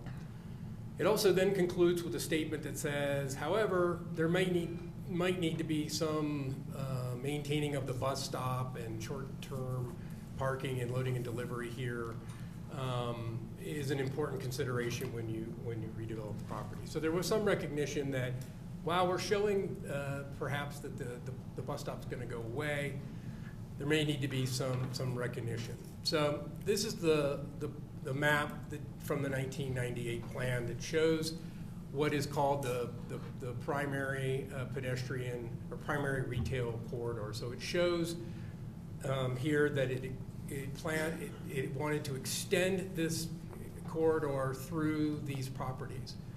And what that meant is that you, and it was thought that this would happen without really any grade transition, that there weren't stairs in here, that this was going to meet up with grade and come across here. So it was anticipating a pretty significant redevelopment of the Montaneros property, as well as of the Concert Hall Plaza property. You'll see here that there's no bus stop. There's West Lions Head Circle, and you'll see that there's a large portion of the Concert Hall Plaza building that was proposed so that the bus stop area would be given to or sold to Concert Hall Plaza to sort of make this happen. And then it would have involved the removal of a portion of the Montaneros building to sort of make this happen. It also got rid of the stairs. So the stairs area that we've been looking at would have become part of the property, as well as a small chunk of land would have been given over from Landmark to sort of make that happen. You know, this was all assuming that there was going to be a new transportation center located right here. And in fact, if you read in the Lions Head Master Plan, even more important than this Western Portal idea of extending the mall was the most important priority of the town at the time was this transportation center located on the North Day lot. That obviously didn't happen. I think at the time when the town had to make the decision about whether to do that or not and finance that or not, they thought that there might be better areas to do it on the front of the existing Lions Head parking garage, or you know, somewhat in tandem with maybe what would happen down in West Lions Head. Obviously, the first chair employee housing parking lot got built there, and some parking, I believe, for Landmark also occurs there. What was going to happen there is when that transit center was built, then there was going to be a portal through the Landmark property that was going to come out, I believe, down escalators or down a elevator to get you into that pedestrian core. None of that happened. And so today, and obviously, first chair got built. The plan wasn't modified because it was a visionary document. It's not a blueprint necessarily for how development will happen. It was a vision about how development would happen. And this pedestrian corridor was also a vision about what might happen there. And it was a great idea if it could happen. And they didn't want to preclude it from being able to happen, but clearly it didn't happen. The Landmark building redeveloped, the transit center went away. And then in 2010, the town came and amended the Lions Head Master Plan, and they added this statement saying, establishing the West Lions Head pedestrian corridor was predicated on the removal of transit, drop-off, and loading facilities. During the 2010 Lions Head Transit Study, it was determined that these facilities should remain in place. Still an important portal, but not the pedestrian mall as we know, because in order to make that pedestrian mall work, there was this sort of quid pro quo going on, right? You were impacting the Concert Hall Plaza and the Montaneros properties heavily. And so what happened is, at this point, basically, it was determined that you're not really going to have this pedestrian portal because we're going to keep our transit facility there, and we didn't do these other facilities. So everybody else went ahead, redeveloped their properties. This map just kind of overlays the property lines just to kind of give you an idea. The idea was never that Landmark building was going to be, or sorry, that Concert Hall Plaza was going to be the sole provider of this pedestrian corridor. It was largely going to actually come on the Montaneros property. It affected their building more significantly, as you can see from this diagram here. And this is just a blow up of that to kind of show you how the property lines align with that corridor. So what does this all mean? It means that while it was a great idea in the plan, the pedestrian mall never got expanded, and it's not incumbent upon this property owner to expand the pedestrian mall. It was a concept and an idea in the plan, but it's no longer there. Is it still an important pedestrian portal? Yes. But do those step backs on the buildings like you see in the mall, like on the Arabelle building, those significant pedestrian mall areas where you have retail on both sides of the street, do those still carry forward here? And we believe the answer is pretty clearly no. The Design Review Board also agreed no with respect to the pedestrian corridor. So where does that leave us? It leaves us really back to the north side of the building and the effect of the 12-foot step back at 60 feet. We believe we meet all of the other criteria in terms of wall surfaces, pedestrians, and windows fenestration and material change. And so really I think that what we believe that we're really talking about here is this 12-foot step back at the 60-foot height. So this is that north elevation of the building. And if you read plans, you're looking at some shadow lines that are happening here. This is a bumped out facility here. This is a stair tower in the building. These are very common throughout Lions Head. Landmark has one. Just about everyone has one. And it was viewed by the master plan as being something that would happen and carry through on buildings throughout Lions Head without the necessity for a step back. Is that a stair tower or elevator tower? It's a stair tower. A stair tower.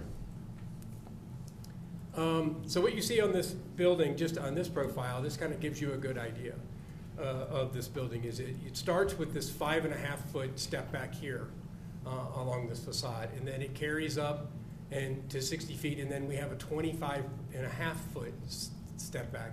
That step back goes on forever, right? So we've eliminated an entire section of the building there in terms of facade. So it's a very open area. So it's one of the sort of trade-offs in terms of step backs. We have a very significant portion of the building that could otherwise be accommodated there. Then you have this ridge that's at about 84.5 feet in length at 80 feet, which again is about 2.5 feet lower than it could be. And then you have on the west side, you've got this 20-foot step back where it could be 12. And so I point that out is that we're providing a lot of relief from people's views and other impacts by having no massing, whether it's step back 12 feet or not, at those levels. So we've created this sort of wedding cake, if you will, and really trimmed down what's in the middle there. And then what's in the middle there is this 5-foot step back on that penthouse level. Even if you made that a 12-foot step back, it's not going to change that ridge line. So it's not going to have the effect of improving somebody's view. It will have the impact of that the wall is going to be 7 feet further back from the property line, but it's not going to have an impact on somebody's view. What about your 35-foot wall section, wall surface criteria? So the wall surface criteria is about interrupting it with materials, fenestration, balconies.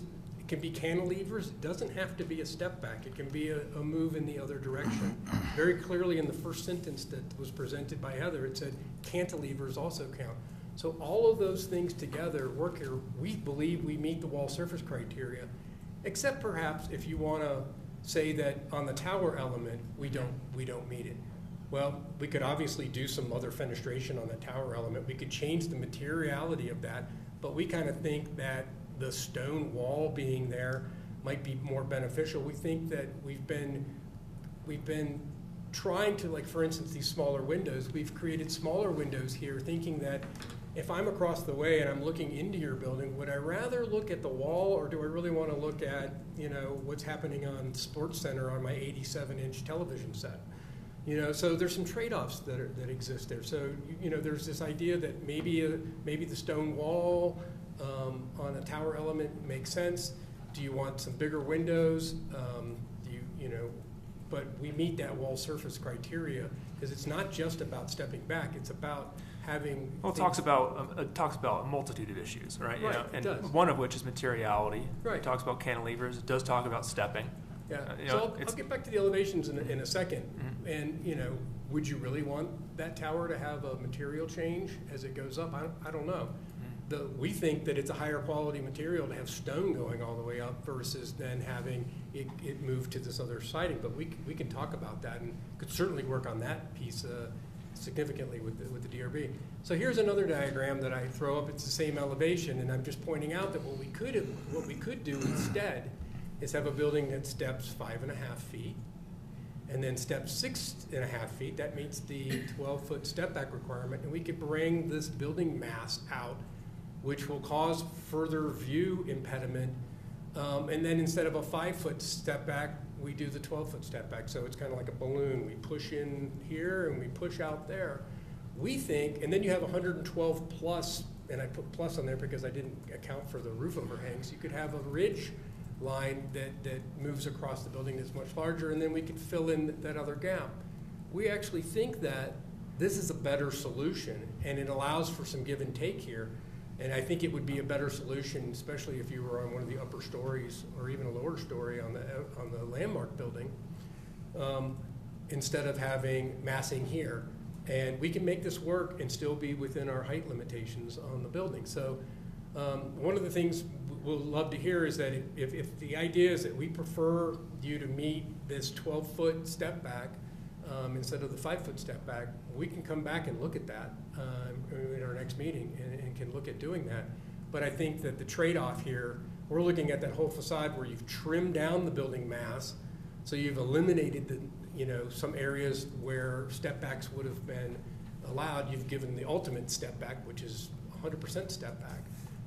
So we just think that that's something that's important to view, and I think that that's why if you look at buildings around in Lions Head, you'll notice there's not this wedding cake thing happening on even the newest buildings that have been built. There's been very much a flexibility in how it's been addressed. Again, here again, it's just that elevation.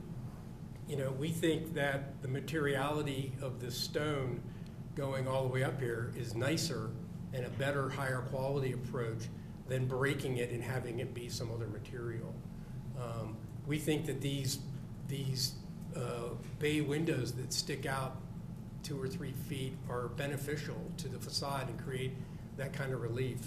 And so we think that there's actually significant amounts of relief on this building. I took some shots just the other day while walking around. This is a good example of a building here. This building is the Ritz. It doesn't step back at that top story. It's kind of like what you just reviewed on that other building where they didn't make them, take their sort of elements there. And that kind of feature exists all the way across here. They have balconies and things that stick out. They have some balconies that stick, that are allowed to come into the setback, but they didn't step back in every little plane of the building. This is the Landmark building. You can see here they used a variety of cantilevers, but they also have these rock stone features that go, pretty much all the way up the side of the building. If you look at their tower element, where their stair area is, it's similar to that. And then this is just across the street on the Lion. Not every component of the building had the step back. They allowed for some variety in there, and you didn't step back that upper level of the building. So it's just a couple of examples. If you walk around all the sides of Arabelle within the courtyards and everything, I think you'll notice that that is also true throughout that building. So we believe that taken as a whole, we meet the design intent of the design guidelines that are in there, and they're design guidelines. They have some very regulatory type language in them, but at the end of the day, they're part of the master plan, which is not a regulatory document. They're a design guideline. Comparatively speaking, we're a small building next to a bunch of other buildings that have had large facades. And when you have larger facades, you have to spend more time, I think, really thinking about how you articulate the facades of the building. We have views being blocked by the Landmark building from this new building. That's just the fact of building in Lions Head. I wanted to kind of end here with talking about public benefit.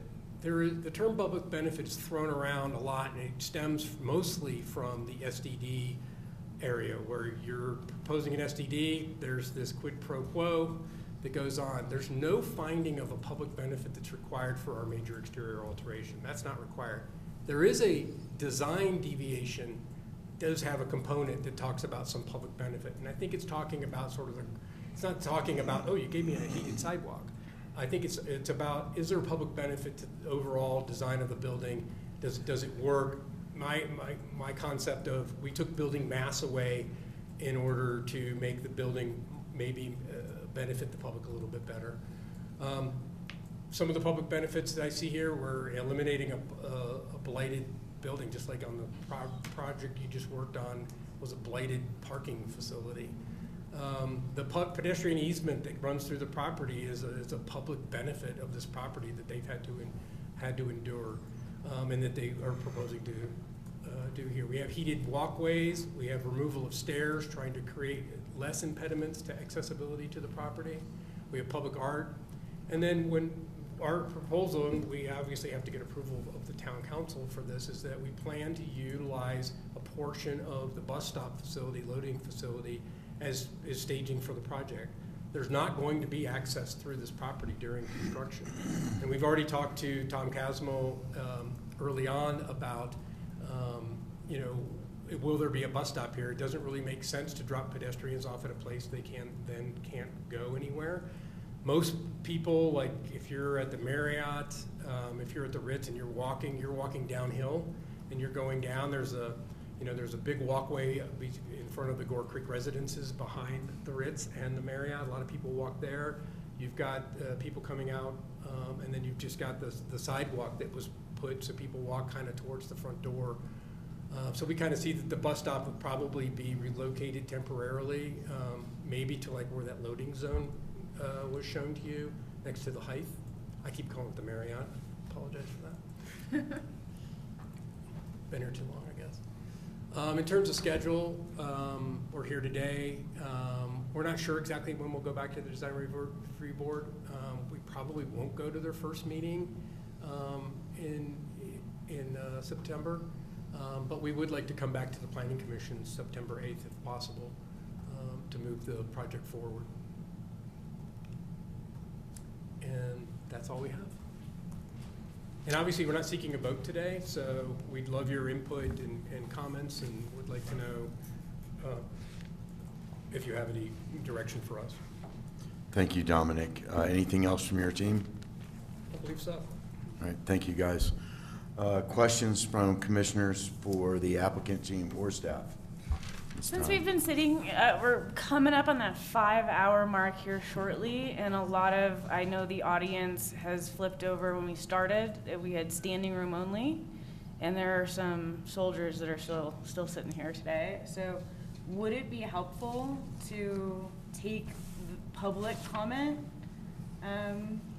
so these folks can express themselves since they've been sitting here all day? I think we need to just stay with our normal format, so shaking things up. Okay. And I apologize to members of the public. It's just the way things go sometimes. I have a question about the point, because it seems to be that where there's a significant departure between the applicant team and staff, and that's what does the south and east facades qualify as? Is it a primary, what's the exact name, primary retail pedestrian frontage versus secondary pedestrian mall, or one of these things? So it's the applicant's team's position that this is not primary. So the part of the problem here is in 8.4.2.3, it discusses primary retail pedestrian frontage. That's the phrase that's used. But then it says you need to refer to the site design guidelines for definition and locations. Right. Then you go to the site guidelines, and there is no definition for primary retail pedestrian frontage that I can find. We have primary pedestrian mall, we have secondary pedestrian mall, primary pedestrian walk, secondary pedestrian walk. And what do you guys consider the proposed pathway linking the transportation area to down to the pedestrian mall, what we can all agree is pedestrian mall area. I think it's What is it? Is it a primary, is it what do you guys I think it's consider? a pedestrian path that runs through there. It's an easement that runs through the property. The whole point is that it would have been nice had all three properties gotten together and been able to implement that vision that you were going to create this mall there. The mall didn't get created, so what you have left over is you have this map that suggests that this is a mall, the primary pedestrian path or the primary pedestrian or primary retail mall, but it never happened, and it's not likely to happen because it requires, really it requires Montanero's building to be redeveloped significantly in order to have that happen. Our pedestrian easement actually departs from the sort of nice location along that south boundary and then moves back into basically the same location as the easement is today and goes to the stairs. I just don't think you can interpret that it's a primary retail mall location any longer because that wasn't implemented. It's just like you can't today, just like it was interpreted on the North Day lot. Yeah, that was a vision and a high priority that we do a transportation center on the North Day lot, but that didn't happen. And so, once that sort of got abandoned, and I think the town made it very clear in 2010 when they amended the Lionshead Master Plan that they took away the one sort of compensation piece to make that happen. And they sort of acknowledged, we've taken away this idea that there's going to be this pedestrian mall there. We think that their access is still important, but the mall's no longer there. So I think it's pretty clear that the mall doesn't apply, and therefore you don't apply those same standards that you would have applied to the mall. And it's just a pedestrian path. And now granted, we think it's important that that pedestrian corridor feel better than what exists today, obviously. And we've done a lot to articulate that side of the building to make sure that it works well. But we just don't think that it has to meet those prescriptive pieces that are in the master plan. I'll note that the master plan does define pedestrian path too, and I'm not so sure that you mean pedestrian path versus pedestrian walk. There's primary pedestrian walk and secondary pedestrian walk. A pedestrian path, they're talking about being outside the primary Lionshead environment. Talks about the Gore Creek Recreation Path, stuff like that. This still goes through Lionshead. Right. It's more of the secondary type situation. I'd have to go back and reread that definition. Yeah, and I'd like to, I want to get the terminology down because it's kind of unclear between Section 8 and Section 6 what they mean in regard to primary retail pedestrian frontage, but 6 has its own definitions. I'm reading the Continental Plaza as part of the primary pedestrian mall per map P and the primary pedestrian corridor per figure 5.9 and page 112. So I don't think that's confusing. I would agree that it didn't happen and it's, maybe we we have to reimagine this in some way, but I don't think the language is unclear in my opinion. Yeah, but the mall doesn't exist, right? It doesn't exist. So you'd be asking us to build a building in a format that suggests that there's a retail mall occurring there, for which it is not, and for which it really can't because there's another building in the way, which is the Montanero's building. So what we're doing is that we applied for relief from those step back requirements. Whether you want to, you can go ahead and call it the primary retail corridor, but we're asking for a deviation so that you don't apply those standards there. Yeah. That you don't apply the step back 12 feet, or how many feet, at 12 feet, and then again at 36 feet. You don't apply those because it no longer has the character of the pedestrian mall. So our approach was really to say, it doesn't apply. It never got implemented, so you apply the same standards that you apply on the rest of the building, which is this 12-foot step back at 60 feet. I would agree with that. I mean, it's not unclear. It's just inaccurate, right? Correct. Yeah. Well, it is unclear to the extent that one section uses one phrase and then the other section uses another. So, but nonetheless, at some point we'll have to hear from staff in regard to, what are we dealing with here? Because again, I think what we're looking at though is we're calling it it's a primary retail pedestrian frontage. So it fronts. It's not pedestrian mall or core area. I mean, it's primary retail area. And as noted on page 3 of my memo, there's a figure that was drawn. And while yes, maybe some things didn't develop the way that they were set out to, it does define those 4 portals. It does clearly define a primary pedestrian corridor that connects those portals together. And this is very clearly on that pedestrian portal. I think it's portal number 3. There are a lot of other language. I mean, we agree to disagree on kind of the language and interpretation, but there's other language in there that suggests that this, portal and this connection piece is primary to the overall Lions Head pedestrian mall. So that's where staff is standing. Which terminology does the 16-foot step back apply to? Is it the corridor, the walk, the portal? It's called a primary retail pedestrian frontage. Okay. But that's not defined later. It's not. It's not defined in the master plan, so that was one of my points in terms of ambiguity. But we do have 4 clearly defined things, one being a primary pedestrian mall, one being a secondary pedestrian mall, then we have a primary pedestrian walk and a secondary pedestrian walk. So we need to be looking at those issues, and I do understand that this is a major entrance into the Lions Head area and the importance associated with that. Especially due to the fact there's a bus stop, there's a public easement that runs through. I mean, that clearly defines an important element to the circulation throughout Lions Head. Yeah, and that public easement existed before the Lions Head master plan was even created. One thing I would point out is there's in no case I believe you could interpret that the east facade of the building is part of that same primary pedestrian, because it's separated by the Montoneros building that has frontage on the corridor.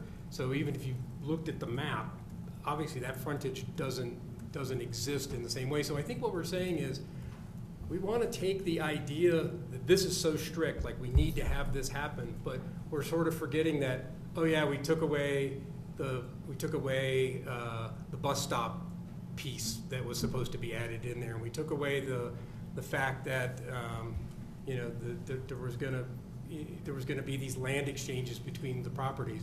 I just don't think that you can legitimately get to consider this in the same vein as it was drawn back in 1998. I just don't think I don't think you can then say we're going to apply the same standards like that you applied to the Arabelle building on the mall there, and you're going to say we're going to apply those same standards to this tiny building that sits next to the Montoneros building that's not going to redevelop anytime soon. It just doesn't make sense that you would apply those standards when you took away all the other benefits that this property was supposed to get, which was doubling the size of the property by getting a bus stop, which was going to make these things be a reality. So you're sort of picking and choosing the pieces of the puzzle that are important. I guess we should be saying that if you're going to follow the logic of the master plan, you should be saying that that Lions Head bus stop should go away, that the Concert Hall Plaza and land should be donated over to the applicant. So it's kind of picking and choosing which of the things you think are most important. And so I think at the end of the day, all that we're saying is that we're providing for a major pedestrian corridor through there. We're putting it in the best location that it can be in grade-wise. And we think it's important to articulate the building to a degree to make that happen, but it doesn't have to be to that degree that the master plan talks about it. What about the master plan talking about the idea of revitalization of restaurants and retail and downsizing the retail and restaurants and that driving with the master plan? So, I mean, it's like we're leaning on the pedestrian side of this very heavily to figure out a definition. And obviously property rights to do whatever you want with your building. But wasn't part of the master plan to help revitalize Lions Head in terms of amenities other than just beds? Well, it was all of those things, right? So the master plan, you have to look at Lions Head as a whole. Some properties were intended to be more retail oriented. So very specifically about Arabelle, what they were supposed to do on that property. There was supposed to be a hotel there, all of those things. I don't think revitalization means that if you had, 10,000 square feet of commercial today, you should have, 15,000 square feet of commercial tomorrow. I think you have to look at each building and its circumstances. And in this case, we're rebuilding the building on this small footprint. We have to provide our parking on site. That eliminates some of that buried retail that's going to occur there. So there is an unfortunate piece that there is some retail that's eliminated. But I think if you look around Lions Head, it's not as if the demand for retail, there's a lot of empty storefronts that exist in the, there's been Billy Island Grill, which was once the Chart House, has been empty for almost 20 years now. You've got, I think, the Burton space and a North Face space in the buildings there that are vacant. So I think you have to look at the circumstances throughout Lions Head, and you can't just say, no, you should have to put these spaces back. We're doing, we believe, is the best job that we can in terms of replacing those retail components of the building. What you see on that first floor, the other things are related to back of house, parking, and some, owner lobby amenity type space. We're trying to put as much retail and restaurant space back in the building as we can. It's kind of funny, double-edged sword. You penalized, I'll say penalized, if you build new commercial because you have to park it and you've got to provide employee housing for it. But when you take it away, it's kind of a crime. But one of the benefits is that you are reducing demand for workforce housing when you reduce commercial. I don't think that progress always means that you add more retail space within the town. I don't think that that's ever been a requirement or a tenant that comes there. Sometimes it just doesn't make sense. And if you've been in some of these spaces in this building, you'll look at it and go, that would be a hard space to rent. Thank you. And this is, really almost like we're not going to vote today, so we're just trying to provide you guys some feedback too. For me, both with staff and the applicant, I need to have a better understanding of the language and the definitions, and because in regard to walk versus a mall, primary, secondary, I can read the master plan and what it says, but obviously the design criteria, depending on how we characterize the east side of the proposed building and the south side, are impacted greatly for this board's or this commission's analysis, in my opinion. I don't know if anybody has anything further on that issue before we cover other issues, which I have a long list of. Does anybody else in regard to the definition of whatever we're looking at, pedestrian mall, pedestrian walks, any of that? I'm not confused about the definition. I think it's pretty clear, and I think that Dominic clearly articulated.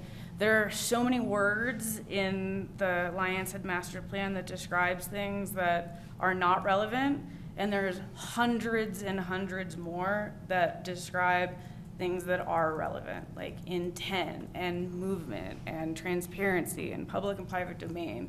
There are whole chapters that are really relevant and guiding, and then there's a couple that absolutely don't fit. Like, there is obviously not a pedestrian mall that exists today.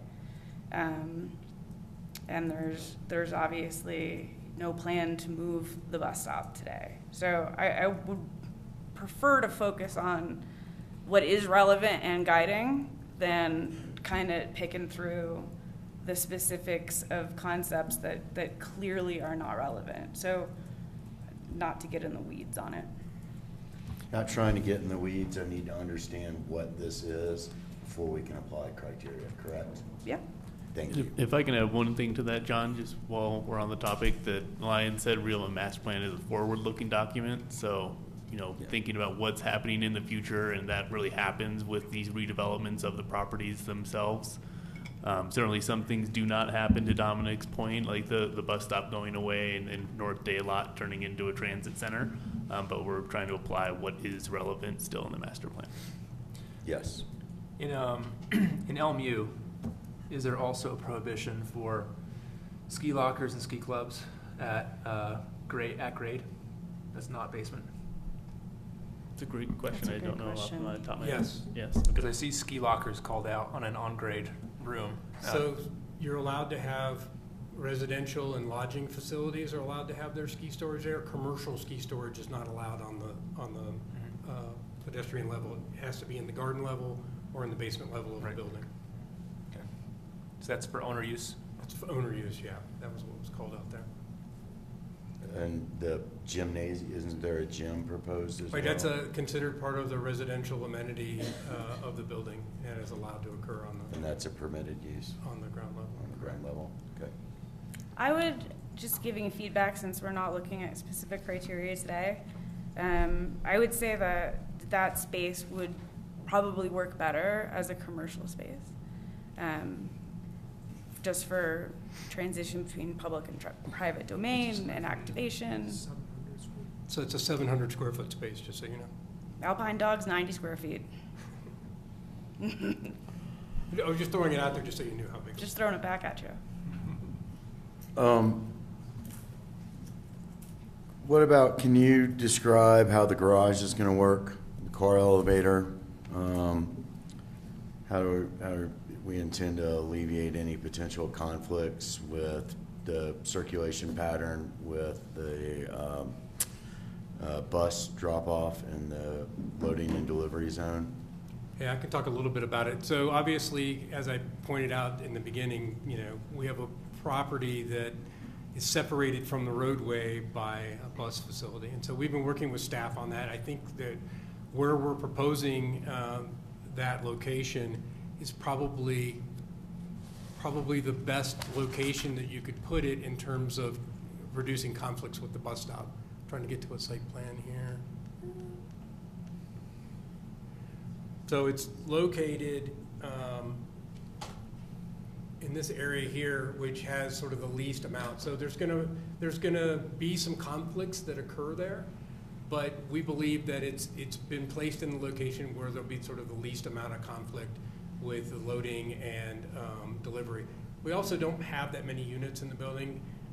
The amount of users that are using the parking is pretty limited.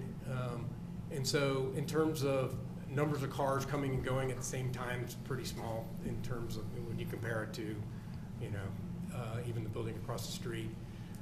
So that helps with that. But the way it functions is that somebody's coming in to the property, they're going to come into the garage through here. So they'll cut across the lanes. Cutting across those lanes, but Okay. There's nobody staging here, so it's kind of, it's a sensitive maneuver, I would say. Coming into the property, you come into this garage portal here. The car then goes into basically an automated elevator. You push a button. Within 90 seconds, the car is sort of parked. Same thing coming out. Put in your code. The car comes out facing forward. So the car goes in facing that direction. So the owner doesn't drive the car in to the elevator? Not into the elevator, no. So this is all automated? All automated. Well, so there's a garage door and you drive into a space. You exit the garage, door closed, car goes away. Okay. And then when you want to retrieve the car, it comes up, like Dominic said, correct location, correct orientation. Yeah, so then it's facing forward when they leave, and then they just exit the facility. This is an area where there is quite a bit of space in terms of plaza space, if you will, between the property line and the curb here. So there's a pretty significant area here. So, in terms of the number of pedestrians that are coming down here, there's still a lot of room for pedestrians to move here and get out of the way, if you will, when a car is kind of coming into the garage. it's not as nice and easy as every other parking garage in Vail because we have this issue. It's probably more akin to worst example is like Pepe's, right? You got to drive through a whole pedestrian neighborhood before you can get your car to Pepe's parking garage. Here, there's a little bit of conflict. It's pretty short. And I think it's just going to take a little bit of operational understanding. There's also the idea of a red light, green light system so that if there's a car staged to go into the garage, there's a red light that appears on the side of the building so that that person knows not to drive up to the facility at that point. They can wait in the loading zone. They can take a lap around the block for the 2 minutes that it takes for that car to disappear. Again, it's not ideal from how we normally think about access, but I think that it's very manageable. Yeah, I think the difficult part here with this aspect is if you're driving south and then you've got to make a turn, if you're an owner, say, of a residence here, you have to cut across the road traffic and then three other lanes, or essentially that come down to one.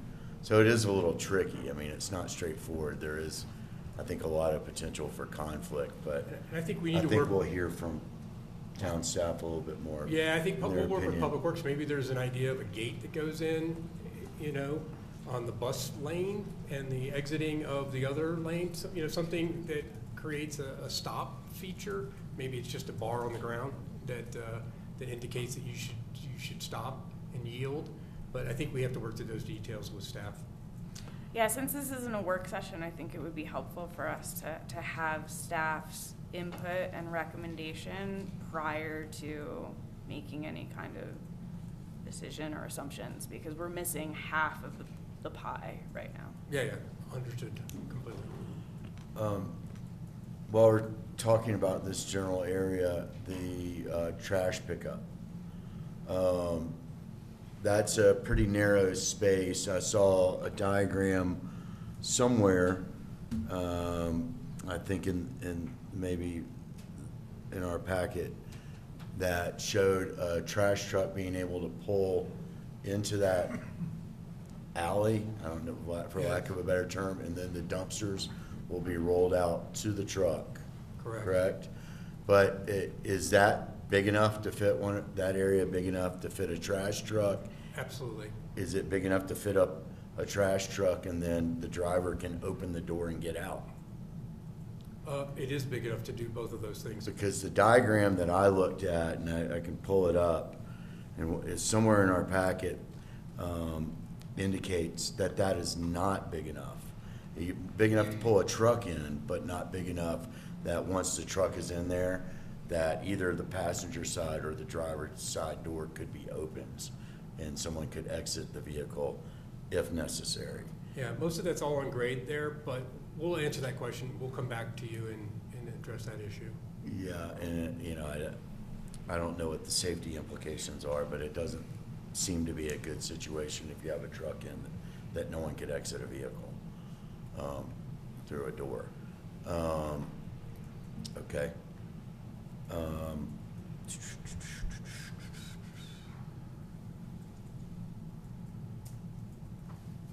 Any other questions by commissioners for the applicant?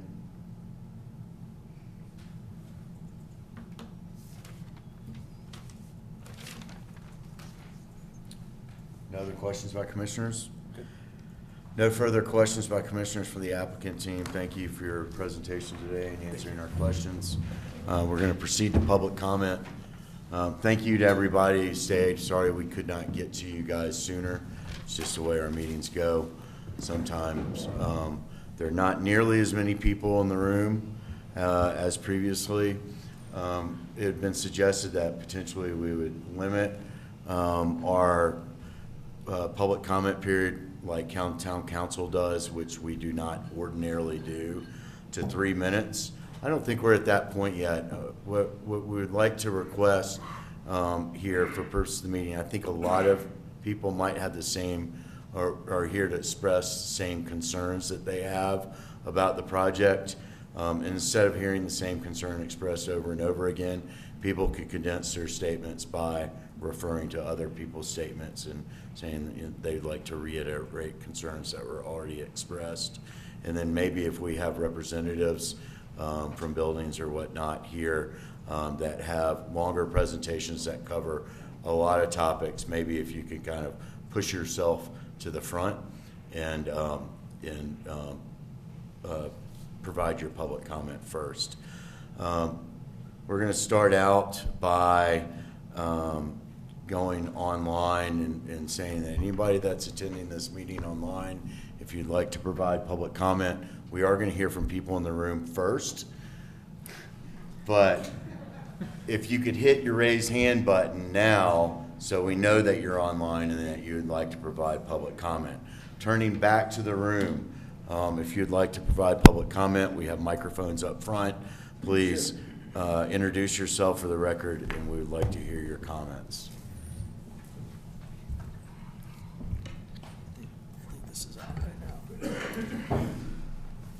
Thank you first and foremost. My name is Bill Nutkins. I'm a consultant for Landmark HOA, and I'm here to speak on behalf of them. There are a couple things that I wanted to kind of clear up first, though. First and foremost, I think the DRB meeting has been a little misrepresented. They had their list of concerns, and I would suggest, I tried to go back online to find the minutes, and I couldn't find the minutes of it, but my recollection of the end of the meeting is the DRB did not make a recommendation. And they actually said they did not want to make a recommendation. They wanted to get a determination by PEC before they made a recommendation. That's my recollection. I think Dan here recollects the same thing. I was at that meeting online. I made comments during that meeting. So just to clear that up, maybe we could suggest staff and the board go back and take a look at that just to make sure. Maybe I'm wrong, but my recollection is that was not the case. A couple things I want to touch on. There's some discussion about the access in the mall, pedestrian access versus mall versus retail, and it said that this isn't a mall as it is right now. I would say it is. If you walk down there, there's retail center, there's restaurants. It might not be the traditional pedestrian mall like Lions Head Core Village, but it is a mall. It does have vibrancy to it to its own extent. People sitting outside, and it's pretty wide mall. It's 14 to 15 feet wide, and taking it down to 10 feet, doesn't, I don't think, really substantiates enough of a pedestrian walk. Parking and vehicle access. The applicant has done some calculations that there wouldn't be any additional vehicle trips or access. I would contend that that's also misleading. Currently, almost 100% of the traffic there is foot traffic, pedestrian traffic. There's no on-site parking as it is right now. There's bus traffic. So if you're adding a parking garage, how are you not adding vehicle trips if there's no parking garage there right now? So that should be thought through a little bit more. Maybe the calculation works out, but for parking and whatnot, but it doesn't necessarily jive with what's actually happening. If 100% of your access right now is by foot traffic and pedestrian. As far as building height, I think that needs to be looked at, how it's calculated. I think it needs to be looked at a little closer. They are taking grades from Lions Head Loop there and just extending them all the way across as if there are no existing grades around the building as it is. But if you look at the survey, along the south side of the building, there's actual natural grade. As the Montanaro stair steps down, the grade steps down. There are some retaining walls that step down. I think the lowest grade on that south side is actually 45 feet along the property line. The grade line is 45. They're using 51, right? So that's about a 6-foot difference there. That continues along towards the east as grass and landscaping. So there's actual grade lines there that are lower, much lower than what they're using as grade. And then as it turns to the north along the east side, top of Charlie's T-shirts, that's actually 3 feet lower than what they're using as a basis for grade. Along the north side, there are portions of that are about 3 feet lower than what they're using for a basis of grade. So again, I would just urge you guys to take a look at that and have them review that a little bit more as well. So the grade is a little misleading there. As far as the deviations, I think throughout the Lions Head master plan, it makes note, however you guys want to language the walkway or anything, it makes note that this is to be a major pedestrian access, a major portal into Lions Head. And I think that it deserves something a little bit more. I think Lions Head or Landmark feels like it deserves something more than what it does right now. So I would consider those things for you guys to really look at and consider, because that plays into the massing of the building and how it's stepped. I say that because if the building were stepped even close to what the recommendations are or the requirements are, if you look at the previous file we heard, right, there was a 12-foot step back required. They did 10. That shows an attempt to somewhat follow the guidelines. Here, they have a 1 foot 10 step back at 23 feet high. That to me doesn't, indicate you're trying to adhere to the guidelines. And then you go up another to the 36, and you're going 5 feet or 6 feet, I think it is. So again, it doesn't really read that they're attempting to follow the guidelines there. They're just looking to build as much as they can, which obviously it is. But I say all this because from the north side, when it pertains to Landmark, they talk about at the 60 foot, we went, we stepped it really far back. And we brought the ends in. And that if we stepped it back even further, the ridge is still there. However, if you adhered even a little bit more to the guidelines on the south and the east side, it would be a much different looking building. The concerns that Landmark have is that the building is very monolithic. It's a big wall. Their setbacks aren't setbacks, they're protrusions. The window protrusions are about 2 feet, and they protrude into the setback. That's closer to Landmark. That's not giving them relief from a mass or a monolithic building. The decks and patios, the railings and the extended decks, they extend forward towards Landmark, not into, or away from the Landmark. I think those are, valid concerns of theirs, and I think the look of the building and the form of the building on the north side would be much different if the guidelines were met on the east and the south side for a pedestrian mall, or what they consider to be certain setbacks at certain stages of the building. So that's something that should really be considered. And I think that when the board, being in your seat, I have been, I am now, I sit on the Planning and Zoning Commission for Town of Eagle. So I'm in your seat, I know what it's like.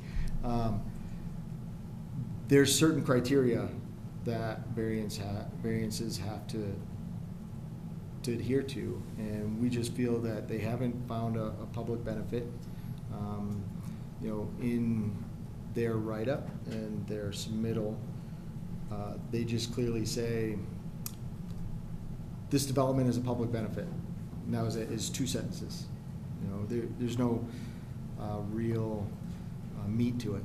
So I think when you look at your criteria, really ask where's the meat. And then when you look at section 8.4 as part of the criteria, it's a determination by you guys, this board and staff. Does this meet a pedestrian mall access? Does it, or whatever, however you want to use the terminology? Because right now, I believe it is. You know, there's no residential there. It's an access. Additionally, from a transportation standpoint, I think that the parking garage entrance does pose a little bit of a problem with buses, because even on some of the overlaid aerial views, you can see a bus pulls all the way up towards where their parking entrance is. Not saying they shouldn't have one there, but it should be considered, and there should be consideration given to something like that as well.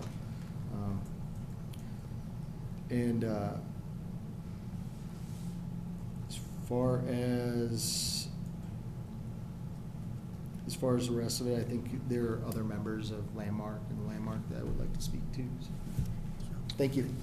Thank you for your comments. Dan? Good evening, everyone. Dan Wolf. I'm an attorney with Kaplan Ernest here in Vail. I represent Landmark Condo Association. I have for 25 years. I just want to try to briefly address this issue of the pedestrian access. I think we've all realized this is a critical issue from the DRB, from what we've seen from staff. I want to emphasize that. So what's being proposed currently, we believe, is inadequate and not compliant with zoning and legal requirements. The staff's done a really good job pointing you to places in the master plan. There's been a robust debate about what the master plan means now, but this concept of the importance of this access reappears throughout the master plan.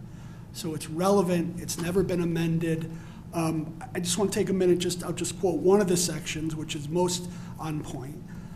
This is 5.10.2. Concert Hall Plaza was intended to be the western portal into the Lions Head pedestrian core, but pedestrians can't see where it leads and don't use it. When this property, Concert Hall Plaza, is redeveloped, a priority will be to create a connection as direct as possible between the western terminus of the pedestrian core and the intersection of West Lions Head Circle and Lions Head Place. There's similar language and similar concepts that appear throughout the master plan, including in 4.10.1.2 and 9.1.1.2, which says the West Lions Head pedestrian porthole is critical to the functioning of this retail core. So we need to look at what's the existing access. It's 16 feet or so, it's indoors, well lit, heated for the most part, goes straight through the building and fronts on what often is vibrant commercial area. What's being proposed is a narrower, somewhat winding alley, 8 to 10 feet, perhaps a little wider in spots, winds around the outside of the building on the circuitous route, goes between 2 walls at one point. It's narrower, darker, less direct, and frankly feels like some type of private pathway, not a major access way. It's too narrow to accommodate pedestrian traffic. We all see visitors, owners with their ski gear, skis on shoulders, snowboards on shoulders, taking luggage through that area, and it's just not meeting those practical considerations. It's not going to be remedied just by having a nice archway or a nice sign. They need to look at the access way. There's also legal considerations here. Besides from the master plan, this is a legally platted and dedicated easement, dedicated to the town of Vail in 1977 and 1978. This precedes the master plan. I don't know if it's possible to put attachment F up from the staff report. If not, that's fine. But those are depictions of this easement. Okay? So folks have been thinking about this and requiring this for a long time. This isn't a new concept. The owners of Concert Hall Plaza have always known that their property is encumbered by this significant easement. We've heard about, well, the neighbors should know this was going to be redeveloped. That's true, that's fair. The owners of Concert Hall Plaza have always known that they've had a significant easement running through their property. Okay? In Colorado law, you can't just simply relocate a public easement without the approval of the governmental entity. So that's a major consideration. It sounds like that's one for town council to take up, and that makes sense. But I think this body should also be mindful of that when you're making a recommendation about where that should go and what that should look like. Because there's no reason for that access to be in any way diminished. Frankly, you would think that the applicant would be coming in here for enhanced access, and that's not what we're seeing. So wanted to just share those thoughts on that specific issue. Thanks for your time. Thanks for all your patience, and thank you. Thank you for your comments, Bill and Dan. Anybody else in the audience, in the room, who would like to provide comment, please come up front, introduce yourself for the record. I'd like to hear your comments. Good evening. My name is Robert Brown, and I'm an owner at Montaneros. I'm also on the board there and on several of the committees. I do want to start off by thanking you guys. As much as we've been sitting out here, I appreciate the fact that you guys have been up there and been paying attention to everybody. I know that it sounded like earlier that you guys had received a letter that had 22 items from the Montaneros. It was mentioned earlier from the We were just provided with that letter before our meeting. Great. I will try and ignore most of the things that are on there. But I did want to mention that this walkway has been called a major pedestrian way in several people's comments. Montaneros already has a problem at the bus stop with people coming down our steps. Walking through our building, once they've learned that there is a way through there, they come back and go through that as well. I just want to point out that when this walkway that they're talking about on this easement, whether or not it can be moved or not, they're talking about an average of 10 feet with a 18 to 24 inch planter that's not going to get to grow anything because it's on the shady side of our building. And then we're hoping that there will be some sort of barrier, a fence of some sort that is placed between the walkway and our building. That's going to leave about 7.5 feet, which I believe is the distance between John and Dave there. That's about center to center. That's about what the walkway is going to end up being. I don't want to besmirch anybody, but we do know that there can be some celebrations that go on in Vail, just about everywhere, and we have about a 20-foot drop onto our property from what that easement would be down to where our door actually is. Maybe it's less than that, maybe it's 15 or 17. But I'm really hoping that we can look at plans that will keep any injuries from happening of people being pushed over there. We also have another access point that is going to be basically level of it, and that's the top of Charlie's t-shirts. So we're hoping that there will be something in the plans more than just a short rail, because we're talking about the safety and security of our building. We already have enough issues there with that. Yes, the applicant has addressed most of our things that we had put on there that you guys will get to read later. The one that we are seriously concerned about is that since the buildings were built, that area that the walkway is planning to be in has been snow storage for both buildings. It has come off of our flat roof, and it has come off of their roof line, and we have stored it there for as long as the buildings have been around. With this walkway going in there, we don't have a place for snow storage. And I know that somebody's going to think, well, that's our issue to deal with. But it's pretty significant. We have a flat roof, and we're going to have that snow trucked out, and we don't even know how to get it off the building at this point in time to a place where it can be moved. I don't know how that works, and I don't know if that's something that you guys get to even think about in the design process. The last one I'll mention is that the restaurant corridor, between planters and hopefully getting a fence in there or a railing that's high enough to keep people from coming onto our property, there's a noise consideration. And I know that they had just talked about maybe having roll-up doors or glass sliding or whatever it is. That 10 feet is going to put those restaurants about 20 feet, 25 feet from a residential door and a bedroom window. So just making sure that we keep that in mind when you guys are looking at the plans. I'll let you guys read the rest of that stuff. Thank you so much for your time this evening, and good luck. Thank you, Robert. Thank you for your comments. Anybody else? Microphone, introduce yourself. Hi, I'll be brief. My name's Justin Ferriorni. I've been an owner in one form or fashion in the Valley since the late 90s. I first want to start with the public benefit. 3 of probably the most affordable restaurants in the general area are in the plaza. I'm not going to sit here and say that the plaza is some sort of architectural, gem by any means, but juxtaposing the earlier conversation with the possible 37 units and tons of new housing coming to Lions Head to possibly put a bullet in 3 of the restaurants in the area that are very affordable, that all afford takeout for folks in the area. And frankly, I know we all are jonesing for our $60 4 ounces of pork belly at Sweet Basil, but at the end of the day, that's just not what those 3 restaurants can provide, and a lot of residents do enjoy that. I wanted to bring up the benefit because I'm really concerned about what Dominic properly laid out, which is this is a red-headed stepchild of a property.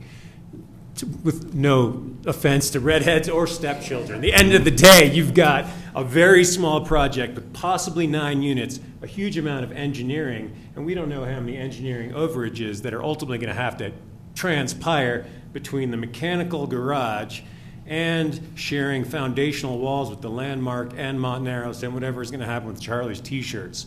It would be horrible if this project got rolling on what's a relatively small total budget per square foot and have it be blown up because folks with months and months of real estate experience haven't thought about these dynamics. I know that's outside of engineering and planning that you said, Commissioner Hagedorn, but I think it's an important thing to contemplate because there's no doubt this spot needs some sort of development on one hand, but to rip out the public benefit of those restaurants and also have it be at risk of, frankly, proper underwriting to me is my biggest concern. Thank you.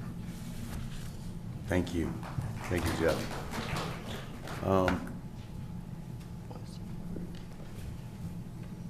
Kevin Fitzpatrick, I'm an owner at the Landmark. I want to take the helicopter up to 15,000 feet and instead of talking about the minutia or the binary choice between a building that to be built between a very big Landmark building and a pretty big Monteneros building, it would be about 100 plus, maybe 120 feet above the entrance to Charlie's T-shirts as you looked up.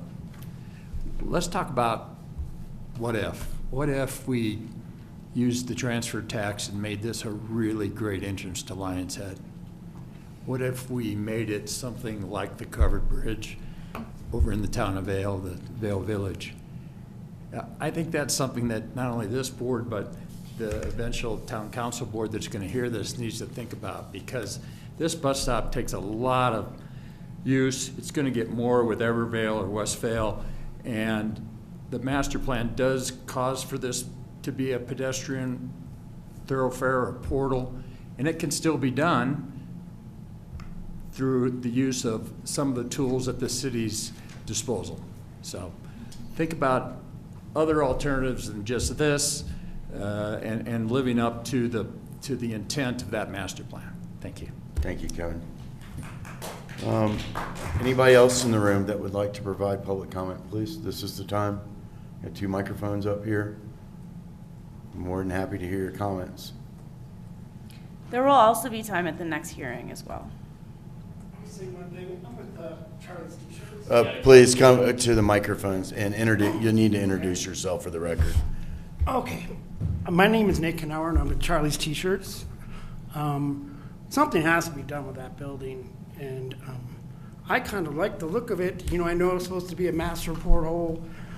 I mean, I like the plans, and, you know, I think something has to be done. It's just really falling down, and then they'd have to take the whole front of our building for that portal, so that would be unacceptable for us. So that's all I got to say. Thank you for your comments.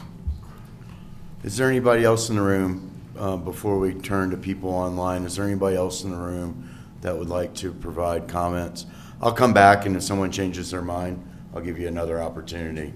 If we could, how many people do we have online that have hit a raise hand button? We have 2 people online. All right. And I'm going to promote I'm promote Charles to talk. All right.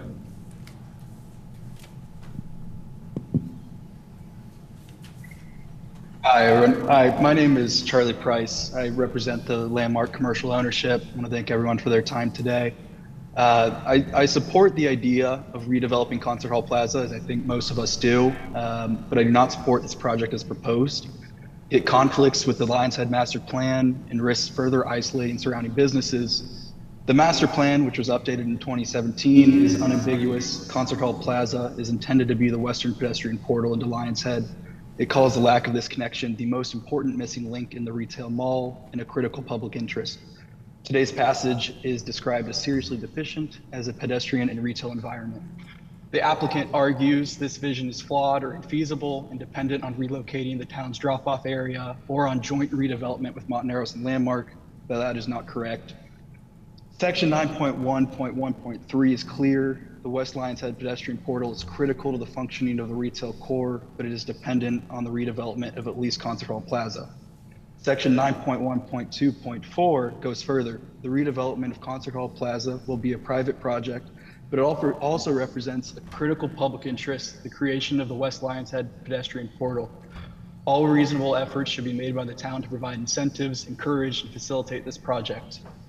The master plan anticipated ownership challenges, acknowledged the difficulty of Montaneros and Landmark participating as condominium associations, but it still set the baseline. Concert Hall Plaza must deliver this portal, and that responsibility cannot be set aside. The current project does not provide a true portal. The walkway remains constrained, indirect, and relying on stairs, falling short of the plan's call for a direct, visible, and inviting gateway. The plan also requires that transit and loading functions be addressed and that construction phasing maintain circulation. Yet this applicant's proposal eliminates bus service and blocks a key pedestrian thoroughfare for at least 2 years, precisely what the plan warns about. In the broader context, East-West Partners' new West Space Village and the frontage road realignment are designed around walkability. Their success depends on a clear, inviting western portal into Lions Head. The plan itself warns that without a well-designed gateway from the west, the Lions Head retail core will not capture that bed base. At the same time, Lions Head is already struggling. According to the town's own reports, retail sales are down 3.8% year over year through June, while Vale Village is up 5.8%, restaurant sales are down 27.3%, and Vale Village is up 6.6%. Ignoring pedestrian access risks further decline, especially as a third base village comes online, further dividing the shopper base. For these reasons, I urge you to not approve the project as drawn, instead require enforceable conditions. 1, a direct, visible, and easily accessible western portal. 2, continuous bus service during construction at the existing stop. And 3, a mitigation plan that protects pedestrian access and business circulation. I believe redevelopment here can succeed, but only if it delivers the portal the master plan demands and keeps Lions Head connected.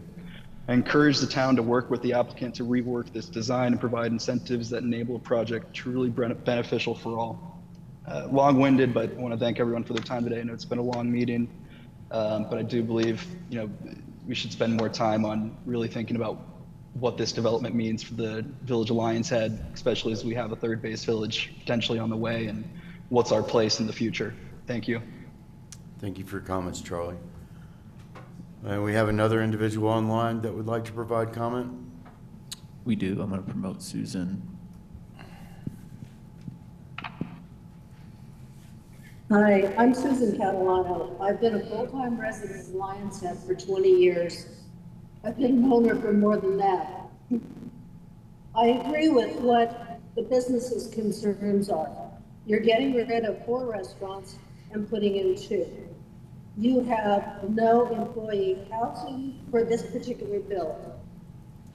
Finally, you have a building that visually is going to be intimidating at the entrance. If you want people to come into Lions Head, you want them to be able to walk in and feel like, oh, this is a very cool place, instead of having to walk through what is essentially an alley in order to go up and down stairs, dodge other people, and I think that's a big mistake on the part of the town. I would love to see something done with that building. It is an eyesore. But what is proposed, I don't believe follows the future for Lions Head as it is and should be visualized by the town. Thank you. Thank you for your comment, Susan. Is there anybody else online? Or is that it with people? No, that's it. All right, so we will, before we close public comment, I wanted to see if there's anybody else in the room that would like to provide further comment before we close public comment. Nobody else? All right, then public comment is closed. Thank you, everybody. So the applicant has not asked for a vote today. We're going to table this item to a meeting after we talk to the applicant about that. But this is the time for commissioners to be able to provide comments that would be helpful to the applicant prior to our next meeting with the applicant. Are there any other questions first for the applicant or staff? I'd like to clear up, I do have a question before we proceed to comments. The member of the public raised an issue as to whether or not DRB had in fact made a decision at their final meeting. Was a decision reached? Can we confirm that? Yes, a decision was reached. They did recommend approval. All right, I just wanted to clarify that. Any other questions, commissioners? All right, then we're going to start at the other ends for comment. Commissioner Lintner. I appreciate the staff presentation today, the applicant presentation, and all the public comment. I don't have any opinion to weigh in on right now at this time, but I think this was really helpful in kind of getting to the next step on this. Thank you. Commissioner Tucker. Yeah, in the same way, I think there's some things I'd like to see clarified, particularly the bus turnaround.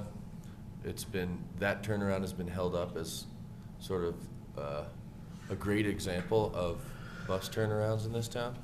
And so to see that get muddied up is a concern. That's a complicated thing to have, against traffic turn-ins and all that. Interested in that, and looking forward to resolving some questions about pedestrian access and pathways and what we are deciding to define all those things as when it relates to the LRMP, et cetera. Yeah. Thank you. Thank you, Commissioner Tucker. Commissioner Hagedorn, further comments? You have a few comments. I fall somewhere in between on this file, frankly. To start, on the garage, I'll defer to Public Works on access. This parcel is not in the fee and lieu area. We have to park it somehow. And so to say we can't access it for parking is to essentially condemn the parcel. So we have to make a way to make access work for a parking garage. And if Public Works is comfortable with that access point, I'd like to hear from them in the next file. I don't think we're there on the step backs. there is this debate over the south facade on terminology of pedestrian corridor, walkway, mall. Where does that fall? The applicant's position is that it is not a pedestrian, it is not a primary pedestrian facade, so it doesn't apply to those step backs. It seems like staff's leaning that it is. But where we've landed is somewhere that's not even a compromise. It's the full rack rate of 60 feet up, and then we're going back. So I think there needs to be some more articulation there, or clarity that this is not a primary pedestrian thoroughfare, and those step backs do not apply to this. I would like to see height with an interpolation of existing grade. The comment was brought up that the grades for height are kind of shot straight across from Lions Head Circle. I couldn't really tell because it's difficult to see how existing grade interpolates across the parcel. Maybe you still comply, but the way it reads in the master plan is height shall be measured vertically from the ridge line of the primary roof form on proposed or existing roof to the interpolated or existing grade directly below said point on a proposed or existing roof to the imaginary plane created by interpolated grades. So I would just like to see that to make sure we're still in conformance with that. Regarding the pedestrian way, I would like to see some more definition of it somehow. From the 3D walkthrough, it felt like there's some cannoning going on there through that walkway, particularly at the choke point. And there is this whole debate around a master plan that shows this thoroughfare that was never built, or never came to fruition, redevelopment, along with the bus stop and whatnot. And that, technically that thoroughfare would have required Montaneros Landmark to contribute some of their land to make it happen. Okay, and so, to take that seriously, is that going to happen? I don't think so. But the town does have an easement across this parcel for pedestrian access, and that's a pretty serious encumbrance. To get comfortable with that, I think we do need to define this pedestrian way well and make sure it works well as an access point for Lions Head. And from that walkthrough, it's pretty candid there right now. Let's see. Those are my main points. I do hear some of these other concerns. I will say that, Landmark in itself is a very large building that takes up almost the entire parcel. When you factor in the zero lot line parking and the pool structure, it's massive. So I see some hypocrisy there, frankly. And there is impact to First Chair. They shade First Chair. There is no view or air rights in the Vale except as defined by a very specific view corridors here. And, unfortunately, some of those impacts go downstream. At the same time, I do think there is some work to be done on step back. So again, I fall somewhere between here. Those are my thoughts. Thank you, Commissioner Hagedorn. Commissioner Smith? I do. I wanted to apologize for all of the hours that we spent here today. I know there were so many people here today that really wanted to participate that just can't spend 6 hours hanging out at Town Hall all day. So I want to just acknowledge that there's going to be another opportunity this next time to comment and to give your thoughts and opinions, and hopefully that will be closer to on time and on a day that's not packed, because that's what's fair. And a lot of what I heard in the comments today would really be addressed once we have our staff recommendation, public works input, how height is measured, is 10 feet setback sufficient to move two-way traffic through around a corner, chip generation rates, construction management plans. A lot of that stuff are things that our staff goes through before they make their final recommendation, and so we know that all those boxes are checked. So that is coming. And so I would say that Concert Hall Plaza is absolutely like a Western portal. It is the Western portal currently, and it is aspirationally viewed as one half of the Western portal. But, in either regard, the Western portal significance is not deprecated. And so there's going to obviously be like a priority placed on moving people through there in a way that's safe and inviting and draws people in and benefits the businesses and the pedestrian experience. And there's really great language on page 181 of the Lions Head Master Plan about that transition between public and private domain and what good design looks like and what's bad design looks like. It's poetry of land use. You guys can go home and read it tonight. 181 It'll make you feel something about transition spaces. And that's kind of what I'm going to be looking for. And kind of the step backs is so the master plan does very specifically encourage, facilitate, and provide incentives for the creation to work with the developer of Concert Hall Plaza, because even 2018, 22 years ago, whatever that was, Dominic, you wrote it. It was always acknowledged how important the redevelopment of this parcel was going to be, and also how difficult it was going to be to kind of achieve all of that vision. And so I do feel like, since there is a degree of design deviation, of flexibility afforded to a development that proportionately benefits the public, right? It's a little bit of give and take. I do think that there's an opportunity there to make the lack of a step back work, if the pedestrian portal works and if the retail frontage works. And as I said earlier, I think that corner, you've got restaurant, cafe, whatever's in that corner, that should be public retail frontage in some way, in my opinion. I'm not sure if we can request that. I'm sure our staff will let us know if I'm stepping on a line next time. That's kind of all I have to say now, and because it's really late. But if there's anything else, Dominic, that you wanted to respond to, or Kit, you wanted further comment on from us before we... Maybe just make a couple of quick comments. On the interpolated grade, that's what you see on that grade map. It's just like what you saw on the west or the east Lions Head. It's just like you saw on Evergreen. It's exactly the same as what you saw on the Marriott Residence Inn in Westvale. It is a process, because what you're trying to figure out, not what existing grades are there today. None of the grades that are in Lions Head or in the mall are natural. Like, all that area was carved up and dug out. And I mean, you obviously can see that the grade transition between the bus stop and the mall is like 20 feet. Obviously, there was some excavation that occurred there. So what you see on those topo maps is pretty much the standard practice that has happened throughout the town. We can go through that with you, but what you've seen there is really the standard practice. I understand Bill's probably never done a project in Lions Head, and it's a pretty unique thing to happen in Vail and in Lions Head, and so I can understand somebody coming in from Eagle might not understand that. Another comment that I wanted, a question I had, one thing I wanted to clarify. There was a comment made by Rob earlier that our planters were necking down and making the pedestrian corridor more narrow. And that's not the case.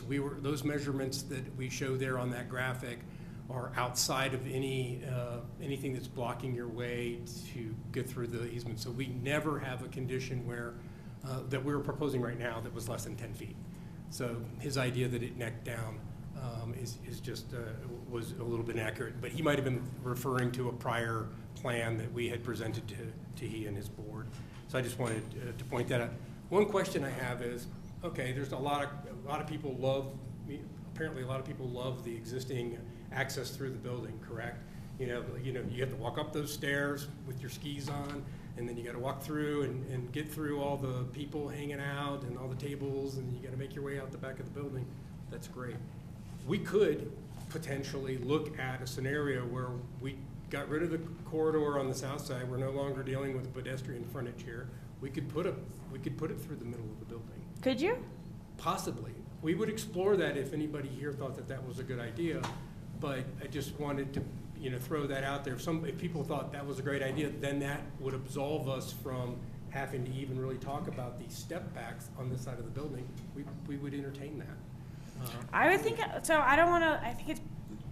I can't tell unless I kind of have staff's opinion on that. But no, I'm just throwing it out for there. For me, it's the.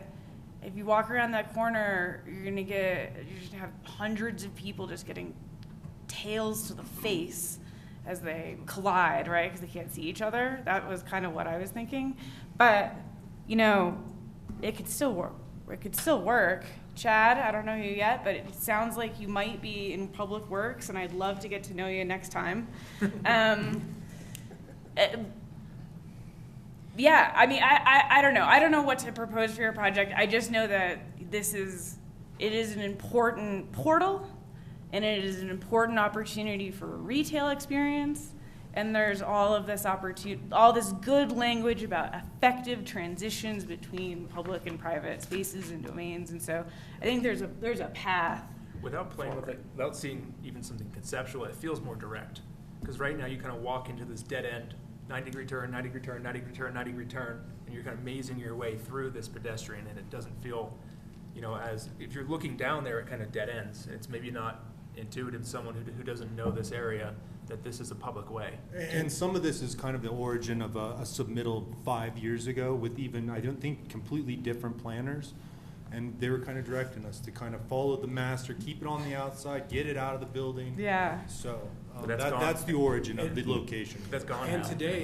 today, you have that 10 feet of encroachment for that retail going into the setback on the Landmark side. That helps make that corridor work. You imagine you've taken 10 feet off of that retail because you're taking it out of the setback. So if we were allowed to encroach on the first level all the way up to the setback line, that corridor might work a little bit better because you'd have a little bit more room in the building. The existing building today is there, so you know. It's about 1,000 square feet that we're losing to bring the building into conformance.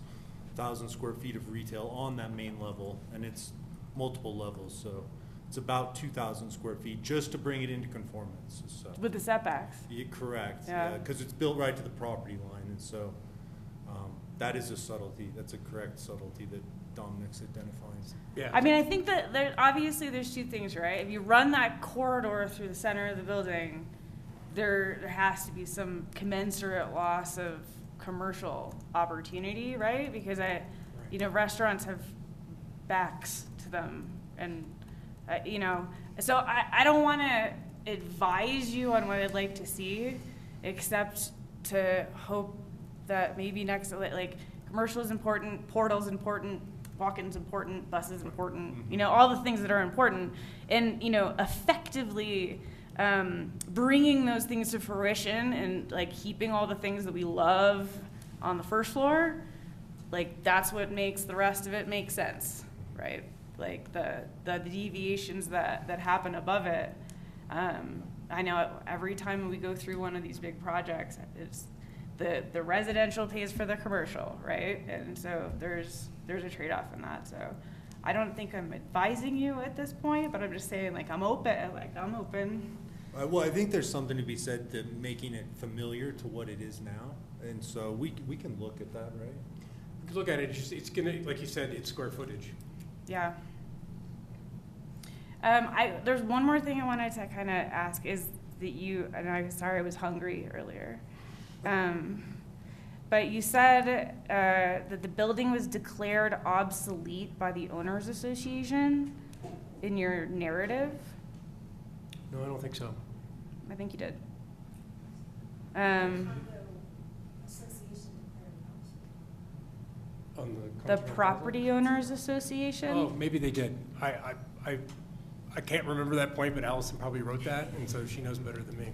Yeah, well, I was just concerned. I didn't know what that meant because I'm not in that business, but I was just concerned, like, if there's some sort of fault in that building, or you said like stuff was leaking. No, I think that's done basically by an association, kind of like what happened when you built Solaris, is that to declare obsolescence allows, you know, like 67% of the HOA to be able to then tear down the building. It's more of a legal process because there's two owners in the building. Okay. One's a majority and one's a minority. So I think that's just a fact of something that occurred from a legal perspective. Obsolescence doesn't mean necessarily that it's dangerous. Okay, because I was just thinking like, I was just assuming that like the 30 people that were packing the room earlier today were very concerned about losing the businesses they love. And when I read that, I thought, like, how long will this building last? And will we lose them anyway if this thing, Yeah. like, you know, leaks? I mean, or we've anything? done a lot of work on the building over the years. Okay. I mean, it's 20 years past its prime easily, and I mean, the whole thing, it's not using the use it was designed for. Those lower levels are really rough, and you know, there's no amount of maintenance or upgrades you can do to fix that building, in my Okay. opinion. I mean, it's just, and at some point, is it 5 years from now? Is it two years? Is it? Yeah. Could you get 10 more years out of it? You know, that it is those just the truth about the building. So. All right. I would have appreciated if you had had a work session on this application next time. Don't even say that to me. I tried to have a work session on this one. So. All right. I don't have any other questions at this time. No other comments? Thank you for your patience. No other comments? I don't have any other comments, Okay. no, at this moment. All right, thank you, Commissioner Smith. So step backs become really important as soon as we can define what, and this is assuming that you're proceeding with generally the current plans. We define what that path is. I agree generally. I need to hear from staff and the applicant and then make a decision as to what that path is. I think it's obvious to everybody, though, that this is contemplated as a major portal, or it's really the only portal from the west at this point in time into Lions Head.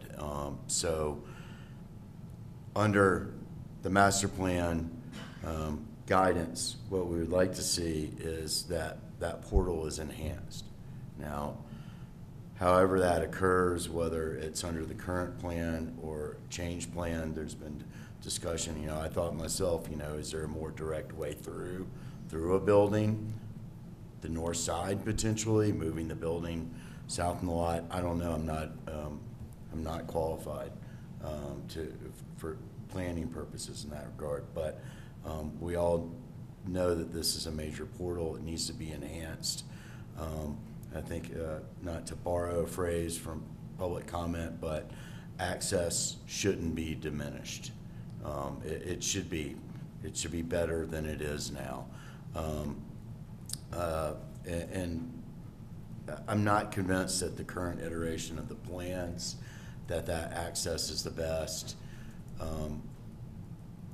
It's only going to become more of an important portal the more development that occurs to the west as well. Sensibly, people start going the other way. Unless people start going the other way. I have a feeling that could happen. Going the other way. Yeah, it could. Another thing that we didn't discuss, but a member of the public raised, snow storage.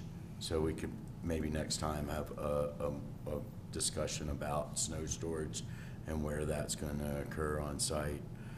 I want to just make sure I heard your points in regard to, you know, where it's the grade in terms of measuring height. I just want to make sure that when we're here and being asked to vote, that you guys are confident and staff is confident in the numbers in terms of building heights and where things are occurring.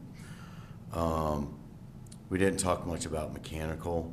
Is the mechanical for the building, what's the plan for that now? Is it going to be in the basement area? Is it going to be? We're working through that with the mechanical team, but probably one centralized mechanical and then small mechanicals for each unit. So okay, kind of shared and individual. Okay, but it'll probably be contained in the building, not on the roof or outside. We might have a couple condensers on top of that stair core, but the plan is right now is all internal. Yeah. Okay, all right. And then as discussed, you know, we're going to hear more from you guys and from the town about safety and ingress and egress to the proposed garage, how that can happen smoothly. And I think a lot of that is going to be conversations with you and staff, and then us hearing back from that. one thing that was crossed my mind during this conversation is if some of the spots in that garage were intended to serve commercial and retail, and it's not just exclusively a garage for owners, how are people going to know, like if, let's say you have a full house of owners and then you have a bunch of people utilizing commercial space, whether it's restaurant or retail, and someone pulls up to that garage, what happens if it's full? How can people back out of there and get out of there if it's full and can't be accessed without interfering or causing problems with the loading and unloading in the bus? So kind of figuring out, that would be part of the logistics. Yeah, and I think on that, really the people who are going to park there are either going to be owners or owner of a business. I don't think there's going to be any real public parking. It won't be public parking, okay, so it'll be owners. But still, if you know, how all that's going to work. In addition, going back to the garbage, that seems to be a narrow alley. Is the truck going to be wedged in there? Is someone going to be able to, if they have to get out of the truck, whether it's for a safety reason or some other reason?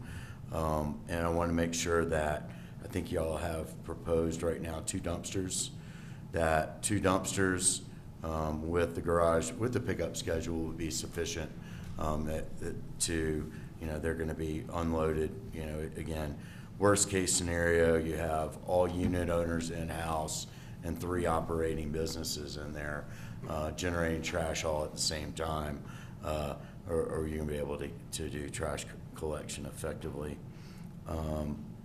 And that is it for my comments.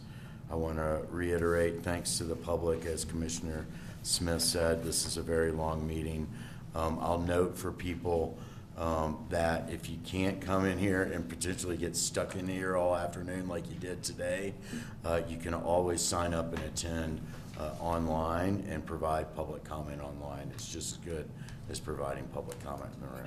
I think part of the problem is that they were told online to come here at 1 o'clock when it was on the agenda for like 3 o'clock. And it's hard, you know, we can never predict. You know, I don't think if you asked anybody at the beginning of the meeting, were we going to spend 3 hours discussing agenda items 3.2 and 3.3, I don't think anybody necessarily would have thought, but that's the way it goes sometimes. And we're just trying to do our jobs here and do them thoroughly. Anything else from commissioners for the applicant in regard to comments? Could you not come back on September 22nd? Not that day. Well, I'd like to be continued to September 8th, but the reality is we're kind of on a swift application, and so in all likelihood it might be the 22nd. Of September? Yeah, but I would say if we can continue it to September 8th, and then if for some reason we can't make that, we'll work with staff on tabling it to another date. Continue the meeting. I don't know that we have our dates right. So we just continued a meeting to September 18th. So that, we have to figure that one out. But our meetings in September are the 8th and the 22nd. September 8th, yeah. You know, we'll do it to September 8th. I think do it to September 8th, and if there's any reason why we can't make that agenda with staff, we'll table it or continue it. Yeah, that sounds good. All right, if nothing further, can we have a motion to continue this to? Motion to continue. September 8th, correct? To September 8th. Motion to continue PEC 25-0023 and 25-00, those are the same numbers. Yeah, so agenda items 3.5 and 3.6. So we have, I'm going to take. To September. More comprehensive motion, slightly more by Commissioner Smith. Do you want to get a second? A second. All right, we got a second by Commissioner Tucker. All those in favor, please say aye. Aye. Aye. All those opposed? Nobody's opposed. The motion to continue carries 5-0. Thank you, guys. Next item on our agenda is approval of minutes from our last regularly scheduled meeting on July 28th, 2025. Move to approve minutes from 7/28/25. We have a motion to approve by Commissioner Smith. Second. Second by Commissioner Lintner. All those in favor, please say aye. Aye. Aye. All those opposed? Nobody's opposed. The motion to approve carries 5-0. Any information update, guys? I do. I have a question that has been, I'm sorry, audience, we're still, guys, if everyone's gonna have a conversation, can y'all please leave the room to have the conversation? Thank you. Thank you. Get out to have a conversation. Thank you. Thank you. All right, Commissioner Smith. so I would like to get everyone's opinion on if we should get some sort of determination from our attorney on these Timber Ridge EHU exchange credits. Because we've got 3 commissioners that don't feel that it meets the criteria, 2 that do, and 2 we don't know about. But it's not that serious in relation to that one application. It's the fact that somebody sold those THU credits that already exist, predicated on the assumption that they counted for on-site. And if they open up that program again, does that count for on-site? That is a substantial. I you hear have what to you're know what saying, you're selling. But I agree. Yeah. But the parties buying those credits assume that they could have a development project and move everything off-site to satisfy those credits, or did they buy those under the understanding that there are still criteria that there are 4 exceptions that have to be met, one of which has to be met in order to move everything off-site? I don't know. That's why I wanted to ask I don't know if we needed an executive session with the town attorney or just a determination with the town attorney, but that is, I don't know that answer, but I do know that when you sell something that means on-site or off-site, and then it doesn't, and also this very, very public meeting, it's just going to really affect, I think, the sales price of future Timber Ridge. It seems like something that I would call an attorney for, except I don't have an attorney. We can certainly ask that of Mr. Muir. I think my understanding is that, we can't contract away our police powers as part of town code, so we can't say that because you bought those, it has to be accepted as on-site units. It can be proposed and it can be accepted through the housing plan, but as Ms. Verdiger pointed out, they still have to be approved and it has to meet those exceptions. So we can't through our sales be landlocking ourselves, and because it's just not something the town can do. Yeah. How that was communicated to potential buyers, I could ask the housing department as well, and I'll double check with Mr. Muir, but I'm pretty sure that we can still, or everything that has to go through the housing plan and has to be approved still. There's no way we can guarantee that those are used for on-site. All right, because I just want to make sure that we do it the same. I just want to know what the criteria is, right, for how to apply it, and also if we're going to get ourselves. Meaning, we should make a decision saying you can't mitigate all the way off-site if they bought credits that allow them to be able to mitigate everything. I mean, if you read that language that in the blast that they sent out telling everybody to buy these credits, it very clearly says you can use these credits for on-site mitigation, and that was what I was upset with a month to whatever when the first had the big discussion was seriously, that's what they're putting out there. So I agree, we need a legal interpretation of what's going on. Okay, yeah, so we don't. Because I've got feelings about it. I think we all have feelings. I think it's ridiculous, but if that's what it is meant, if that's what it says, then we have to go one way. Yeah, we need to be making correct decisions. And when was that sent out? Or what was it? Whenever they put out the credit program. Was that June? May 12th, 2025. Before the program opened. And so it's how we apply, what happens when they open it again, and what does this conversation mean for the sales value now that somebody just, whatever happened there. And then there are credits out there that exist that somebody bought on the assumption that they counted for on-site. And so I don't know what the answer is. I just would like an attorney to tell me how we not get ourselves sued and the town sued, or somebody that has some sort of degree should figure this out and advise us. Mm-hmm. Yep, we can ask for some direction. Hi, Chad. So that was all I don't know if you need to make a motion. Do we need to raise hands? Do we just? No, just have, Okay. No, I got they'll it. follow up. Yep. And I think that's a good point. We need to follow up on that. So, yeah. All right. I have a couple of things. All right. What is preventing us from limiting public comment to a time? Nothing. Nothing. I think. What is the reason not to do that? So we rarely get a full room, right? Rarely. We're batting 90% since I joined. You came in hot, CJ. Seriously, Okay. we rarely get a full room. I let town council limit people to 3 minutes. My opinion on this is we rarely have a full room, and in order to build a record before something is appealed potentially to town council or whatever, I prefer to give everybody a chance Yeah. to have their say. And I actually don't agree with the 3. I think town council has to do it by necessity because they have a full room every meeting. But majority of our meetings, the room's empty except for the applicants and a few people. That's just my opinion, and I'm just one person in this commission. If it was suggested to me that we limit today to 3 minutes to move things along, but public comment didn't really hold us up. Yeah. Today. What held us up were the actual going over the actual applications. And again, I want people to be able to have their say in this town. I don't like it when people are redundant and just stand up and say the same freaking things, which is why I tried to. Yeah.